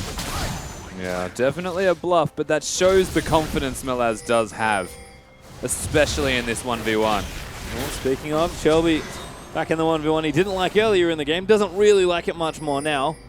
He's building in towards the Ryla, so it was a bit tankier, but again, more of that carry build there from Shelby again, rather than maybe the tankier Cinderhulk. Yeah. I think the best thing that the Chiefs have just put into effect is actually going to that bottom lane. Ooh, Malaz going in, but Wet Noodles continuing to be used there. She's still working on this, but wrecked.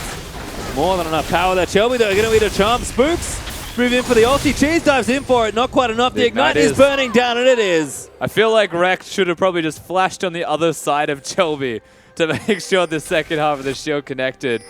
Over-aggression, the charm connects, and Graves has a lot of burst with Ari.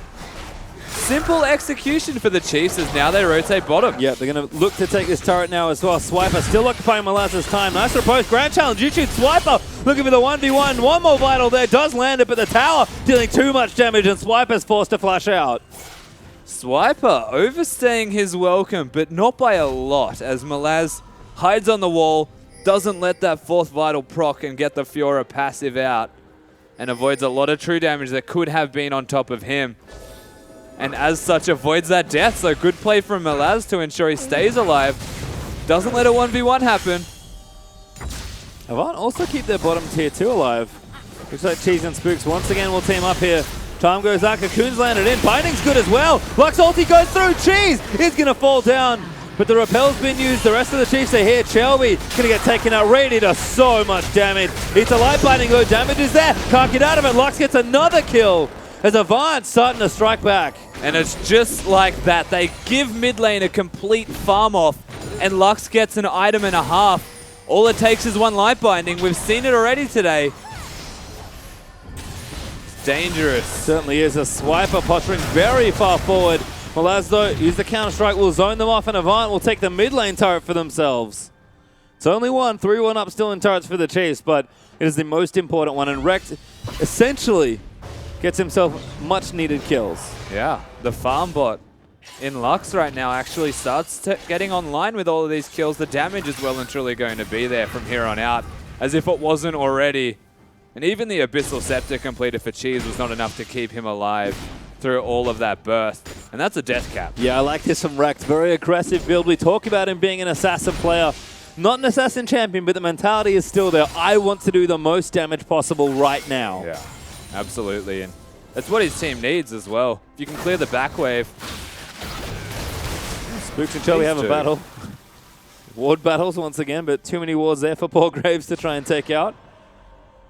So Spooks will back away from the jungle confrontation, but they certainly have been going at it. Spooks won the early engaters. Shelby, though, starting to get a little tankier. Yeah, starting to bring it back, working towards that Rylai's Crystal Scepter. And across the board, just a lot of damage available now for Avant. I feel like they're starting to ramp up now in their own strength and scaling, the Jax in particular. Malaz, once he gets that Sterix gauge, not sure if Fiora can kill him anymore. Well, you did mention that the Jax will only get better the later the game goes. Swiper right now seems to be comfy, but there's a lot of wave clearing happening between these two. Swiper again going to move in for it. Sees the counter strike is down. Good positioning from Malaz to protect that vital. Still a winning trade for him as well. And that's a scary thing. The more trades Malaz starts to win, the harder it's going to be for Swiper to keep the Jax down. Even on a confidence level, you lose 2 or 3 1v1s in a row. Even if you don't die, you start to feel like you're just completely incapable of doing those 1v1s again.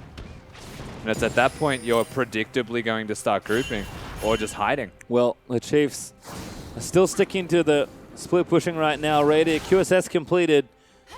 Haven't really been able to group for many objectives. Dragon, of course, did get taken away from them, so neutralized there. And right now it's just 3 lanes pushing for the Chiefs. They are gaining some ground, but it feels like they're not accelerating the lead that they had otherwise. Yeah. Running the Ahri as well, they're looking for a bit more pick. They're really struggling to get this Ahri out of lane and find it. Spooks on this Graves jungle isn't going to be able to do exactly that, and that's something that Shelby can do, and it's one of the reasons why Elise is always going to be good in these games. You can still throw out a cocoon, you're guaranteed to connect with the target, and you're always going to be able to put damage down onto that target, especially if you have a Lux to follow it up. Whereas the Graves is one of these raw damage champions that you look at and you think it does come down a lot to the execution and your personal positioning as well. You can't just throw yourself in and hit a cocoon. Yeah, certainly not. As Rekt is going to get himself another blue buff. Things are looking up for the Avant mid laner. As Chiefs still hammering this bottom side, but they're going to pull Cheese down as well, sorry. Did pick up Dragon 2 for themselves as well, so third Dragon of the game leaves Chiefs 2-1 up in that particular objective. And the Chiefs looks like they are going to be able to get this. It's going to be close, but they will take it. Oh, Spooks just gets the last auto in. Yeah, they take down that turret with Swiper still in the top lane. So what was potentially going to be a 4v5 if they didn't get it that quickly. You can see how close they were to Blind Turkey blocking the turret from going down. But good movements here from Chiefs across the board. Even if they don't have the vision in place, they're playing with confidence and knowledge of where the opposition is. Yep, and they've just completed some pretty big shops there as well. Luden's completed there for Cheese. We've got 2 aggressive items now for Swiper, who swapped his Hydra over to the lifesteal one and got himself some cooldown boots. And more of Malmortius done for Spooks. With Radiant going for the double lifesteal, it feels like, with that extra Vampiric Scepter. Seen this a lot from Kalista. Blade of the Ruin King, Runan's Bloodthirster. Just stay alive. Absolutely. The triple lifesteal as well. Unbelievable. Oh yeah, with Scimitar. Mercurial's build, if that was the plan of attack, of course, has the QSS, so may just want to be more slot efficient with the items, which is why you would probably go for that over the BT. Well, also doesn't need any armor penetration against the opposition team comp. Not right now. I don't think he ever will. Malaz does have Sterix, so a little bit tankier, but still definitely more of a damage dealer. And again, Malaz, you can see, actually has a slight level lead now. 15 to 14. I don't think Swiper's as confident being able to win those 1v1s, but it is super volatile between Jax and Fiora. It's been such a long time, but feels like the league's 2 duelists finally get to go at it. Yeah, absolutely. We are going to see this later as the game goes. It does feel like Malaz wants this a lot more than Swiper, who's kind of hiding back here and there. But then you never really know if it's confidence in the 1v1 or if it's lack of knowledge of where the enemy is. Oh, great vital proc there from Swiper. Now going to move in for the ulti. Repulse is down, but the Counter-Strike does actually proc in. Swiper, though, still chasing down. He gets the crucial one on the backside, but they wear off before he can finish it. He is going to keep running in. Looks like the 1v1 may just be there. Swiper flashes in and does get it. Swiper actually flashing at the same time as Malaz. Secures the 1v1. Even after getting stunned and not proccing many of the vitals from the ultimate.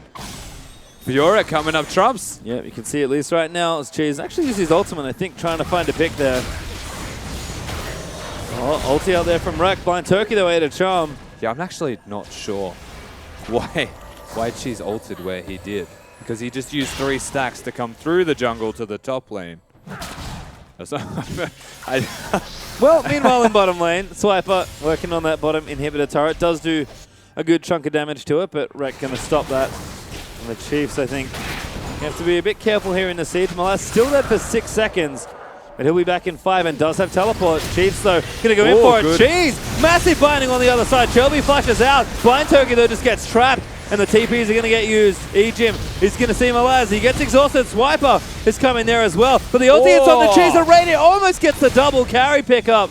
And Destiny now firing rockets into the front of the team. Cheese is in trouble. Rekt that was barely so close. procs that E. Malaz, though, still leaping forward. He gets hooked up. The Cheese going to kite it back here, but Malaz is so strong as Fate's call is going to force him away. Cheese, though, just eating damage as he runs back, and the Chiefs, they have just no health left. Malaz still looking for it. He's leaping as much as he can, but the tower's still there, and the Chiefs, I can't believe they got away with that. The Chiefs with every single member on low and blinking health bars, they do walk away. Avant undone. but they aren't going to be able to get a kill at the very least. They're working towards the turret. Destiny and Shelby a little low on the health, but Malaz plenty healthy. Let's watch this again. This was just a wild goose chase. Honestly, it was a thresh hook to start it all off after a charm from the Ahri. And then Malaz comes in. I questioned why he was even finishing that teleport, but the home guards walk him at a super fast pace to safety. And after the Lux combo, the flash just not connecting with that E. And it's just a wild goose chase that ensues from here. Not being able to find a pick. Avant skirting around with low mana or low health respectively. Or just being wrecked and not having your ultimate available. Yeah, used it already. Almost got 2 carries in one ulti. That would have been some supreme value with Spooks. It's a binding ulti combo. Sterex Proxy actually lives. Ejin pops the locket. Only barely living there. Ejin with the locket as well, almost keeping it alive through that spiderling extra damage that you never expect to see. Spooks needs to show some respect. Oh, that was more, sorry, that proc, not Sterox, but Yeah, I wasn't sure either. basically the same. Yeah. He didn't double in size. I was like, was that really? Well, does its job, protects him from magic damage. Shelby's Shelby down. hits a hook. Radier in there. That was very fast. And that's the difference between both of these junglers. Graves, QSS, and more available to him. Has magic resistance everywhere, and is getting comboed by an Elise and Lux, who only do magic damage. Whereas on the flip side, Shelby, he's got damage and a Negatron cloak now. And he's moving into Abyssal. Yeah. There's a blasting one. Very aggressive build from Shelby. Blind Turkey hooked again. Damage in there. Cheese is going to find the charm. Blind Turkey's ulti does connect, but Cheese able to take out the support one more time. This is such a basically back and forth game where you feel like the Chiefs have just had complete control at every single corner.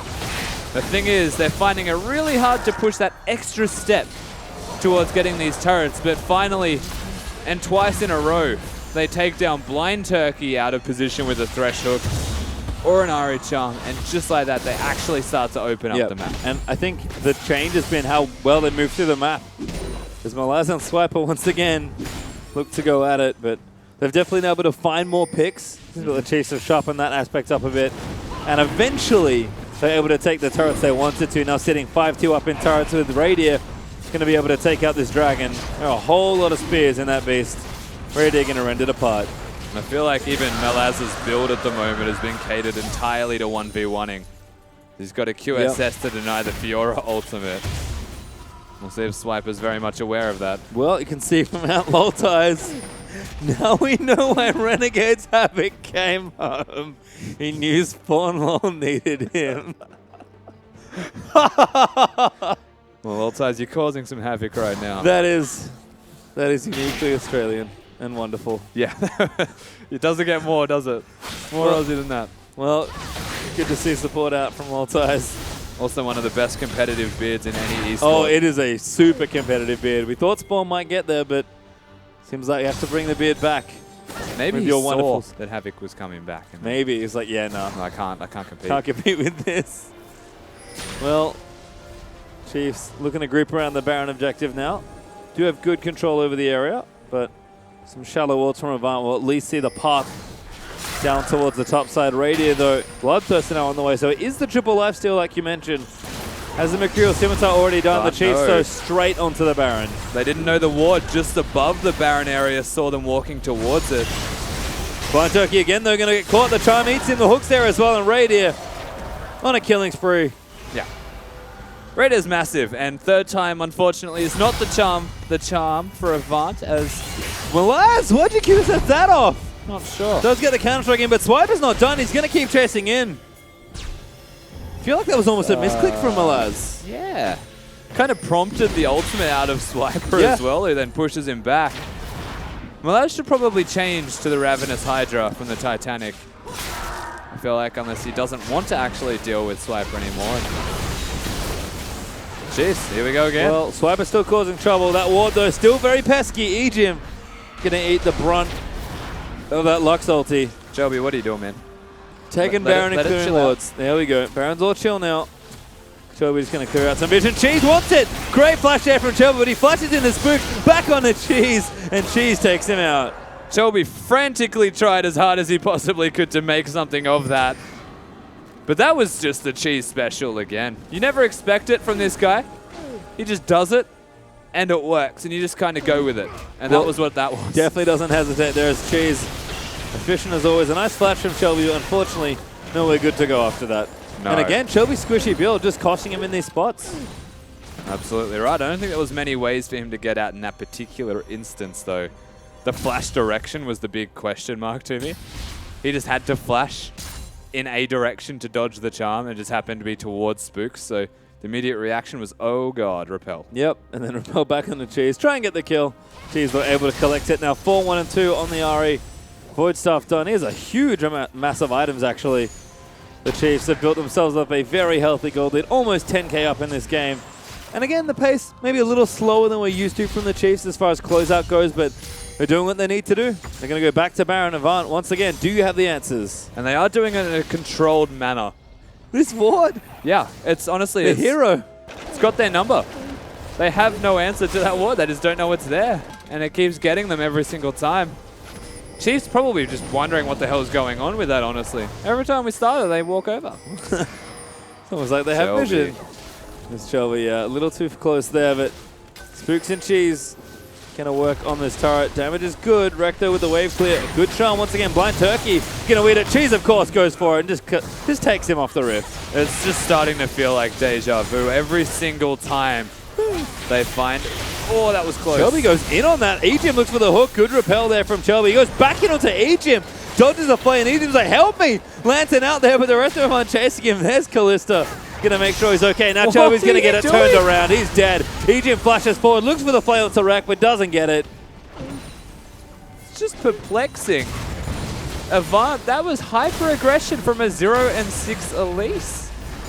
It's not gonna get you anywhere. And Shelby has only a cloth armor to dissuade Radia's damage, and that is not nearly enough at this stage. No, and now the Chiefs, knowing there's no Shelby, suddenly start to get a lot more aggressive. Oh, Cheese, nice charm. On a rampage now as Destiny goes down to the Chiefs. Leap forward into action. Double knock up there onto My Turkey Malas. Swiper comes in with a repose just for a bit of a slow. Fiora ulti procs a double kill in for Radia. They take out the turret and wrecked. Just left to wonder what he can do in this spot. Unfortunately for him, I think the answer's not too much. The Chiefs break bottom inhib. Going to look to mid now as well. And the base now completely wide open for the Chiefs to do as they would please. Whether it's look to even end the game. I can tell you right now, Raider is not afraid of Shelby. Dodges a cocoon, going to look for maybe the 1v2 here. Shelby into the fountain will live there as Raider does bot back into a binding. But the Chiefs are going to try and take this out. First Nexus turret down. Game not over just yet, it looks like. Chiefs going to back out. Yeah, they do have to back off and show some respect to Rekt, who all credit due is 2-0-1 right now. Still a big Lux. You can't over-aggress, or they would have potentially died and lost the Baron from there on. The last thing you want to do from this game so far that's been super controlled by the Chiefs is to give them any way back in. And honestly, yeah, it's a slower game from the Chiefs, maybe slower than what we are used to seeing. But this is still very effective and efficient work from all of them across the board.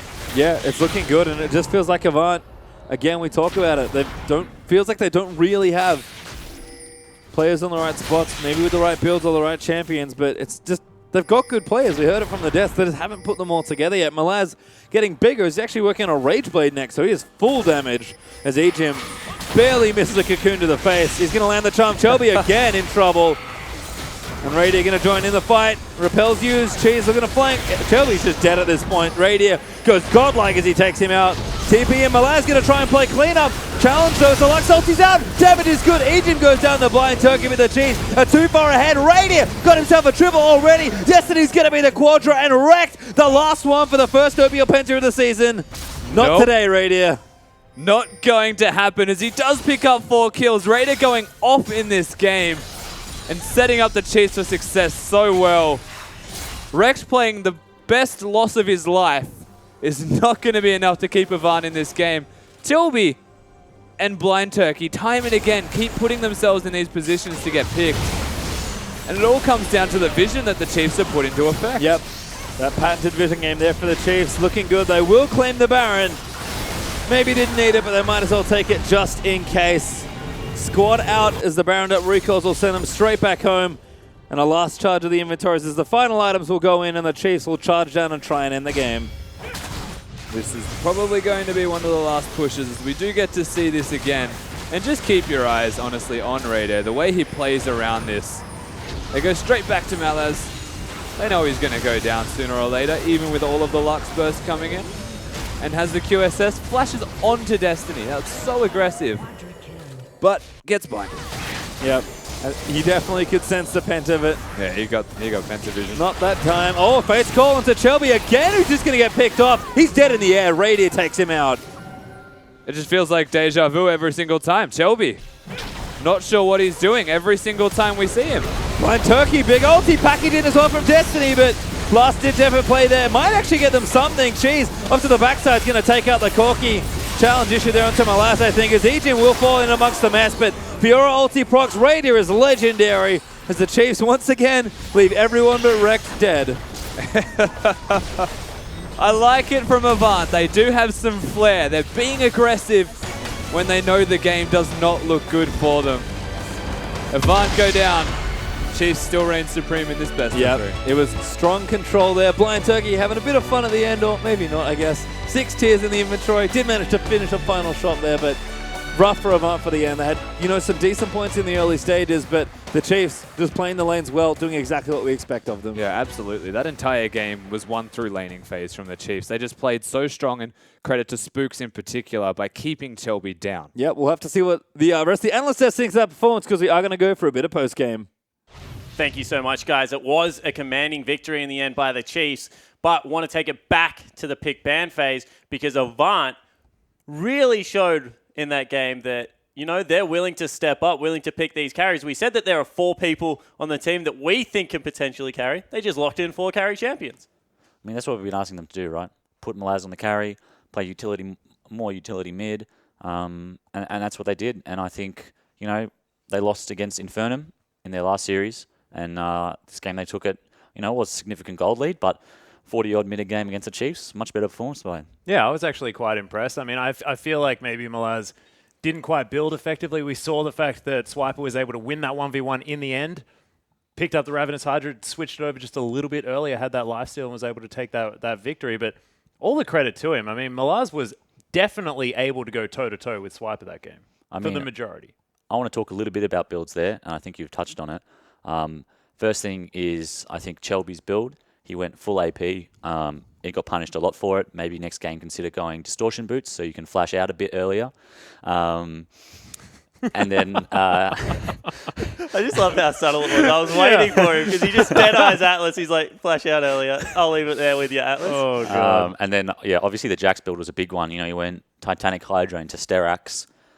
He did play the matchup pretty well, but I would have loved to have seen some lifesteal in there earlier. Maybe he could have won a duel. Yeah, certainly would have loved to seen that as well. But good signs from the Avant lineup. I want to cast your mind back to about 27 minutes into the game. Chiefs had just been chased off the Tier 2 turret in top lane, and AV chased them the whole way there, stopped their backs. I actually think there was a chance for them to turn the game around. They had a Jax, they had the Elise, as well as the Lux, and didn't pull the trigger on your Baron. Just want to get your thoughts on a young team with their shot calling. Looked like maybe that would have been a decisive play that they could have made. 100%. I mean, you just chase the entire team out. They're all about 3 bars. There's no way they can contest a Baron.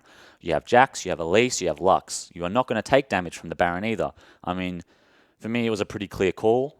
Just move there. If they stay, they die. If they base, you get a free Baron. Yeah, either way, you're looking for the team to fight you and come back at you. That would have been one way to achieve that. Now looking over the other side of the wrist, want to take a look at the Chiefs. They did get up early. Some good counter jungling out of Spooks. This is someone we asked to step up on the Graves, looking much more aggressive. I mean, can I see a Frank-a-Z for these cheeser dogs? He goes from red straight to blue. Bot lane picks Callista Thresh. I mean, they were all about that early game, but credit to them, pulled it off. Yeah, well, this is something that they've done before as well. I mean, against the Direwolves in game number 1, they pick that Shen, they get him in the top lane over and over again. Sharp can't do anything. They win the game. It's another tactic that they've utilized. Just plan out the early game, understand exactly what you're going to do, and then capitalize on it. But the capitalization took some time. I know we were sitting in the room and we're thinking, like, they've turned Cheese kind of into a Swiffer hybrid. He's making pick play League of Legends. Like, they're doing all the right thing. But the draft that they picked, they had a split pusher and no tank in the main unit. Couldn't take that Baron and kind of looked like their shot calling was maybe a little rockier than we've seen out of the Chiefs in the past. Yeah, one of the big issues with Graves is that he does struggle to do Baron. So you can get a huge lead, but if you have a Fiora, if you have a Graves, it can be very difficult to take that Baron and really force the point there. Yeah, I want to actually point out as well that if they maybe have had like more of a team fighting top laner, then they wouldn't have had any problem there. But Swiper just wanted to sit in a solo lane. Yeah, it certainly did. And one thing that we have seen that combats that is picking up something like a rapid fire cannon. It's a luxury item, but does allow you to at least siege on the Graves this time. Chiefs didn't go for it. You know, in the end, they end up picking up a win, but it wasn't as decisive as I'm sure they would have hoped. So stick around, guys. Game 2 is going to come around the corner, and I feel like Avant may even hit back. Stick around for it.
Welcome back to the OPL, where we have just seen the Chiefs in pretty emphatic fashion take out Avant in Game 1, but Game 2 just around the corner. Before we get into it, guys, I've been asked to remind you, for some reason, that we have a Twitter competition running at the moment. It is Paint My Face with a Beard. I think it's called something else. Hashtag Bring Back the Beard. Hashtag I am OPL. You will win my favorite skin. It is Warring Kingdoms in Italy. There's been some interesting ones so far, gentlemen. Yeah, the one that I haven't seen that I'm a little bit disappointed about is like just photoshopping like some sort of gerbil onto your face or something like that instead of an actual beard. You really like this living creature residing on my face theme, don't you? It was looking like it was having its own sort of ecosystem towards the end there. So like I don't know, I sort of liked it. The growing living being of a beard. You know, I reckon would have been like super meta if someone had photoshopped your old face with the beard onto your new face. Oh, whoa! Wow, that's actually That's creative. I'll You give credit for that. Why one. did you give that away, man? What I am rubbish. disappointed in is that Rusty has not been trolled in this, because part of this competition, I'm sure I can blame on my evil twin somewhere in the building. So if anyone out there wants to make me happy, which you probably don't at home, put a beard on Rusty and we'll get this competition really started. However, let's get back to the series. You know, we talked about Avant solo laners, how we wanted them to step up, get Malaz on a carry. That happened. What didn't happen is their support cast following suit. Want to open it up, talk about how we really expect Shelby, Blind Turker to be able to maybe elevate what they're doing in this game. I mean, one big thing, and I kind of jokingly touched on it before with the build, but when you have a Lux and a Corki and a Jax top, do you really need to be building full AP Elise, or should you just be a support stun bot for your team? And I think the latter rings true. Yeah, and I think that, you know, Spooks was already going to be offering more damage there anyway, regardless of whether you're going to be building AP. The fact that he builds more of Malmortius so incredibly easily and effectively at the same time, you can nullify that. So you're not building it for the 1v1 in the jungle. What are you building it for is the other question. So we'll see what, Chelby is going to do. But Chelby as a player, I'm not worried for Avant too much here, just because Chelby can bounce back relatively effectively. So we'll see whether he can do that coming into game number 2. And the other question mark is, of course, Blind Turkey. And I think that he was definitely living up to his name that game. And this is what I want to hit on, because Radier and Ejim looked like they were on a mission this game. Ejim came out with an interview when they were going up against Direwolves and kind of called out the Raze and Kuden bottom lane, saying that they were okay but kind of a non-factor, and was very annoyed that they weren't able to dominate that lane. You saw in this game, they got a 2v2 kill. Radier and Derek and Bryce, when they're rolling, pretty scary lane. Is there a way that AV can just look to, can they go up head-to-head, or do they look to nullify in this game? Look, I think it's a little bit matchup dependent, but at the same time, no, I don't think in a raw 2v2 they're going to win. I think a viable strategy would just be going full Denian and just try and nullify the lane. Lane swapping also a viable strategy. I don't know how practiced AV are in that, but look, their solo lanes are clearly capable. You know, Fiora was ahead in global gold. Ari was ahead in global gold from the jungler and the support taking all the towers, and they still managed to hold their own 1v1. This game, I would really like to see the support trio. Well, AD's not a support, but I would really like to see them just take it easy, allow the solo lanes to carry, give them a bit more room, and then see where that takes them. Yeah, and also, let's point out Rekt here in the mid lane. He didn't die in a losing game. Rusty said it exactly right here. He said, this is the best game that Rekt has ever lost. And the thing was, he wasn't playing a passive Lux. No. He was nailing people with binds. The team fights that they were winning were off the back of his performance. Completely agree with you that he was stepping up when a very aggressive build. I mean, not going death cap against Hourglass against what is a Fiora, Graves, Callista in there. Goes with a death cap as his second item. Definitely stepped up to the plate in that regard. But I want to... Can you flip the map on the Chiefs? They kind of telegraphed their playstyle that they want to get behind Cheese and Swiper. They want to make sure the top lane is rolling.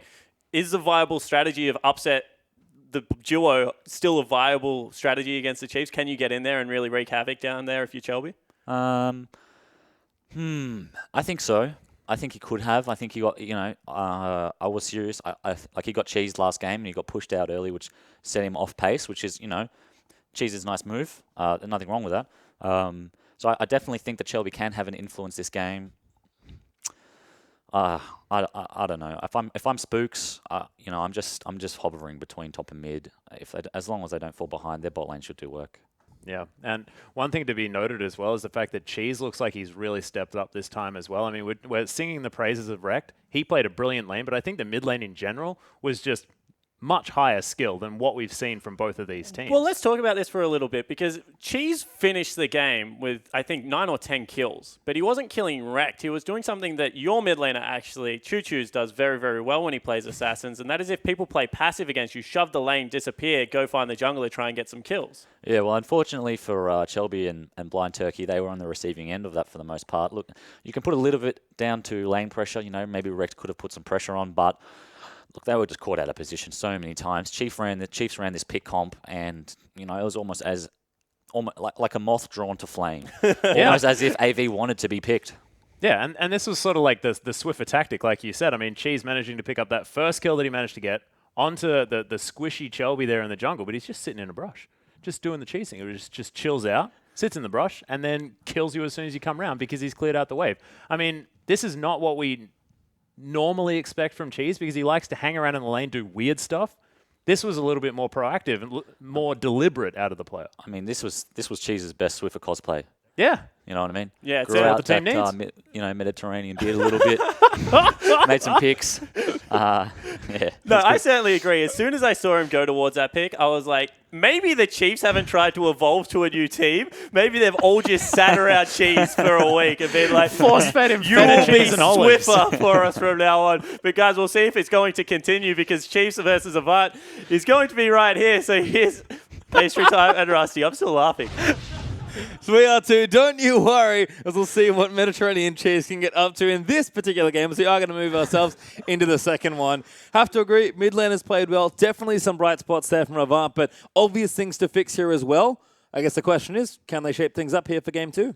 There are lots of things that Avant can actively do to immediately remedy what went wrong for them in Game 1. First and foremost, if you're relying on your bottom lane in Destiny and Blind Turkey to be a big carry option for your team, lane swap. They didn't look to do that. They lost the 2v2 quite handily, and Raider ran around the rest of the map. If you can at least unlock yourself to get to a first buy, things could be different for you. Certainly can, and we'll see what changes here in the draft as we have swap sides, and Ryze and Lulu have once again already been taken away. So not super surprising. The strong champs are going to get taken off as Chiefs do audible slightly. Lysandra actually their second ban this time. Yeah, they take away the Lysandra. The question will be, do they go for the Zed again still with their bans, take things away from Rekt? The Lux was a standout performance from Avant, win or lose. And I feel like he doesn't need to really sway from that champion pick at all. It's just that the Chiefs worked around the Lux effectively. More so, they worked around what Shelby was doing on this Elise and Blind Turkey trying to consolidate vision. And most importantly, the Chiefs won through that vision. Yep, and I think Blind Turkey on the Braum, it's not a bad champion for him, of course, but I think Kalista Thresh is just so good, and we know Turkey's a good Thresh player, so Alistar's going to get banned again. That could also pigeonhole Turkey into maybe worrying about what he gets to pick. They will ban Zed again away from Rex, so we'll respect their champion there. And Poppy is the last ban there for AV. So I think Poppy's been banned every game tonight, but all the teams clearly respecting the power of the champion. The only question is that with GP up, what do Chiefs want? Corki. Yeah. I feel like with Corki up, they should be prioritizing this. Interestingly enough, that would mean that Cheese should be playing it, because I feel like there's no reason to take it for just Raider. His Kalista Thresh lane was just enough to win the entire game. Sure, he's an amazing Corki player. Like, don't get me wrong. It's just that if they can convincingly win the entire game as the two champions they were, they beat a Corki with it. Didn't really need to change it, so we'll see if they actually flex that. Well, have to think that Cheers can probably play, but I guess we'll find out soon as Avant are going to look to see what they want to take for themselves here. We talked about the Elise. The pick itself is fine for him. Maybe the build, not so crash hot there in that particular game, but we'll see what Avant want to do here. Malaz, again, going to go back through the champion alphabet.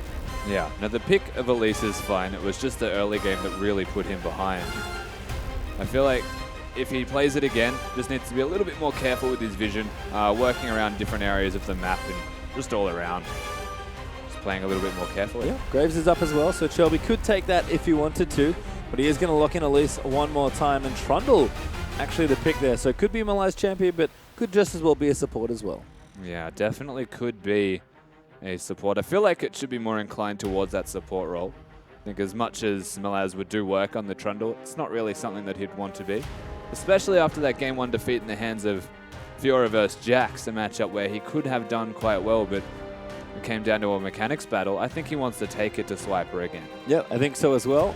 So we'll see what he does end up with as Chiefs now considering picks 2 and 3 for themselves. There's plenty open that they had last game.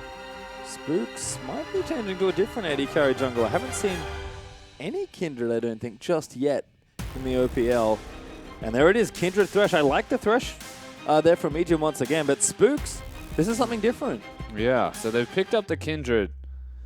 That is interesting to me. I feel like they've still kept it along the lines of the AD carry jungler, but Kindred in particular, not as healthy as Graves. Invades a little bit more delicate as you have a lot less health when you're clearing your own jungle in particular, so a lot more dangers now for the Chiefs, but once they start to ramp up a little bit, you get your first buy-in for the Kindred.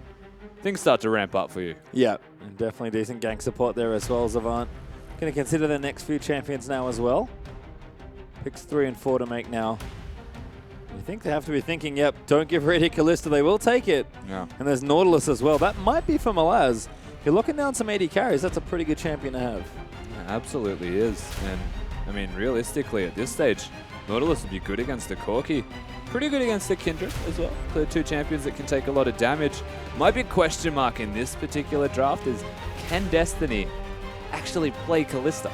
Yeah. We know he can play Lucian. We know he's got a couple of good champions in that back pocket, the Ezreal and the Corki. But Kalista's another ballgame entirely. Yeah, and again, Destiny's new to the role, I guess. Like, he played a little bit in the first half of last year, I believe, but has been a support, really, for most of his OPL career. Now swapping back to AD carries, a very tough opponent here in Radier. I agree, that's a very fair question to ask here. As Chiefs have finished their draft, Fiora and Victor are their final picks here, which does leave Radier on that Corki. It does indeed. So Raiders pick the Corki up, and the Victor blind is the option here for Cheese. I saw no issue with the Ahri. In fact, I welcomed the Ahri for their pick potential. Worked quite nicely with that of the Thresh, but Chiefs have changed up their strategy here a little bit more, so feels like more team fighting. Yeah, it's interesting to see them actually change quite a bit here. I mean, swipe it back on Fiora for a second game is sort of curious here, but I think he knows that it's probably Nautilus top at this point, as we are going to get wrecked once again picking his LeBlanc. Matchup's probably fine for him up against that Victor, but it seems like Malaz is going to be with that tank top laner, so Swiper more than happy with the Fiora, although right now, haven't changed it just yet. No, and I saw the Malphite hover there for a second Yeah. too, and I realized that Kindred's pretty good into that. Pretty good against the Wombo engage. Yeah. Kind of prevents the ARAM from being broken by prolonging the ARAM, by just staying in that middle lane, dropping down the Lamb's Respite. Yeah. And I think that this particular draft from Avant, they've got a Burst Mage in the middle lane, and that's actually really good into Kindred, because if you can even force the ultimate to be popped just from a random skirmish, pretty long cooldown. Yeah, and sometimes Kindred players think, oh, I'm safe, and then you die. Yep. And you don't use your ulti, which is always embarrassing. But looks like Avant, I don't know what they're sticking with here. Malaz currently has the Trundle. We'll wait until the game loads in to try and find out here, but the Chiefs pretty much sticking to what they know here. Victor's an interesting change, definitely a different flavor of champion compared to Ahri, but it's funny that they, made the joke about Mediterranean cheese, maybe a bit more like Swiffer. Victor definitely a champion. Swiffer knows his way around. Absolutely is, and of course, you should probably just make Spawn look like Swiffer. There you go. That's it. That's what we haven't done yet. I feel like that's the competition winner right there. Spawn. Yeah. Well, we'll have to see if that happens, but we also have a game to get to here. Don't forget your hashtags for the hashtag CHFWin if you're cheering for the Chiefs to take the sweep, or if you want to advance to Porter game number 3, get on the hashtag AVWin. Don't forget to use the hashtag IamOPL for, once again, all your OPL and beard-related needs. And of course, Chiefs, on the back of a loss to Direwolves, have now come into this guns blazing and taken out Avant in the first game. Still questions of jitters that had to be arisen. Feels like they're not there, and can the Chiefs actually continue this upward trend? Well, we'll have to see. They certainly wanted to bounce back. We heard it from Swiper when he was here on the desk earlier. Things look good after game number 1, but again, changes here from the Chiefs, and I do like that they're mixing things up a bit as we are out onto Summoner's Rift for the second time in this series, our 5th time overall in the evening. It's been 2 great best of 3s so far, but the Chiefs, they would love to bounce back after they lost last week with a 2-0 here, if they can get it. But Avant, of course, we're going to look to try and take this game and force that 3rd. And changes here across the board, I think. Spooks again, we talked about him maybe needing to step up a bit. Graves in game 1, Kindred in game 2. It's a changed jungler in many ways. It absolutely is. Spooks looking entirely different. I'm going to say all around a lot less exploitable. Welcome for that one, Spooks. He'll enjoy that for sure. Just like Will enjoyed more Spawn beard photos. Yeah. Of course, yes, he is looking quite good at the moment. There you go. Yeah, you can see Hellion celebrating their win with some pizza. The pizza is fun here. Apparently the motivation worked out. Thank you. So good to see Hellions are powered by pizza. Also, quick to note, that dog is adorable. The King Charles. He's so cute. They are good dogs. Please take that away. Of course, there's other things that need to be looked at here for Avant and for Chiefs. First things first, how will the Kindred perform, essentially? Yep. Will Spooks actually do well on this new champion to the OPL? Something we're yet to see from a lot of the OPL players. And secondly, do Avant want this 2v2? Well, right now, they're on the same side of the map, so I'm going to say yes to start things off here. It looks like standard lanes will be just that here. As Destiny does pop out a Sentinel, are going to start the Grand Prix. Krog start, of course, for the Chief Duo. And we are going to settle back into normalcy. I guess my next question has to be for Spooks here. He did something a little cheesy, you can say there in game number 1 on the Graves. Don't think he can do that here on the Kindred, but Kindred also likes to invade. Kindred definitely is a fan of fighting people. I just worry that Spooks may not have enough health to speak of if he were to attempt it. He already used both of his refillable potions, and eventually that W ends, and a lot of your health isn't there for you. Yeah. So I think we'll definitely see a little bit less aggression there as Wrecked. Actually, it's level 2. Nice and early. Going to get aggressive onto Cheese, who's still level 1. must have missed a minion. Yeah, I guess so. Because it's a single wave and 1 melee minion, and then you're level 2. Oh, good hook there on top. Ejim actually, but level 2 is going to get pinged. Blind Turkey going to get turned around on the exhaust is down. Heel popped as well. Radier trying to cut it out and do the damage. Destiny, though, all of the spears, and that's going to force Radier's flash. And it feels like the repeat offenders in that first game when Raider and Ejim were playing Callista and Thresh has now come back to bite them. The Nautilus is like the makeshift Thresh in this bottom lane. Still has that hook and very strong amounts of damage. And they come up ahead in that level 2 fight. Trading with Callista early, always dangerous. But Ejim and Radier love to win at level 2. They always all in. And it costs them there in that particular point. Quick summon to check. Looks like Destiny held his heal.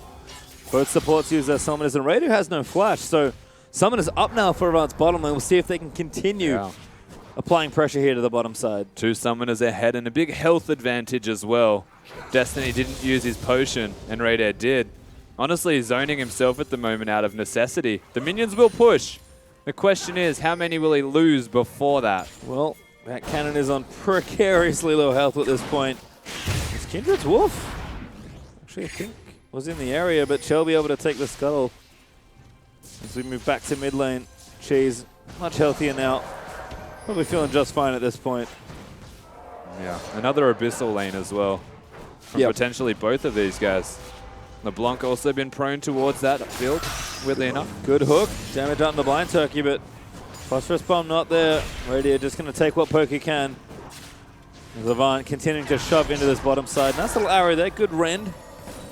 Out from Destiny there for a bit of poke onto Ejim. You can see Spooks, he was hanging out bottom side. He's cleared his jungle. He'll go back. Picks up the Skirmisher Saber. We'll see if he wants to get aggressive or keep farming up. I feel like Spooks doesn't necessarily need to be aggressive at the moment. Shelby's had a lot better of a start in this jungle. And, I mean, mid lane's going to be happy. Bottom lane is something worth considering, but they still have their flash summoners available, and Kindred's ganking would be nice if there was no flashes, to say the least. So I'd honestly just look to counter jungle Shelby, or to counter gank, most importantly, Shelby. Well, Ejim hooked again, though. Now in trouble as he's got nothing left. First blood does go to Destiny and Radier. Maybe going to get locked down there as well. It's just that easy. It really is. Whenever a hook connects, it sets the Kindred, the Callista up rather, for that free auto attack damage with the passive. And just from there, you've honestly already out-traded them. Nautilus never going to die. Ejim gets hooked. Follows in with that. It's just so simple. Knowing there's no heal available for Raider. They were free to win that 2v2, and effectively so Avant-Garde do. Yep, and 10 CS up now for Destiny. Seems like it's maybe not so much the players in the early stages rather than Callista. He's been doing a lot of good stuff in the start of both these games. Shelby looked mid lane, does repel him, but Cheese just playing nice and back here on the Victor, keeping up in CS as Spooks now looks top lane. Might be a jungle invade. Maybe going to try and get some poke down onto Malaz. You would wager the jungle invade unless Malaz just decides to have a big fight, which he is. I think that, like, realistically, Shelby was just helping Wrecked recall because of the pressure that Cheese has been putting down. And here's actually the gank. They're going to move in onto Malaz. Cripple is down. Spooks moves in for it. The proc is there, and Spooks actually gets the kill. Now ulti out from Cheese as Ejim's roam mid. That's going to pop the passive and get the elite slow. Yeah. Shelby and Rex stayed in this middle lane together, didn't recall, and then they get bursted out. But most importantly, this top lane, Spooks turns on the aggression.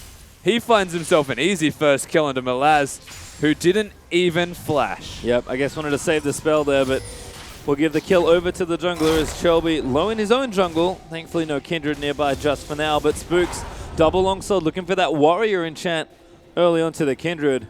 And make no mistake, Kindred's early damage.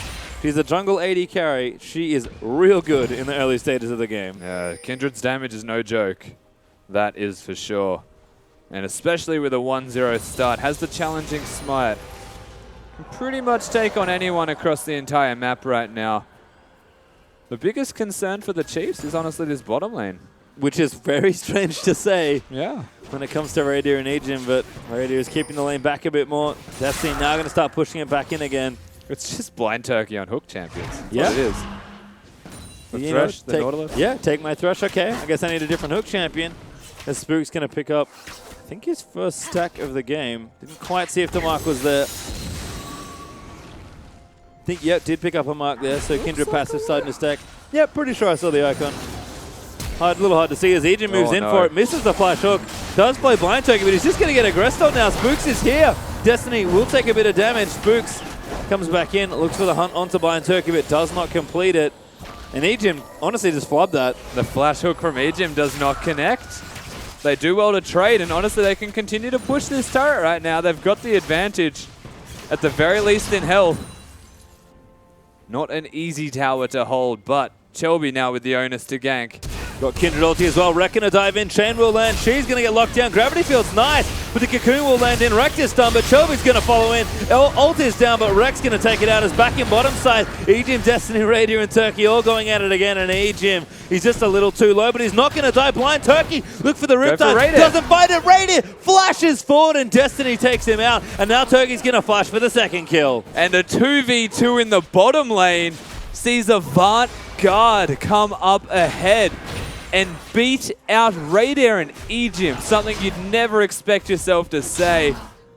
And funnily enough, the reason that kill on Radier even happened is because he flashed into the Callista Spear.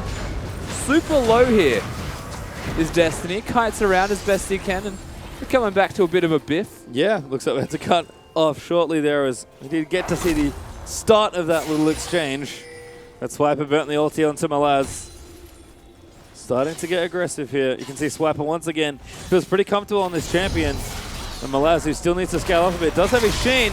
Nice riposte there though. No ulti left from him, but the Vitals are proccing, and Malaz just can't afford to take these trades. Having no ultimates between the two of them kind of makes it easier, you would have to say, for Malaz to kind of just sit there and hit him. Just deal with it. Eventually you'll hit minions, get 30 health back roughly with each minion kill as well. And start to outlast Swiper, who only has the Tiamat.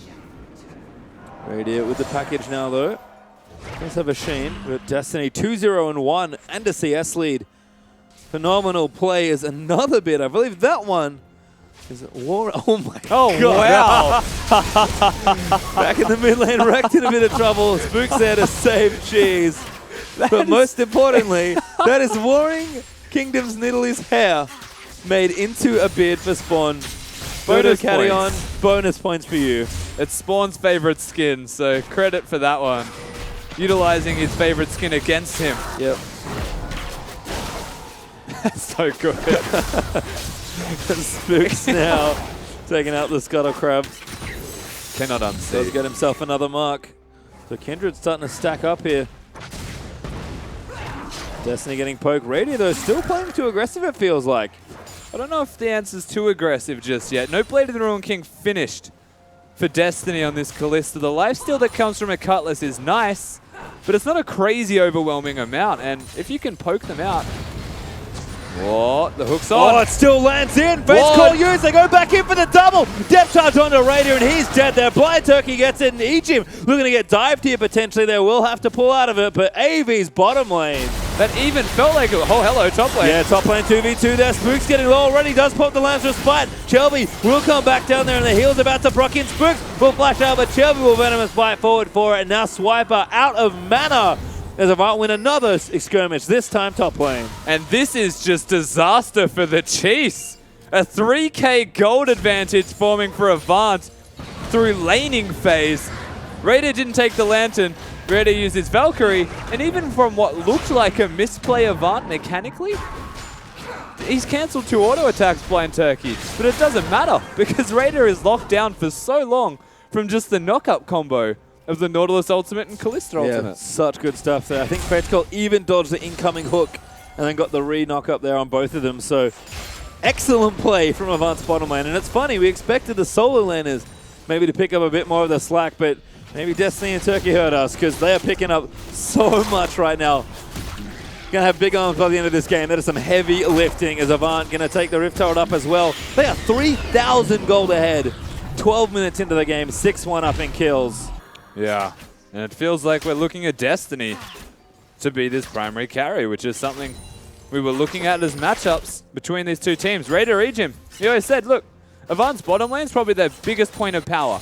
The lane that has most consistently actually carried for them so far in the OPL. But if you compare that to the bottom lane of the Chiefs, like, oh, they have no chance. But here we are. They're putting on a clinic in game 2. Looking real strong here to try and tie it all up for a third. As Spooks has been nice and proactive around the map. Hasn't quite converted any other jungle pressure after a successful gank in the top side. Swiper though as well.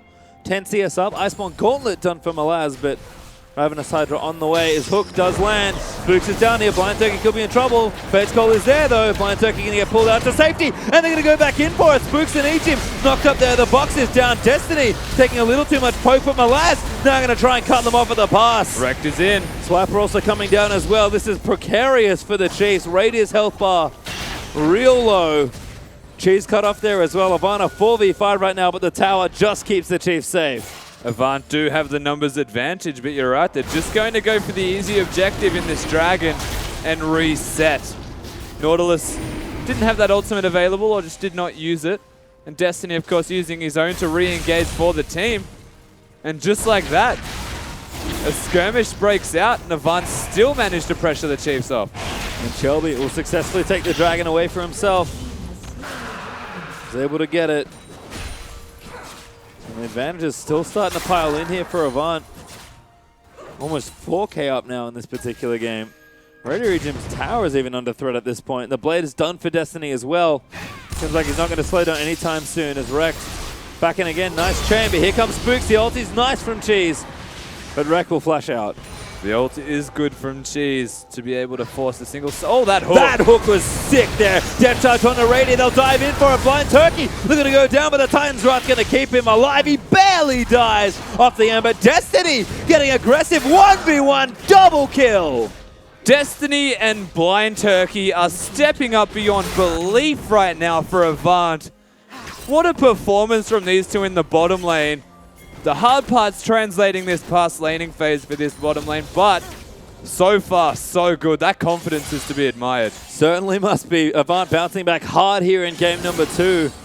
As Spooks top lane again, looking to mark up Malaz. Swiper and Spooks should be able to take this tower. Malaz going to get zoned off here with just the gauntlet. He's pretty squishy still.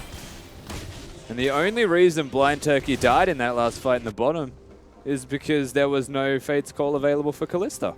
Could have pulled him out much more easily. Simple work.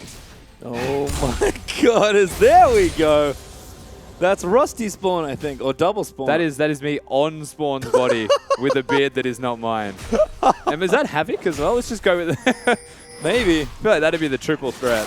Aussieception. I'll give you that one, Jesus. Well, looking good there. Another excellent entry. That's actually a little weird. It just feels weird seeing my own face with a beard, let alone on Spawn's body. Well, we'll move on as Destiny in trouble in top side. Swiper going to dive in for him. Destiny not sure if he can get out of this one. Does get shut down. And now Blind Turkey hooked up. They'll keep chasing through. Nautilus. Spider will proc. Play back in there as well. Lamb's Rust by Pop. Shelby wanted the assassination on the Spooks, but they'll keep themselves in the area. Shelby's going to go back over. He does get the kill. And now Rex, onto Swiper, just cleans him off the rift. Cheese is here though, trying to answer Rex. Can't juke everything, but he will be able to get out. And Shelby's kind of on the wrong side of the map right now. Needs to run away. But Avant, they work around not even having Destiny who goes down at the start. And they still managed to come up with at least an even trade. Yeah, nice play there from Avant, although Blind Turkey and Destiny, one of the first mishaps we've really seen. Just a little too far forward here in top lane. Yeah, completely caught out of position. Didn't have Blind Turkey with him. And honestly overstayed his welcome there. Gets caught out with the Fiora ultimate, chase him down. But Shelby, he actually does quite well to consolidate this kill. Flashes over the wall. And then Rex comes in and just bursts Swiper's health bar into non-existence. And even from an Abyssal Scepter LeBlanc, the damage is unreal. Yeah, Rex, noted LeBlanc player, of course, was a solo queue talent before he got picked up by Avant here. We wanted to see him really go off, and LeBlanc is his type of champion when he gets snowballing. 2-0-0-4 for LeBlanc, 4-1-3 for Destiny, and 2-0-4 there for Shelby. It feels like the Avant carries are firing. They absolutely are. But that's the funny thing. The Avant carries are firing. Which one? Well, Because we never know. We don't, but it seems like 3 carries working out this time for Avant, with Rex maybe going, sorry, Malaz maybe going for a bit more of a tanky build here. Avant will take the Rift Tower for themselves. We'll see who that one goes to, but always nice to pick it up. Bit of extra gold. Nice buff there. Destiny picks it up and gets the buff for himself. And Avant continue applying pressure. Still 2 towers up to nothing, and that gold lead's been growing, honestly, still 5k up now, 17.5 minutes in. And this is the interesting point in the game. Do you break open this middle lane against the Victor? And if so, how? Because he has wave clear and a blue buff. You've got a Callista Nautilus who's very good at 2v2ing. They've got good skirmishing. Even their team fighting is commendable. Well, Swiper going in for Malaz does immediately go in for the grand challenge. Spooks here as well, though. And there should be trouble for Malaz. He does splash, but I'm not sure he's got quite enough here. Swiper's dead. He's going to die, but that's too far. He is dead. Can't reverse the tower hit. Swiper was just so over-aggressive. Trundle can just press R and absolutely take you down for that. Spooks is here. Teleporting everywhere. Running super fast. Not doing enough damage. And Swiper just gets munched from a single Q. And now again onto it. They actually went for Egypt, and a nice hook as Shelby! Radiant dissolves as Avant find another pick. That was absolute evaporation just there of the AD carry from the Chiefs. Not only is Swiper feeling desperate and accidentally dying in this bottom lane when receiving a gank, it gives Avantgarde enough time to push in. And you know what? The Avant answer to how do we beat the wave queen mid laner? Don't go mid lane! Smash down the top. They might get it in him in less than 20 minutes. This is one of the fastest games I think we have seen in the OPL, especially in a Chiefs game. That just felt so easy to do here for Avant.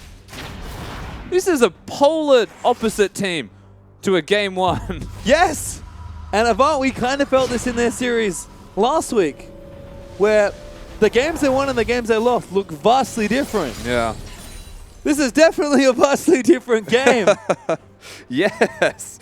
Yeah, it really is. And like the thing is, right, they do have carries in every single role. And we said this even pre-series. Who carries? Who steps up and really shows up for their team? Usually it's Destiny. Usually Destiny and Turkey come together and piece together a really good team fight for them. But if every single lane is firing, then absolutely they can do this to the best teams. And Shelby's been playing great, but I have to say Spooks also had a good game here on the Kindred, but hard to stop what's been happening from the jungle position as Avant are going to move in for Dragon number 2. I was going to say I'm surprised that it's only the second one, but we're still less than 20 minutes into this game. Avant is 7,000 gold ahead, and there is no inhibitor in Chief's top lane. Yeah, Malaz is just going to be able to leave that lane after he pushes those minions in. Even work towards mid. Ensure that Victor hangs around, or even just group with the team bottom because he's got armor stacked everywhere. Honestly, there's now just options for Avant that weren't going to be there beforehand. I feel like Malaz is the kind of player that'll just stay top anyway, just quietly. Yeah. And just like, let's try and fight Swiper anyway. Tank Trundle, Dead Man's Plate, Iceborne Gauntlet, no Hydra. Not going for any sort of massive carry build. And Hydra's usually the split push item that you'd see, but instead just wants to live, wants to survive all of the damage the Swiper was outputting. And now just troll cheese. I mean, opening up space in the mid, actually going to force a flash there, pops the ulti, but doesn't run in for it. Avant looking to take the tower, Shelby hits a hook, he is going to go down, a shutdown comes out there from Spooks with a bit of help from Victor. Yeah, that was just greedy pathing from this Avant-Garde side. They are going to get that mid lane turret, and you'll still have to say that it's worth it. But a needless death. Yep, and that's what Avant can't afford here in this game. They have such a massive lead here in this game. And they can tell, can't get ahead of yourself. And this is just so interesting to me because the Chiefs, when they win now, they're winning slowly. They're methodically playing the games out. The later the game goes, the happier the Chiefs will evidently be. But beating the Chiefs just feels a lot more simple, something that was never possible. Yeah, and I will say in general, especially for Avant, again, the games I've seen them win are very fast-paced. Yeah. Because again, they have so many carries. When the team's all firing, it feels like they go at package speed, really.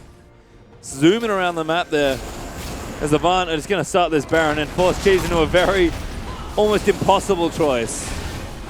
Yeah, Malaz is just going to be a super tank, as is Blind Turkey with that Nautilus. So these guys should be able to take the Baron down completely uncontested. And with this power play, find a lot of dangerous options here for the Chiefs. None of them good. And look at Rack, dives in onto Cheese, just goes straight aggressive, gets hooked out of it. And killed by Victor again, but the death charge is in. Shelby looking to lock something down, finds Agent for the target, but the Lantern might just get Cheese out to safety. Repel is going to come in as Spooks, looking to turn things around. The Chiefs play that very nicely. Shelby eats a rocket on the back and goes down. Malaz now going to get hooked and challenged up by Fiora, but Avant, they will kite out safely. I have no idea what Rekt was doing. We praised him in that first game for performing so well when losing, but when ahead he just feels reckless. He's an assassin player. But he's not able to survive the burst that the Chiefs still have. You have to remember their team composition still has damage. And they hold the fort one more time. Just impatient play from this AV side. Very, as Rack picks up his first death of the series with that one. Ejim just nailed him here. Absolutely nailed him. The chains, the combo from Rekt was very slow, and he had the option to go back to his distortion before it all breaks out. Shelby didn't opt into going to Cheese. Instead, thought he could get out with his life. They popped the heal from Destiny as well to keep him there, but he goes down. Well, Avant, though, back on the offensive. Still have some Baron on a few of their members. Have pretty good duration on the buff left as well. About half of it left. Spooks barely misses getting a Nautilus hook to the face. That's all they need to do. Is work around the Nautilus hook, work around the cocoon from Shelby, and only when they connect, go in. Well, you can see Avant going to start working down some of these towers. 6 turrets to 0 now. Sorry, to 1. As Blind Turkey eats a hook from Ejim. Good catch there from the Chiefs. Blind Turkey, Fate's called out though. Kalista ulti always there to save you. But it just keeps happening. Stop positioning aggressively. Keep your health bars and just work around the map. This is such a big lead for Avant. It feels like at every moment the Chiefs are finding potential picks. Yeah, and it's nice to see the Chiefs playing well from behind, and they are very far behind in this game.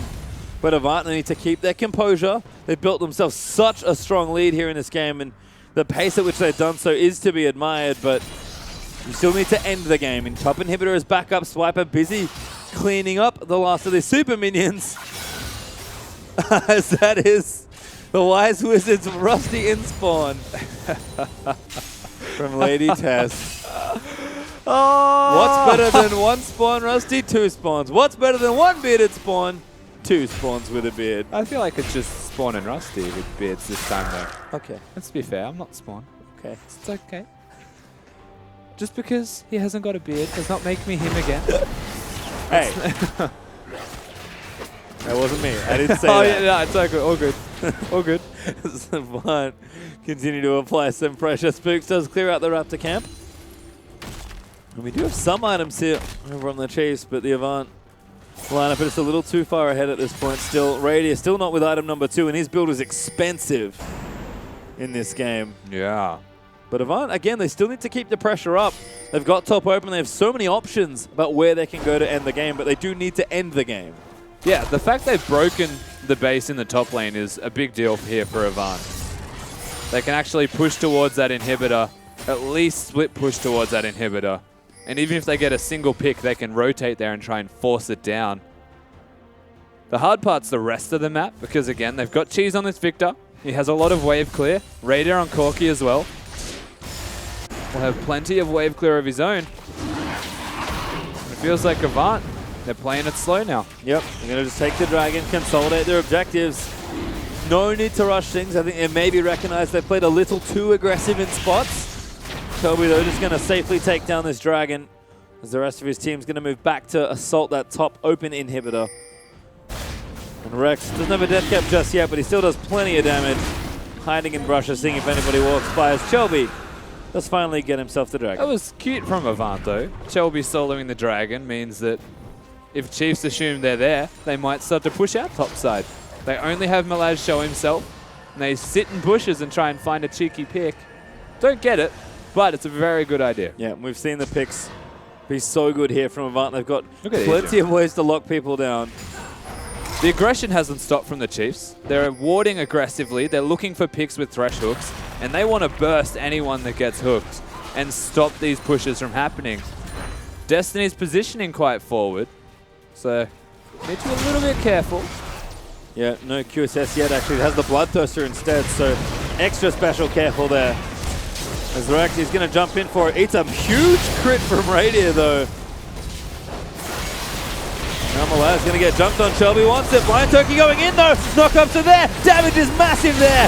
As they just got so much AoE, but the Chiefs still not quite going down. Swiper barely lives as Rex wants to chase him. He will get it on the end of it. But Destiny still firing away from the back lines. Avant are going to get one kill and reclaim top inhib. And they only get one kill. That looked so good for Avant. They hit the knock-up combos. More than one connect at once. Rek does get the kill onto Swiper, who overextended looking for the kill onto Destiny. And somehow, they basically all live. Well, Avant will get what they want and not overstay their welcome this time around. It's time to back off instead. Baron not quite up for a few minutes, so maybe bot or mid are the next places they can look to break. But Avant know that Baron will be coming back up. They've got Dragon potentially coming as well if they need to go that late. It's also a very aggressive, almost greedy item build out of Destiny on this Kalista. Didn't work towards the QSS. Went straight for the pickaxe, and he's against a thresh Fiora, most importantly, even the gravitational field. I feel like there's things that he can QSS, and they also do a lot of magic damage. Yeah, I mean, one of the few ways he could die here is eating a random thresh hook. Edium's been on point with the hooks. But it's confidence in his team. He's positioning quite back now. Defensively, he knows the Blind Turkey at least will be in front of him. Shelby's playing hyper aggressive, working towards the Zonias himself. Yep, full AP there still for Shelby. But I think in this game it makes a little bit more sense, especially with how aggressively he was able to play. Swiper, though, looking to clean things up here on the bottom side. Chiefs looking for turret number 2 of the game. And they've actually kept the gold lead a little further back. Avant, they are going to claim this Baron. Yeah, this is the real danger point for Chiefs once again. Once the Baron's there, wave clear kind of goes out the window and pressure just starts to amass. After they get their recalls in, we'll see what lane Avant choose to attack. And if Wrecked kind of goes in recklessly again. You know, I don't think he will. I don't think so Just either. quietly. Got his death cap up now as well. Almost level 16, so strength coming still for Avant. But the Chiefs, like I mentioned, they've actually lowered the gold lead a little bit. Yeah. It was close to 10k. We hit 9 at one point. We're still at 8, which is still a massive lead there for Avant. But I don't think they ever got it over the 10k mark. And usually for me, that's the sign that team is pushing in to end the game. Interesting, again, I want to touch back on the item build from Destiny. There's no armor on the enemy side. None. Last Whisper gives bonus armor penetration. 35% of the armor that they don't have is 0.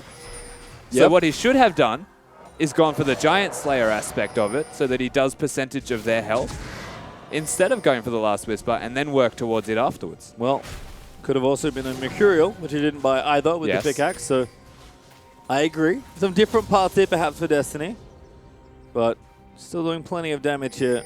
Zonis is finished for Shelby also.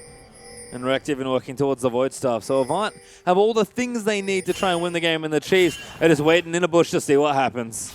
Oh, still pretty close on Rekt. Could have changed the pace of this as here we go. Yeah, damage there for Destiny, you can see. Chunking out that turret massively. with the help of the Baron up minions. That's going to force Swiper's going to eat a cocoon. And Face Call's there. Great riposte though from Swiper. Blind Turkey just stands there looking a bit silly, but Radier gets hugely chunked by the 2 APs, and Egypt's now going to get locked down. Challenge area for Swiper. They're going to try and keep moving it in. Egypt, though, is going to go down to Shelby. Cheese on the front line melts as well, and Avant get the 2 kills they want. Avant, they've got the pick, they've got the Baron buff, and the top lane super minions are crashing onto the Nexus turrets. There's not a lot left for the Chiefs to do. And Malaz zoning out Radier there as well. He's going to force him back to his fountain. Shelby pops the Zonyas as the tower will force Swiper trying to find the backside, but he's going to die as well. Shelby will finally go down, but Spooks will get chased down. Radier, the only one left alive, is Avant. Win game 2 and force a 6th and final game of the night.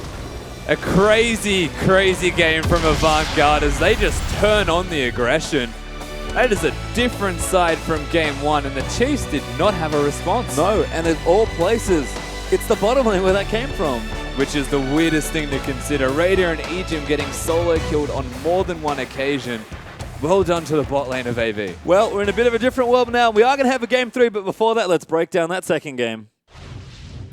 Thank you so much, Pastry Time and Rusty. That was a very impressive performance from Avant-Garde, hitting back in their second game, able to pick up the win. And you know, I'm a fair and gentle host, so I don't normally call people out. However, Carbon, I remember I asked you, in a 2v2 situation, can Avant-Garde step up? And I don't quite recall your response. Yeah, I said nullify the lane, maybe swap, just get the heck out of dodge. And wow, what a performance. So I actually want to bring up a replay of exactly that, Avant-Garde nullifying this lane. And I just want you to take us through this one, Carvin. Let us know what your thoughts are. I mean, this was honestly unreal. When I saw this the first time, I lost my mind. Can we just roll this? The hook fakes core combo is just so well timed. Pulls him out of the way of the hook, straight away back in.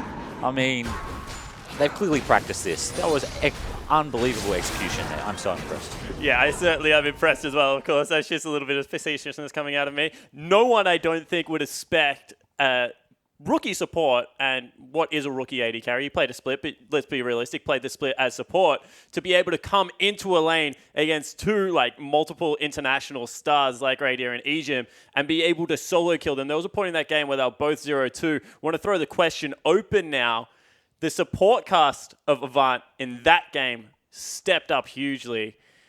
How do you bounce back? What's the mindset right now? Look, I don't even know, man, but I just want to admit a fault as well, because I said that, Chelby's known to be able to bounce back. I didn't quite understand that the entirety of Avant were able to follow up with a loss that horrible in game number 1. Honestly, they were buying the tiers, there was definitely something on the side of Avant where they were like, okay, we got to get out of this game. What the heck can we do?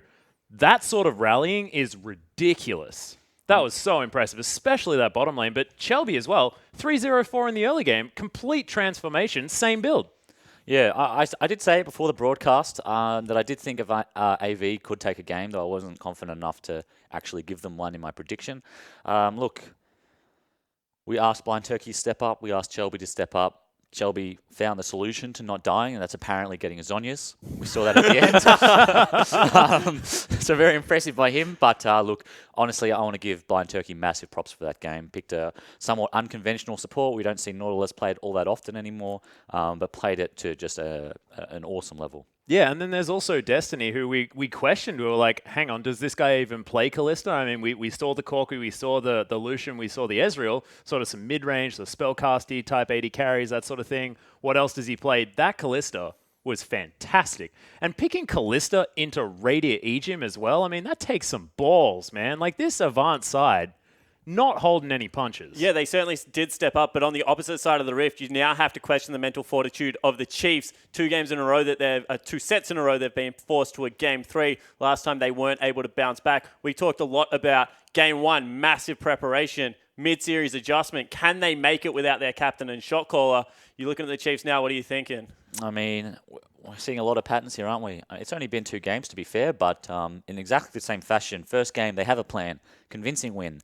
Second game, they kind of just draft, not whatever they feel like, but just champions they're comfortable on, as opposed to having a team-wide comp, a team-wide gold.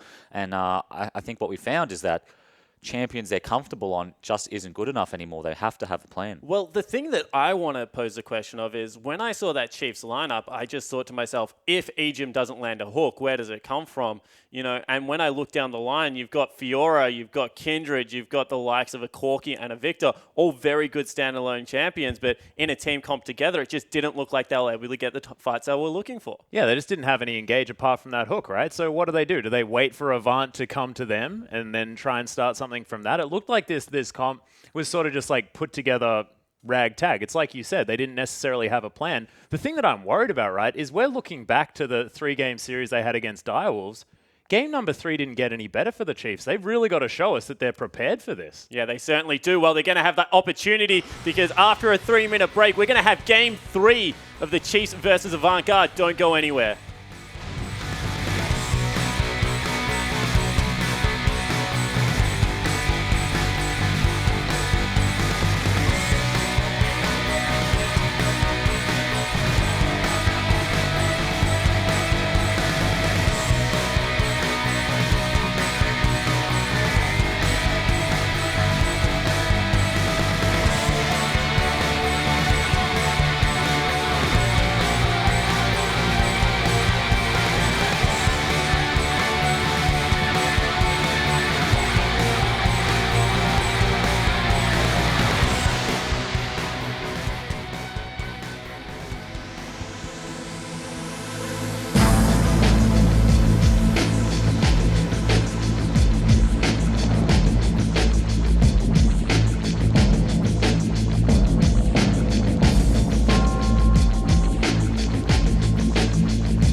Welcome back, everyone, to what is Game 6 of the night, Game 3 of this series, AV versus Chiefs, currently 1-1. Going to open up the conversation with a question that I'm sure is on everyone's mind. Swiffle was the late game shot caller, the captain of this Chiefs lineup that was so famous or infamous, depending on what side of the field you were sitting, for the lineup.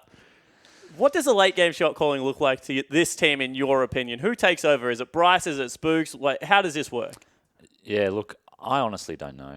at this point. I mean, I played with Ejim Bryce for a long time. In my opinion, he's more of an ideas man than a shot caller. He's a smart guy, but he's not a leader. Look, maybe Spooks, maybe even Radier. I don't know. Someone has to step up. Yeah, it's really dangerous here as well, because we all know Spooks as being the guy that has followed Swiffer around for a long time. I mean, this dates back to before the Chiefs, before they were immunity to Exile 5. This is a guy that was always in the back pocket of Swiffer. And I'm just not sure whether he necessarily works the same way or has the same level of confidence without that guy in the mid lane in a competitive setting. So we'll have to see whether he can step up or whether it's going to be someone else's voice on the team, like you said, Radier, maybe even Brandon there in the top lane. Yeah, and the other side of that coin is that didn't even really come down to a shot calling battle. The Chiefs were just comprehensively outplayed on the Rift. And, if you're a young team, there is the potential to do that, just go off in a game. But the mindset of the Rift goes back to 0-0 now, right? Everyone's on the same level. AV obviously going to be very fired up, but how do they, taper that and stay focused? Yeah, well, this is the thing. So AV are a squad that tends to revolve around how Chelby does in the jungle. And the thing that I love about this guy is the fact that he goes completely ballistic a whole lot of the time, and sometimes can go a little bit too much so. So we'll see whether this is going to be like the Chelby overconfidence factor, whether he will need to reel himself in towards the early game, and whether the Chiefs can capitalize on this. But going back to your original point, I mean, the Chiefs used to fall behind, and when they did, it didn't matter. They still just won the game. And I don't know where they're going to get that back from, because that is a whole lot to do with what Swiffer does for the mindset of the Chiefs once they get past that mid game. I think a big thing in this next game, I think, will be the draft. We saw the draft not so strong in Game 3 last time from the Chiefs. I think getting Ejim on Janna, his best champion, would be really good for avoiding that 2v2 again. Yeah, it certainly could be a case, although we've heard for some other players in regards to this. We actually have a tweet coming in from you from Regret. One of your players, he said, shut down Chiefs bottom lane. They kind of just fall apart, don't really have a clue down there. So he's gone away from my no Swiffer. No clue. Shut down the bottom lane, upsets the Chiefs a lot. Is this something that you guys look to attack? Well, look, we have a different plan for every game. I won't go into too much detail there. But, yeah, look. Almost got him. If you can shut down the Chiefs bot lane, yeah, that will go a long way. Because like I said, I think if you talk about a lack of shot caller, Ejim, definitely an ideas man, definitely maybe one of those guys who could become a leader, but I know he can get quite emotional, and if he's behind, he's going to be even worse than normal. Yeah, certainly could be the case. Regret, I apologize sincerely if I just got you in any trouble with your captain, by the way. But looking at this game, you make the joke about Janna, but what I want to throw open is that the Chiefs were very much known for, even though they were great in lanes, a macro team. We've seen two very, very standard games out of them. Avant is an immature lineup. Do they go back to trying to beat them around the map and pick them apart? I think so. I think egos aside, it's probably worth lane swapping. Not necessarily to avoid the matchup, but more to open the map up, use your experience. Chiefs are pretty one of the top lane swap teams in Oceania, I think. And, I think that might be a very good idea for them next game. Yeah, and for this different lineup as well, this is the big test, because Carbon, you were outspoken about the fact that the Chiefs, they grabbed the pick comp, the sort of comp that you can utilize to try and capitalize on mistakes, but not so much necessarily out macro your opponent around the map and make these proactive plays that can make stuff happen. I think the real test now is whether the Chiefs can play straight up League of Legends better than Avant-Garde. Yeah, you mentioned already, it is the PvE aspect where you just take all variables off the map, try and beat them that way. The lane that I'm really interested in is Swiper. He's going up against Malaz. Malaz's first game, he went with him, but eventually fell behind. This time around, you could see winning trade after trade, in fact, creating a lot of pressure up there in the top lane, even with some ganks. Won the 2v1. Yes, yeah. Certainly did. Swiper is a player that needs to step up, I feel, if Chiefs have any chance in this game. I think definitely, he was a big part in their Game 1 victory. Look, like I said, some clever drafting, I think, and a good matchup for top lane. Hopefully Malaz builds tank Jax again. I don't know. But, yeah, look, I'm looking at Swiper for a carry here. Yeah, I'm looking at Swiper for either a carry or maybe just this big teamfight facilitator as well. We've seen Swiper be able to fit into that role very well, especially when he was sitting on the likes of the Maokai, able to really get these teamfights started sort of last year. Whether he can utilize something in that aspect instead to try and get his team ahead in the 5v5 scenarios instead of maybe this split push that they've been trying for the last couple of games. Yeah, and it's funny, we keep going back to the Chiefs, expecting this leadership void, I guess, to be filled from somewhere, and we just don't seem to have the answer. Seems to be a big role reversal from what we're used to seeing. On the side of AV, though, really have to look towards Blind Turkey. He seems to be the catalyst this team needs to, I guess, shoot his team to another successful game. I mean, we spoke a lot about Shelby. He has to have a good game. He has to facilitate his lanes. But I think if Blind Turkey can have a good performance, that's much more influential, at least from the last game. Yeah, it certainly did seem to be the case. Once again, gentlemen, going down the line, no one gave Ivan anything. I'm going to give you a shot to renege while you are here. Atlas, starting with you, who wins? Look, I'm ready to renege. I just don't believe in Game 3. I thought the Chiefs were going to have the 2-0 victory here. I just want to assure you that Game 3 will happen. So we've done this once before. I believe in Avant taking Game 3. I just want it on camera so we could use it later. Carver, what do you think? I mean, I did want to say at the start of the game, at the start of the series, I said, look, probably 2-0 for Chiefs, but I can see AV taking a game. AV have taken that game that I thought they would, but look, I don't know. It's a tough one to pick, isn't it? Because I want to side with the Chiefs with the experience, but I did that the last time and they burned me. So, look, I'm just gonna have to just shun them all together. Go with Max Atlas Anderson and say 2-1. Everyone is off the Chiefs' boat. AV hype train, I want to know if you are at home. Use that hashtag #IamOPL. They did this to me last time. I'm going to get it right. This is Pastry Time and Rusty. They're going to take you into Game 3. We certainly are. It's our final game of the night here. We've got 2 best-of-3s for Tuesday's doubleheader. We're about to get our 6th game of the night, Rusty. It's been a long night. All of you out there on Twitter have been fantastic. The desk has been great. But it all comes down to this. Avant looking to upset with another upset after their upset last week. Yep, lots of upsets for Avant. Don't know if it's going to happen again. Remember, both people on the desk did change their minds and come back towards Avant after Game 2. There's a real chance and there's a real possibility that that happens. But Chiefs are still an experienced side. They do have a lot of reliable faces and names on that roster. And if I look at any team to bounce back from a defeat, it is the Chiefs. Well, we saw Avant bounce back pretty heavily there in game number 2. We'll see if Chiefs can take it to them here in our last game. But Avant, they'll ban away the Lulu. Once again, no Lulu anywhere. Don't want that champion out on Summoner's Rift. And the Chiefs taking a little more time with ban 1, but they do stick with this comfort. It is Rise, or the standard, I should say. Of course, it is going to be that Rise. And now, the real question that I have for this drafting phase is Kalista, above all else. I feel like they're picking standard lanes, they're 2v2ing, and the Kalista is always winning the matchup because it's Kalista and Nautilus or Kalista and Thresh. Now, you take the Thresh, maybe ban the Nautilus, vice versa, or you pick the Kalista, deny that away from your opposition. You are giving them Corki then, which can be flexed. Yep. That's the dangerous thing. So Avant having that first pick, we'll see if they actually prioritize it. Well, right now, Alistar and Poppy have been banned on the Avant-Garde and Chiefs side respectively, so the same bans, I believe, from most of our games here. No real changes just yet. We'll see if Rek eats another Z ban over on the Chiefs side, but Avant firstly need to ban a final champion. It is Graves actually taken out of the jungle. Not a bad decision. We have seen Spooks now on the Kindred. It was good, but it wasn't the same that the Graves was. You couldn't just outright invade your opposition, keep them down, and essentially cheese your opponents. Yeah, I like it. I think it opens up Shelby, if he is going to play Elise, to have a bit better of a time on the champion, because Graves, to me, just seems to do so well in the matchup. But Chiefs have to really consider this final ban now. Is it Kalista? And what happens if they leave it open? Chiefs, what is it going to be? It's going to be Zed once again. Yeah, and it has to be the Zed. Seems to be just this overwhelming factor for Avant-Garde. Being able to play that on their mid laner. His 2 really strong performances have been on Zed, where he's just hard carried the games. And lots of options now available for AV. Do they go for the Corki? Do they go for the Gangplank, which no one seems to want to go for? Yeah, it's funny actually. Gangplank has in fact dropped through a whole number of drafts between these 2 teams.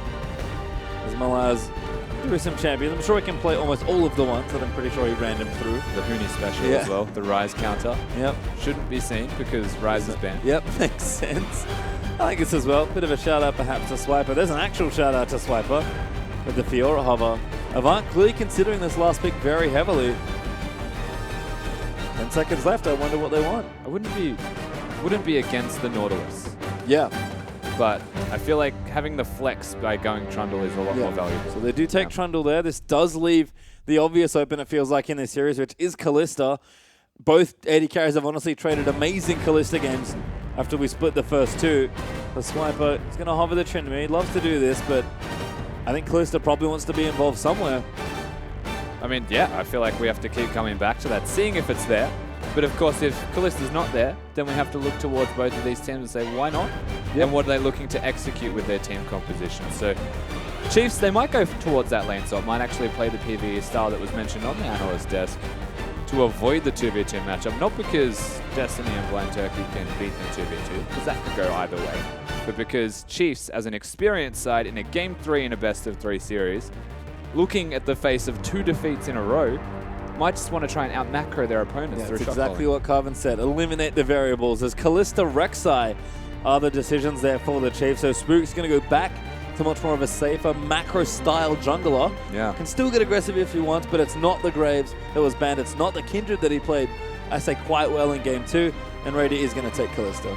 Yeah, I think I like the Rek'Sai a lot more here for Spooks above all else. Graves being banned, easy to default back to, say, the Kindred that you played and did all right with, but Rek'Sai unlocks a lot more movement around the map. Shelby, you have to assume, goes towards the Elise every single game, so now you can just pick the Rek'Sai knowing that it's going to be available and most likely locked in. Well, Shelby apparently considering 2 different junglers, but we'll see where he ends up. He's had 2 Elise games in a row, been AP Elise both times, with 1 win and 1 loss, which were both very different games for the player. Yeah. And Ridley as well is a jungler that hasn't been looked at in this particular series.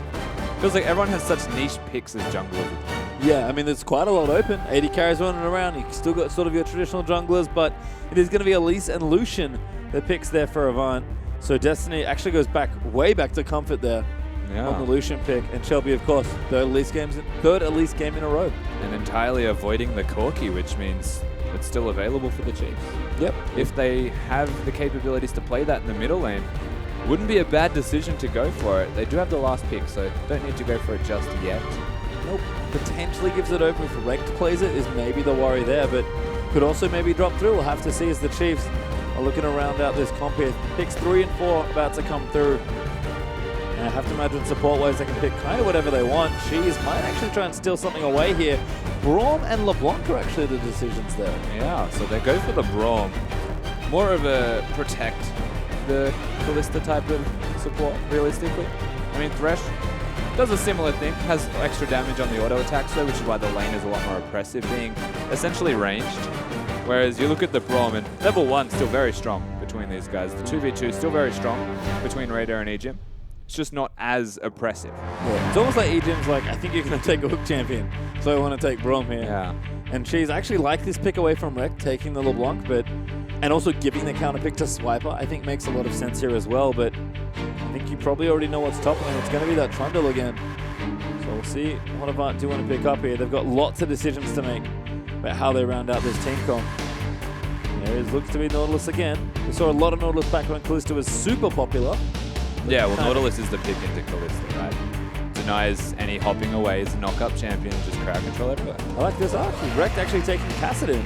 So we talked about it. Rekt, a big LeBlanc player, certainly knows some counters to it. Kassadin, not a hard counter by any means, but perfectly serviceable in the matchup. Rekt also a big assassin player in Yeah. general, so Kassadin fits the bill perfectly for that. So we'll have experience on Kassadin, against LeBlanc, and on LeBlanc, so knows exactly how this matchup should work, the ins and outs of it. And Kassadin's surprisingly good into LeBlanc. Yeah. Which is a very weird thing to say, but just put 3 levels into the queue and you'd be quite happy with it. Yep. Get those trades effectively happening. Although I do like that both players are going back to more assassin style. So Cheese, who did have a lot of picks on the Ahri in game 1, maybe look for that here as well on LeBlanc, as Chiefs might just go to Swiper. Not that champion, probably. Yeah. Let's see what Ejim wants to do. I think he's having some fun, but it could be Fiora once again for Swiper. It is going to be Fiora. That's 3 games in a row. One great game, one maybe not so great game. But Malaz has got the pick he wanted last time. He can't be unhappy with this matchup. Yeah, absolutely. Malaz is just going to be content with the 1v1. Builds straight tank, doesn't go for the split push build, just looks to not die against Swiper at the moment, which is actually a big deal against these Chiefs roster, because Swiper does need to step up, needs to be a massive carry, and if he's not being unlocked to do so by killing Malaz or even forcing him out of lane, then it makes life a lot harder for the Chiefs. Yeah, and Swiper definitely had some maybe over-aggressive moments in the second game there, so See if he can maybe reel some of that back in. But the Chiefs, it does feel like, as expected, they've gone a little bit more back to basics. Like, Cheese is back on a more aggressive champion. Radiant this time with the Callista. But even Avant have sort of consolidated. You know, LeBlanc away, fine. I'll take Kassadin, Destiny.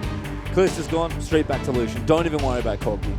Yeah, I mean, Destiny's going to be comfortable on Lucian as well. It's his most played in the OPL. Of course, seems to be quite comfortable with actually using the mechanics and putting down damage on Lucian, which is something you don't often see. A lot of Lucian's 2-item spike, they just facilitate from there on out, never really hard carry. Destiny's the only actual AD carry that's played Lucian and looked to exclusively hard carry. He does 34% of his team's total damage. Which is a ton. Yeah. As we are going to look at our hashtags one last time in the evening. Hashtag AV win for Romano. Hashtag CHF win. Hard to say who's going to pull this one out. Make sure you get on Twitter. And of course, use the hashtag IamOPL if you'd like to join in the conversation. You never know. You may get a tweet on the broadcast. Maybe it involves a beard. Given the trend of the evening, that would not be particularly surprising. I feel like your best chance is to have a beard. That is the best chance. I will say this is your last It's not chance your to get only one. chance. But it is your last chance to get in the tweet tonight. That is true. As we're going to hang out, check out little Owl. Looking very cute there on top of the red buff.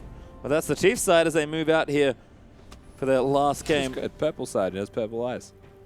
Oh, Yeah. that's pretty cool. Yeah. Well, Welcome to It's certainly something. Summoner's I don't know. we'll see if the Chiefs notice. Spook's pretty close to old Hootie. And we'll see. It looks like just some defensive out. Oh, a And snail. a snail. We're just like animal hunting now. It's good. David Attenborough's tour of Summoner's Rift. I like it. 30 seconds until minions The majestic spawn. snail. It looks like both teams just spread out fairly defensively. As a reminder, this is our final game of the night. The teams have split the games one apiece, and we already had a marathon best of 3 to start the night off, Rusty. So at the end of this, we'll be 6 games in. The first time ever the OPL doubleheader has gone the maximum amount of games. I have to say, this series, especially this one, has been great to watch here. I feel like we've had 2 Minions have spawned. pretty volatile games. Feels like both teams won relatively quickly and built good leads. So this game, you have to think, probably going to be quite close. Yeah, you would have to assume so. I feel like the early game plays a massive part in this and seeing who actually comes out ahead. Avant, they did well when they had an early lead, but they needed to have a pretty substantial early lead to take that any further. Whereas the Chiefs, able to close out games with less of a gold lead. Their experience. Well, Shelby right now is going to take the Gromp with a bit of extra help from Malaz, and we are going to have standard lanes again. Cheese versus Rekt one more time, but this time it's an assassin matchup here for both of them. It does start a bit rough here for Rekt. The range always hurts with auto attacks. Of course, you need to be careful if you are Cheese with minion aggro. But whenever that shield is down, and especially when Cheese hits level 2, you need to respect that LeBlanc burst. The swiper again. Nice lunge actually all the way over the back of the Trundle.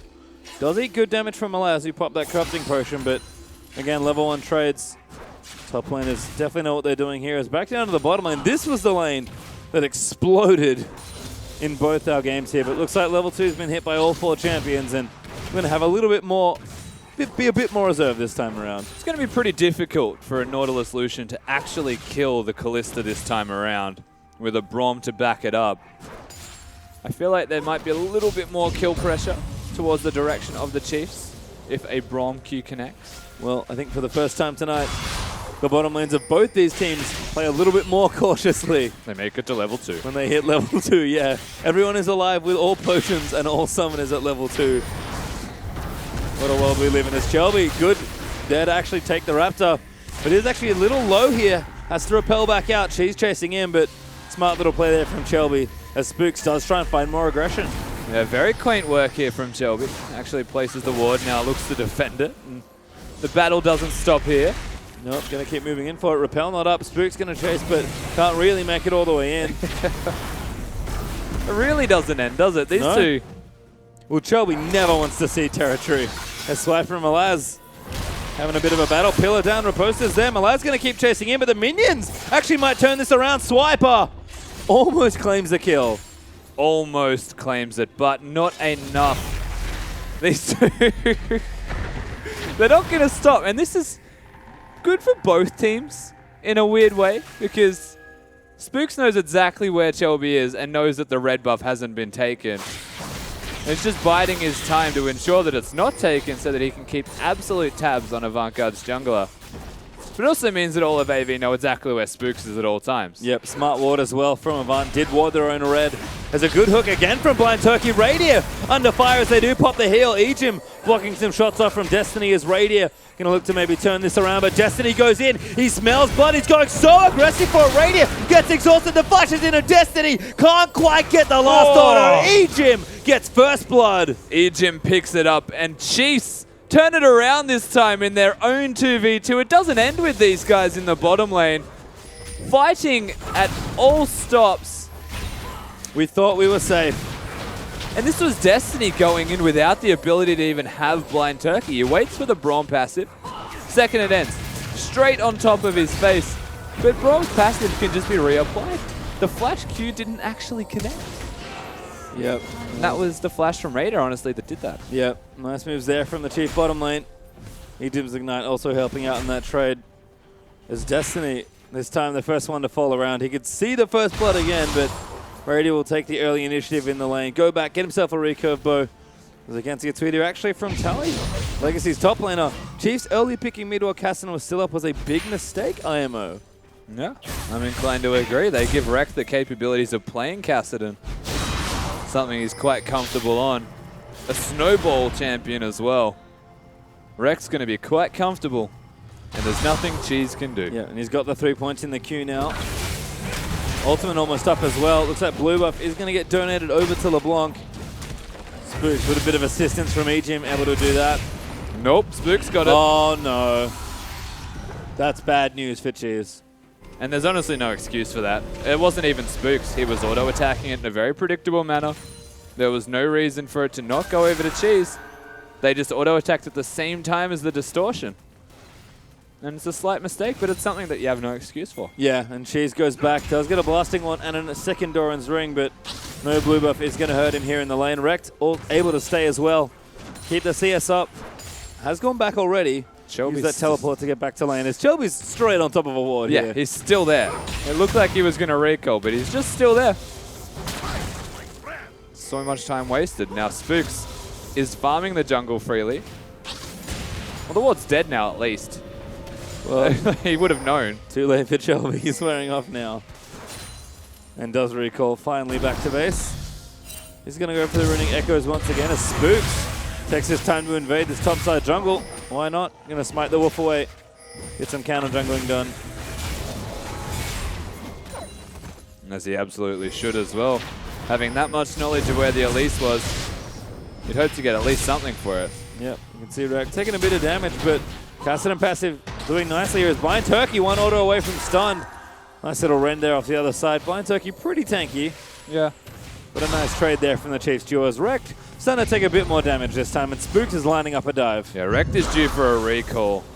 Doesn't want to overstay his welcome, but he's about to put a ward down. Or not. No, he's getting actually the blue. going for the blue. This is a good play here from Spooks. Recto going to riff walk away. Is back in bottom lane. Blind Turkey low as Ejim. He's going to take him out. Fate's Call pop. Destiny will kill Radier. But He's just hit Ejim, 6. There's a culling. Culling. No matter? Not enough. Oh, no. Zooms in. Auto's not there. Didn't have enough spells, I don't think. As Spooks, I think, just took the blue buff.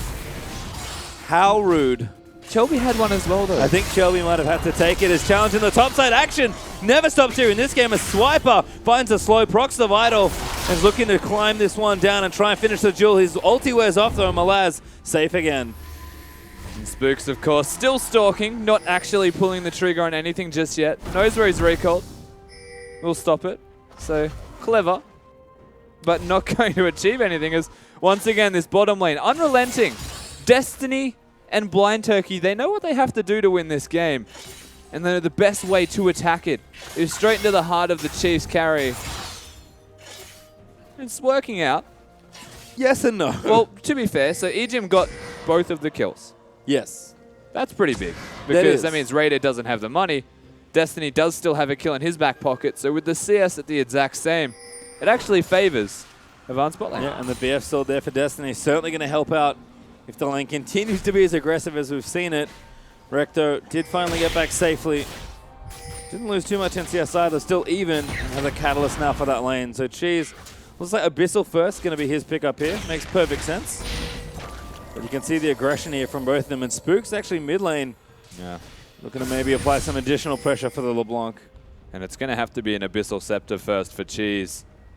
Doesn't really have any power until that item is completed. And even then, if there's a Rod of Ages done for Rekt, it just starts to get worse and worse. Malaz is probably the right person to focus. Yep, and that's why we're going to go in. No ulti yet for Fiora, but Malaz going to get knocked up by Spooks. Pillar is down. Malaz will flash out, but the Vital's there for Swiper. Has another one there, but Malaz hugging that wall very carefully. Riposte is in there. They are going to go for the dive. Swiper gets the kill. And honestly, Malaz there should have just bitten Spooks to try and slow him down, potentially look for a trade. But smart decision here from the Chiefs. They do focus the right lane. They get Swiper rolling. Not only do they 1v1 beforehand, they come back to lane and they pick up a kill. Yeah, important stuff there. The swipe up was the carry the analyst desk was looking for here. 1-0 is a good start to the game, but Avant are going to respond with this dragon. Shelby going to get a little low trying to do it, but support here from the bottom lane should make it pretty trivial. Shelby not even going to use the smite. Just make sure he takes it. Going to save the smite for something else. Gets insanely low doing so, but he should be alright. Spooks zooms his way back into Shelby's jungle. Yep. Knows that the dragon has just been taken. Will likely spot Shelby, you would have to imagine, once he recalls. And Shelby getting ridiculously low right now. Doing red buff. Slapping that red. Cheese does land the chain, but not quite long enough there. Rekt able to juke back and forth long enough to get to the safety of his turret. It's back in bottom lane. Hook again onto Egypt. Destiny going to move it down, but good ulti. They're going to turn things around. Exhaust is down. Ulti out from Nautilus. The fates call those burners. Radiant ate almost a full face of the culling. Interesting trades here from Avant. You have to admire the aggression that they're putting into those trades. Rek'Sai's here again. Yep. Spook's going to look to knock him up. Malaz challenge, but good pillar there from the Trundle. Ulti there for Malaz, but does not burn it. Spook's unsuccessful that time. 100% of their focus from the Chiefs is in this top lane. Malaz does have his teleport and is choosing to stay around and should be able to sustain his way through. I mean, honestly, the emphasis they're putting on this top lane, Swiper's going to have to split push anyway. And so if they continue to put that same amount of effort into it, then it could backfire. I mean, the potential worry is actually mid lane is Rekt. Building in towards that roller. Barely a CS lead at all there for Cheese. This is actually pretty big. It's a completed Runic Echoes to Shelby. If Malaz baits this properly. Well, bottom lane first is Destiny getting aggressed on again. Eden going to flash in. Raid is going to get him with a rend. And now Blind Turkey going to be aggressed on here. The passive's enough. Raider gets a double kill. And now back in top lane. Repel used down, but Malaz is just a little too low. He's popped the ulti. He'll get tankier. But no one dies once again in topside, but Raider getting the double's huge. Yeah, and this is such a volatile bot lane. That double for Raider sets them up for success from here on out. The Kalista is something we said needs to be addressed in this drafting phase, but instead they give that one over and go for the Trundle. Something they might look back at and question themselves. Well, we'll have to see. It seems like they have good answers potentially with the Castanet and the Nautilus, but doesn't help you in laning phase, unfortunately. No. As Raider 2-1-2 now picking up kills. Like 5 of Chief's kills. Four of the 5 Chief kills, 4 of them are in the bottom lane. If you're wondering where the action's happening in this game. Cheese diving in onto Rekt though. Great chain's going to connect. And Cheese getting that damage down, but Rekt's starting to shrug it off. Yeah. I feel like if this continues, and of course this is the Abyssal Scepter spike with the not completed Rod of Ages, so bit of extra damage and slight favoring. Doesn't stop. Here we go again. Puts the shield up though, he'll be safe. Radiant going to keep cleaning things up. Booster Splitting is completed for the Kalista. Blade done now as well. Essence Reaver not quite there for Lucian as Cheese gets himself the blue buff. Feels like Radiant starting to know he can exert a little bit more pressure in this lane. Yeah, absolutely. And the attention could be redirected here from Spooks. I feel like they've established at least a considerable lead for farm in that top lane. Swiper's not going to be one to back down from continued pressure. Spooks can now look to just stalk Shelby one more time. Knows where he is. And then choose mid or bottom. Well, right now, sort of going between the two. Shelby actually bottom side though. Avant going to try and make a play here. Everyone's ultis are up. Blind Turkey going to start things off in an Ejim. Hook does land as Ejim moves out of the way, but Fate's call pop. They're actually going to go back in for it. Ulti up from Egypt as Blind Turkey's already way too low. He'll be the first kill, and they don't even need Spooks. They absolutely don't. Well played here from Egypt to hit a 3-man knockup basically twice in a row. They don't have vision of Cheese just yet, so they do have to respect. Yeah, that's not a good trade for you, Cheese. That was cute from Rex. He kind of danced around the minion because he knew the chain was trying to land. And Rex starting to power up. It looks like he's going back. It's top lane again. Swiper and Malaz going head to head. Every single lane is just going crazy. Yeah. We're looking at Assassin's mid. We're looking at just fighting bottom lanes. As that Ejim combo that was spicy. Sick. And never mind, bottom lane Ejim's now dead as they move back into the game. Radiant chasing down Shelby. Swiper here though. Propels down. They're going to chase in. Shelby flashes out. Culling right in the face. Swiper flashes a hook from Turkey. And the Qs are now coming out. Destiny will chase, but that should disengage that. And Malaz sitting top lane wondering what happened. Shelby somehow gets a kill in this bottom lane, not to Ejim. No ultimate, no flash or ignite available, and the heal not used by Raider. Crazy, crazy stuff happening in this game. And all the while, Malaz is just slapping the top turret, dealing some damage. Can't chomp it though. No, thank goodness. They did fix that one on this batch.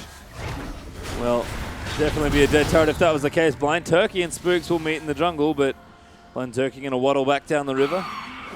He'll be okay. Essence Reaver done now for Lucian as well, and Rod of Ages was completed for Rek plus the CDR boots. He's now level 11. So this mid lane that's honestly been the only lane that's not been going completely ballistic the whole game could be where we look to for the mid game. Both these champions will be very strong. Yeah, absolutely. The question is, when will they start roaming and getting out of the middle lane? One does have a teleport about to be available. I feel like Spooks just needs to recall about now.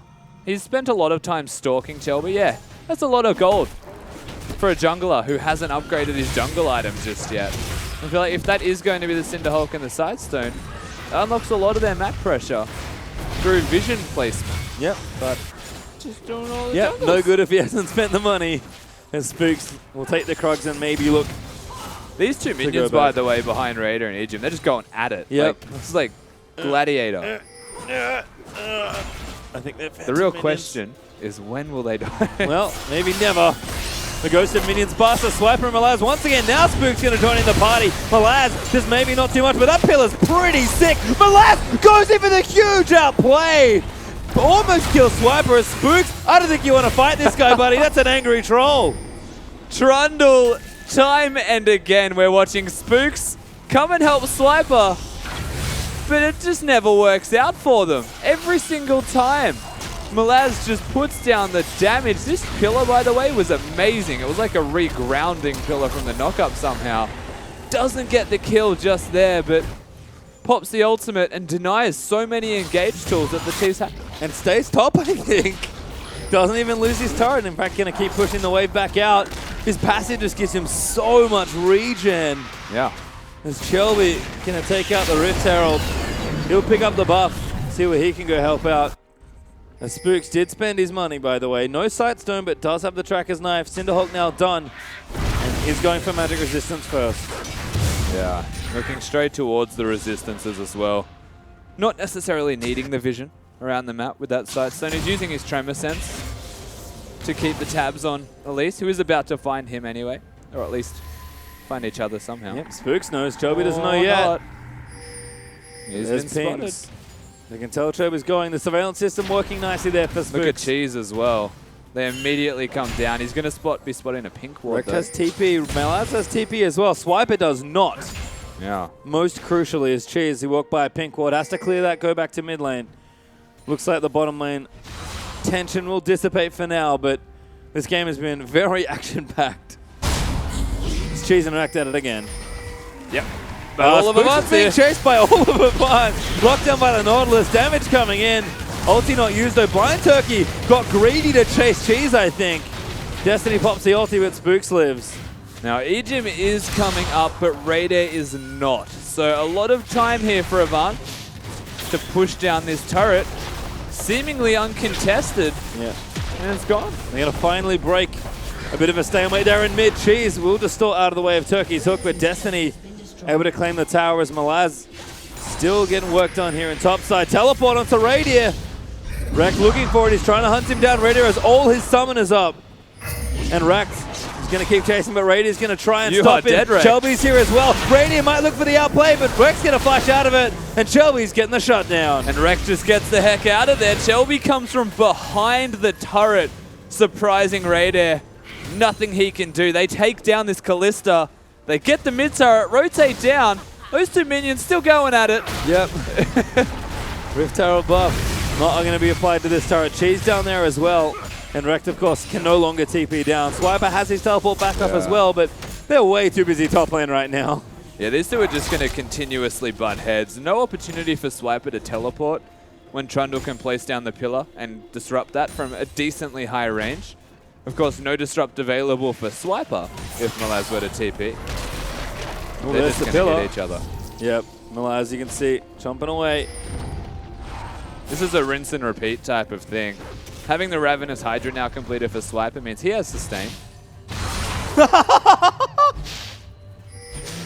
From Act Gathering, Bob Ross spawn. Amazing. I think there's just enough titanium white in that particular one.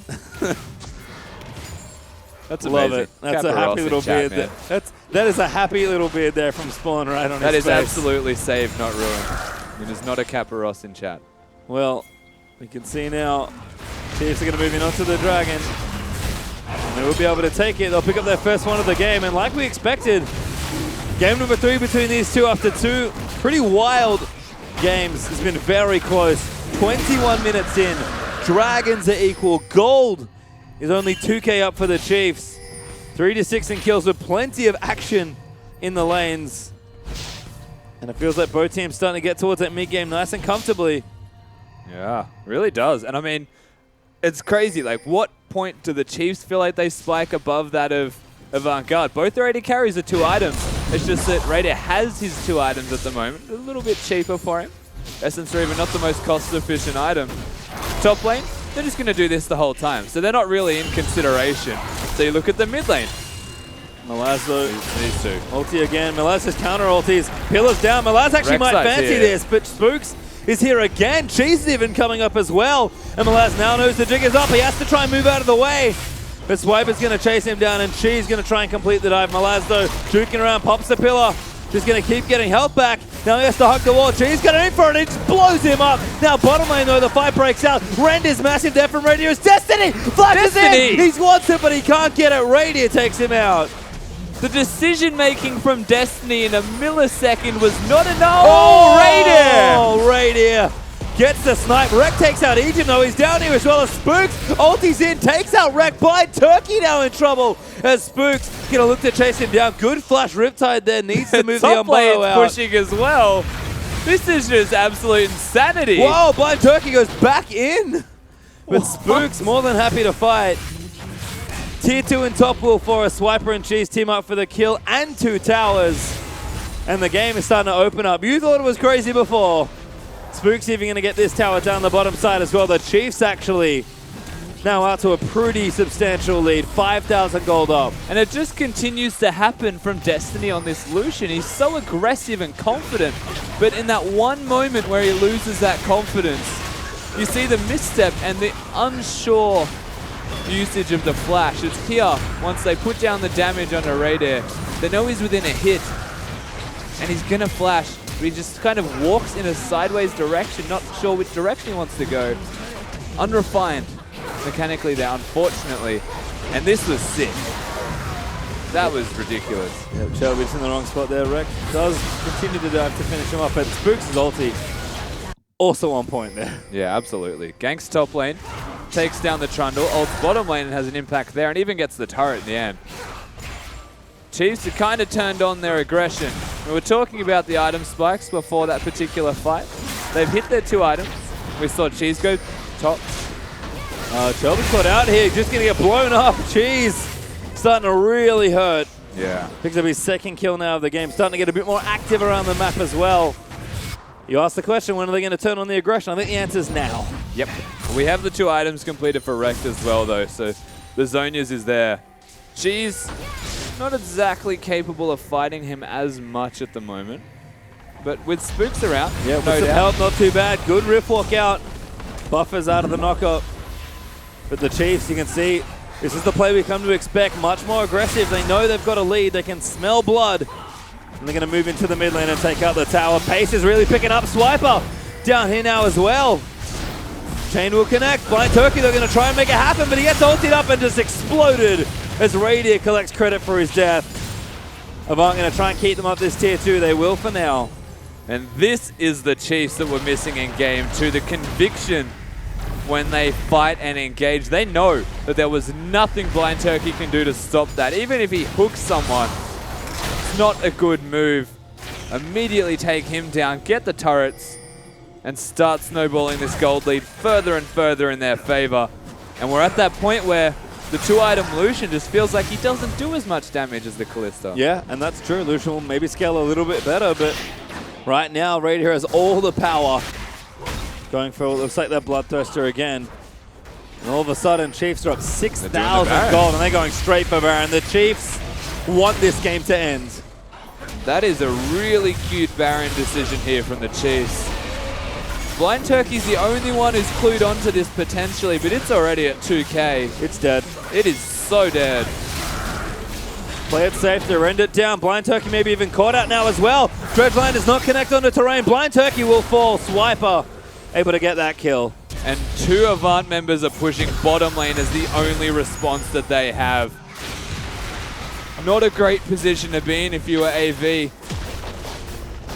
Shelby's so overstaying. He wants to complete it, he will, but is it going to cost him here? Goes aggressive on the Spooks, of course. These 2 are just going to fight each other. Yep, whenever they feel like they can. In fact, it's actually a 1v1 with the Chiefs. Yeah. Busy mid lane.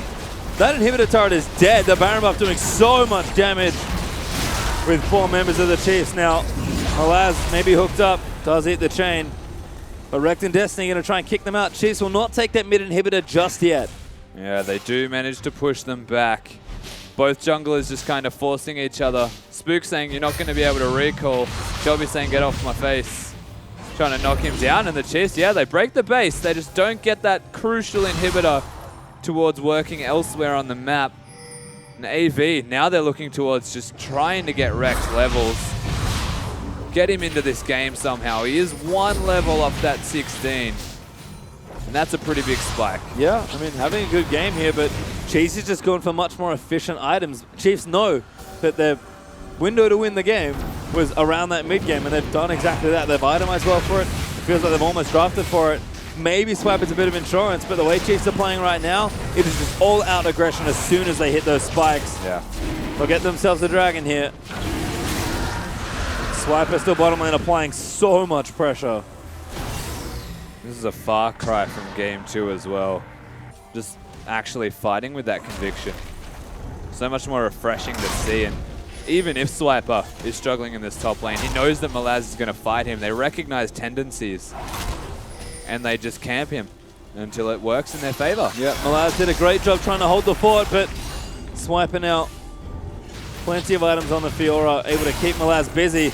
Swiper even maybe looks for a dive. Smooks will look for the actual dive here. Malaz, once again, going to get out of it. He flashes forward. Swiper, ate too many tower hits there, but Spook's able to tank it up. Malaz just can't do too much here. He's going to keep alive for now. Pills them out of the way, and the team comes to his rescue. Malaz just never says die, but the Chiefs, of course, they are going to pick up the objectives and most importantly, start to force bottom and mid at the same time. And this is where mistakes start to happen for AV. Well, you can see Shelby tagged there by the Winter's Bite. Avant have a lot of work to do to try and protect this mid in here, and the Chiefs are going to move in for it. 5 strong now in the mid lane, culling out for Destiny. Braum going to absorb most of that. Ejin puts up the shield. And now what? I don't know if they can defend this, but I think they sort of have to.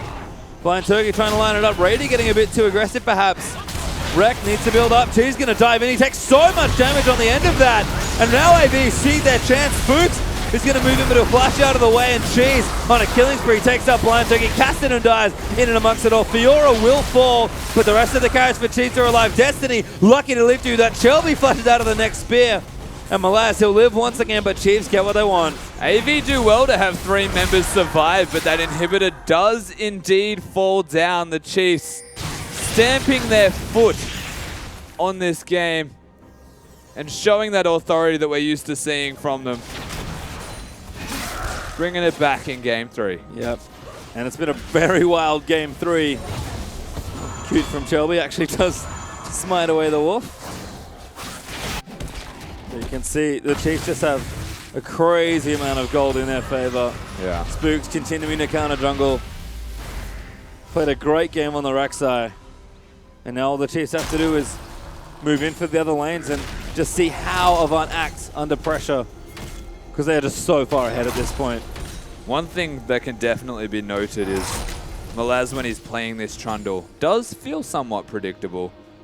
But so does Swiper. They just fight each other, and it's so obvious that they are going to fight each other. The major difference between both of these teams is that Rek'Sai can force top, he can afford to gank top, and then use his ultimate to be elsewhere. Chelby can't afford to do the exact same thing, knows that the bottom lane is fighting all the time, predictably as well, and focuses that. So jungler's making different decisions, but one can impact the map more just by being Rek'Sai. Yep, and that's Rek'Sai for you.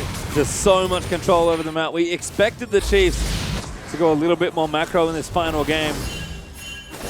They went pretty hard in general on all aspects of the game, still continuing some of that aggression. Avant answered in kind, but the Chiefs, just a bit of that experience still shining through.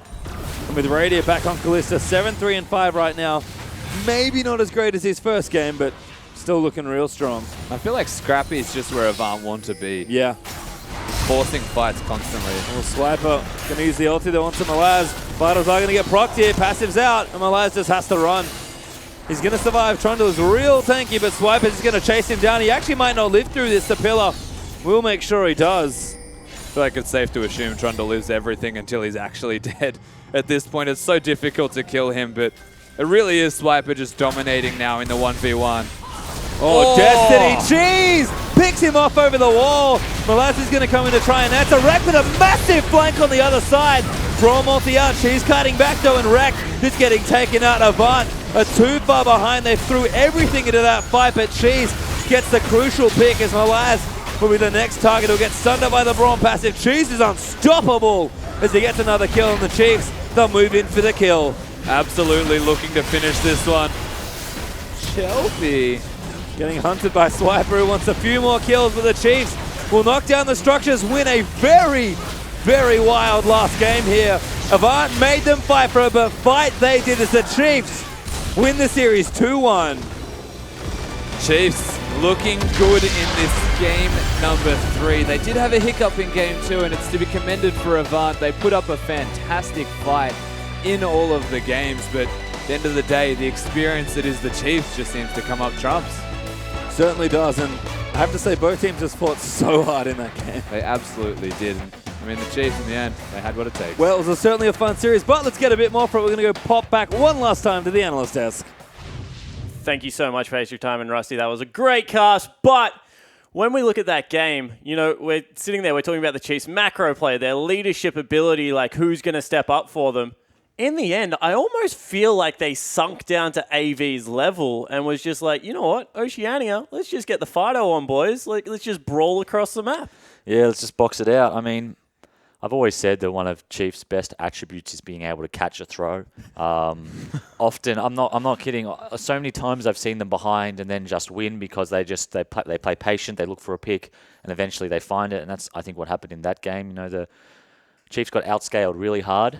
And managed to bait AV into just constantly fighting them instead of scaling. And we talked about this. Who's going to step up on AV's lineup and really try and get control of what they have to do in this game? Because the thing about Avant, they were playing the early game so beautifully, and they had the Trundle, they had the Cassidy, but they just kept fighting against this Kalista, kept fighting against the Fiora, and in the end, the Chiefs were just able to pick up a couple of kills and run away with the game. Yeah, and it looked to me like Avant was starting to get frustrated there in the bottom lane. Radia living on like single-digit health multiple times in that laning phase. Wild Turkey wanting to go back in. We constantly went down to that bottom lane. They're just fighting each other. It's like you said, scrappy, but it looked almost frustrated on the side of Avant. You saw Chelby making sort of the classic Chelby moves where he's just like, I'm going to be on you the majority of this time, even if it's the wrong decision to make, right? This is what this guy tends to do when he feels under pressure, when he feels like things are getting out of his control. Yeah, and I'm going to throw something out there, and I never thought I would say this about the man, but Cheese looked like the most controlled member on the map for some reason. The Melee Zereth God was able to control Rekt in the mid lane, was honestly able to control the Cassin in what is a losing matchup ultimately. You know, we're talking about how blind picking LeBlanc not great if they can play Cassin, was able to get some picks through the river. If anyone played control, it was Cheese. Yeah, it was fantastic play out of Cheese, but I want to talk about Rekt here because he gets on this sort of hyper-scaling mage in the mid lane, and we complimented his Lux play. That was definitely strong, despite the fact that he didn't quite find the victory on the champion. But we have been saying, can you translate into these mid to late game team fights? And that's exactly what you need to be able to do on the Kassadin, but he just flat out couldn't do it that game. He was rift walking right into the middle of the enemy team with a Braum, with the passive on him and just flat out dying. Yeah, I mean, look, I don't think his team gave him really that much of an opportunity to carry. He did very well in the lane. He got super fed. He did exactly what a Kassadin wants to do. But then a whole bunch of dives bot, for whatever reason, he gets cleaned up a number of times. All of a sudden, AV go from even to 5k gold down. I mean, what can you do? Yeah, exactly right. What can you do? And in the end, that means that the Chiefs are able to pick up the 2-1 victory. So as we look at the week's results so far, you can see that Legacy, the only 2-0 of the week over Infernum, and tonight, Trident and Chiefs able to pick up the 2-1 victories. Helligans and Chiefs able to pick up the 2-1 victory against Trident and Avant. But guys, we have an absolute cracker of a match coming up for you tomorrow night. It is going to be Sin taking on the Direwolves. We're calling it the Battle of the Junglers for what is the OPL Legend title. Carbon, I'm sure you've seen the trash talk between the two. I'm sure you've played these teams a lot. In your opinion, as an OPL jungler, probably the best at the moment, who do you think is right in this argument? Is Juves a liability? Is Sybil all talk? What's going on here? I don't know. You're going to make me blush, man. Look. It's an interesting question. Is Juves a liability? According to him, his team, he isn't, and that's what's important, right? Doesn't really matter what we think. If his team thinks that he's what's right for the team, more power to him. Sybil, on the other hand, had a standout game against Chiefs. We'll see whether or not he can back that up again.